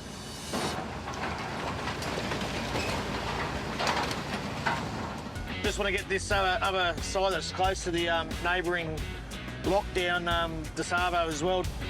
It's easy for boundaries to be blurred in a demo on a tightly packed street, so the team tries to contain any fallout. Old mate next door's got his water tank there. You really have to be careful not to damage that. It's been a massive effort, but the last of the house has now tumbled. Nothing fell over and damaged the neighbour's property. Everything's come in on itself. It's pretty much gone according to plan. Timing could be better, but other than that, really good. Really good. That's day one done, but the worst might still be to come, with a council arborist on site tomorrow to oversee the trees coming out and a pool enclosure straddling a sewer line. Tomorrow's going to be another tricky day, mate. Always up for a challenge. The trucks have arrived early to cart away yesterday's debris. Yeah, we'll just pack it in anyway. And with still a lot to get through today, Dino doesn't want to waste time.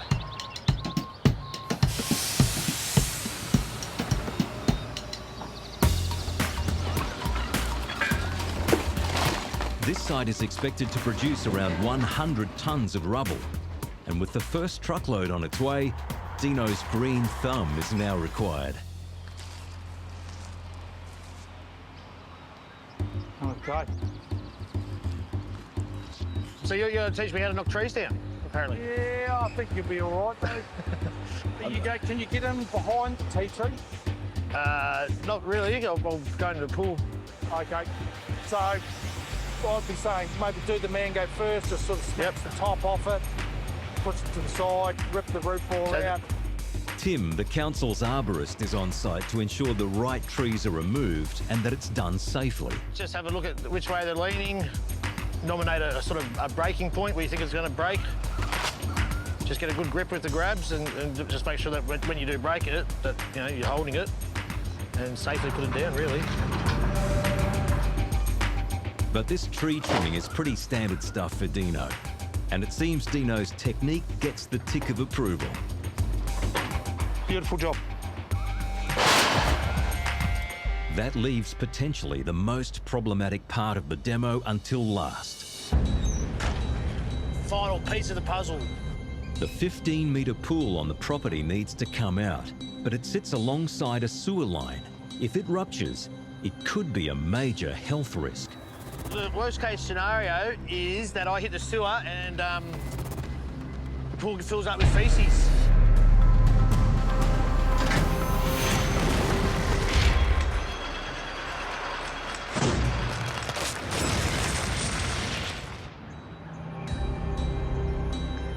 As the roof gets dragged off, the bricks should just collapse and it should just fold down like a deck of cards, hopefully. With a wobbly upper floor threatening to collapse onto the cafe next door, it's high stakes for the Capital Demolition team in Perth. It's pretty nerve-wracking at this stage of a demolition.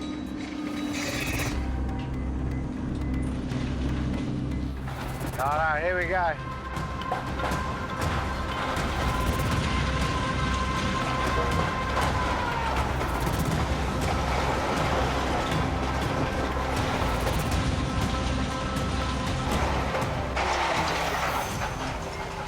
Beautiful, Danny. That sounds like it went to plan there. Everything all good. That's what we want. But there's a dangerous surprise lurking in the rubble. We just spotted a fire extinguisher. They can be quite dangerous if we grab it with the pulverisers. They tend to explode. Well, they're supposed to be all cleared from the building, aren't they? We're in a pretty high density area, and we just don't want to take any risks like that. It could hit anyone. Fire extinguishers are all about safety, but not when there's a 30-ton excavator in the mix. Hiccups like this are stretching their tight schedule to the max. We normally go through the whole buildings and take the fire extinguishers out. Obviously, this one was in a cupboard in a corner, so someone's obviously forgot it. In terms of pressure, the average car tyre is inflated to 2.5 bars, while the gas in CO2 fire extinguishers is held at 210 bars. If one did explode, it could probably hit the train station from here, which is probably only 100 metres away anyway, so We have to be real careful and make sure they're out of the buildings. I'm glad we got that one. The team presses on. We're just trying to work out a plan now of how to get the rest of the top floor off, or the floor slab. It's gotten to a stage now where, yeah, it's getting a little bit tricky. We've sort of weakened the whole structure. Got no supports in the floor no more, so it's quite a big open area, and if the walls give in, the slab would possibly come down and push everything into the next door neighbour's wall. The tricky wall butted against the busy cafe next door has got to be gone before opening time. Once this falls, it's going to come over quick. You're not going to have that much time to get out of the way. I reckon it will. I think it will.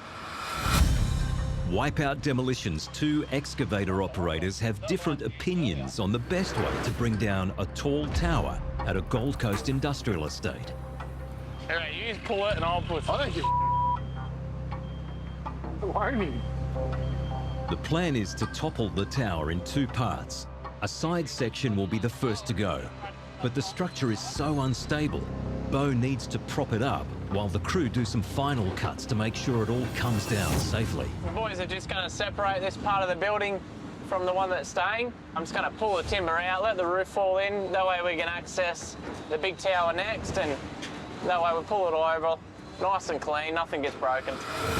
But with the bucket supporting the building, there's not a lot of space to manoeuvre. Just twist your bucket. Just twist your bucket, you'll get in there. Other way. What are you talking about? Twist your bucket and you'll get in there. Just lean over the side and cut it. Other way. That's it.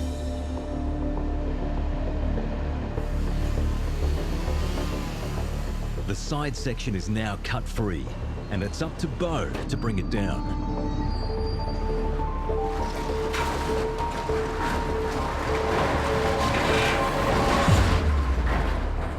Perfect. It worked out just as we planned, so now that we've got all that out of the way, all we've got left is just the one standing tower on its own, nothing hanging off it, so chains on it now, cut the bottom and pull her over. As the chains are attached and the 2 excavators brought into position, there's still time to contemplate what could go wrong. Oh, worst case scenario, we drop the building on a machine or on our heads, so.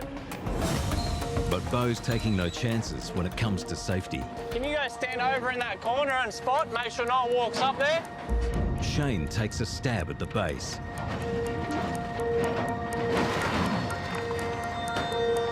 Oh, he's just pulling that little lean-to building off the side and she's really wobbly. Bo is running the show, but Shane gets behind the tower, ready to give it a gentle nudge. After all the prep work, all the planning, it all comes down to this.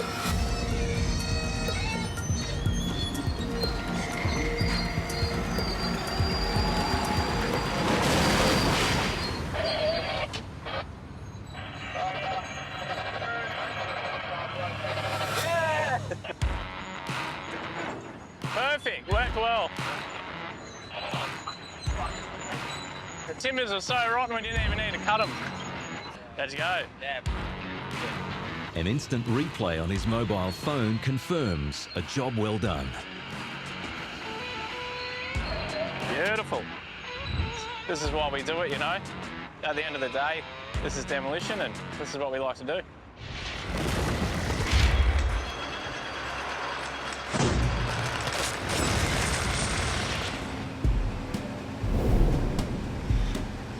We've got the house down, we've got the trees down, got a couple of loads out. We'll go down and attack that pool, and get this demo over the line. Sounds simple enough, except for one smelly detail. Sewer line runs straight here. That's the one that was active for the house. Developer Dimitri has come on site to make sure there are no nasty mistakes. And the other one up here, But it's not just the wastewater pipe they need to steer clear of. you want to use to break this out here without knocking this flood. This is part retaining wall and part fence. And there's another good reason to stay well back from the wall.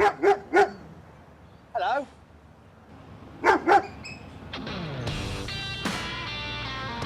I'll see how strong this pool is. I'll just see if my ripper can get through it and sort of pick apart Dino needs to test the water to know how best to proceed. Hopefully we can just get it going, just break one piece away and the rest will just sort of crumble with it. So far, the signs are looking promising.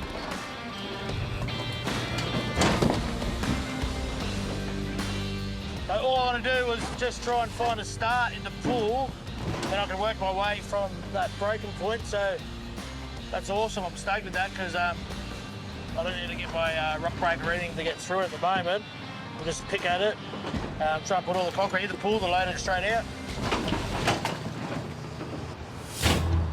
I've just taken off the face of the pool, the side of it, and what we're going to do now is we're going to try and expose this live sewer so we know where it is. Once we know where it is, we know that we're safe and we can always keep an eye on it. We can just go hell for leather and get the rest of this pool out.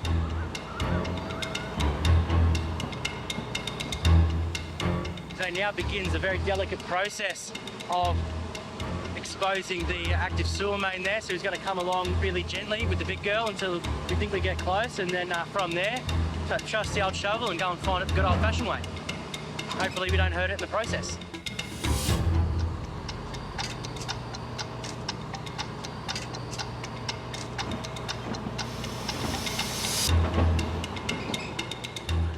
Now thinking about it, I don't think we even have to expose it. But just moments into the nerve-wracking process, Dino is having second thoughts. With a bit of a change of plan, I'm going to get Brendan to pop the manhole cover, find out exactly the depth of it, and we're just going to mark it out. I don't really want to take all the dirt away because I don't think it's stable enough to have that retaining wall at the back without it falling down. So as long as we know where it is and we can work around it and don't damage it, we'll be sweet, and we can just finish this job off. 1,700 to the top of the concrete. So let's go down to 1,500, give ourselves a bit of wiggle room. How'd you go there, mate? What'd you discover? Bad look, mate. It's 1,200 off concrete edge of this pool anyway, so I don't think we're going to have to expose it. Sweet. We're not actually going to be anywhere near it.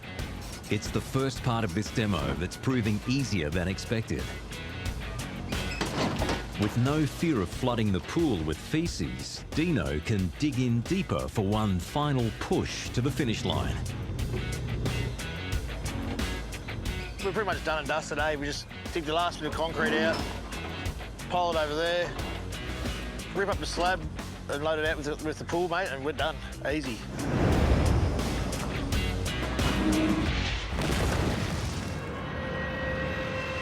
Yeah, we really need to get that building down now before that shop opens.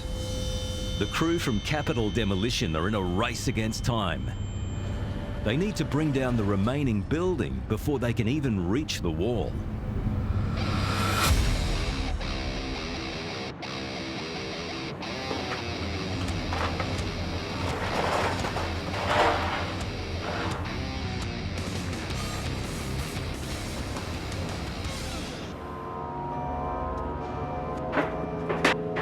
We're just taking the attachment off to put a bucket on so that we can tickle that wall down. The worst case scenario would be if it goes the other way and punches a big hole through the other wall to the neighbours. That's not going to look good at all. That's next door neighbour's wall. We just don't want to damage that. So he'll gently pull these bricks away. It's delicate, precision work, tough to accomplish with a bulky 350-kilogram tool.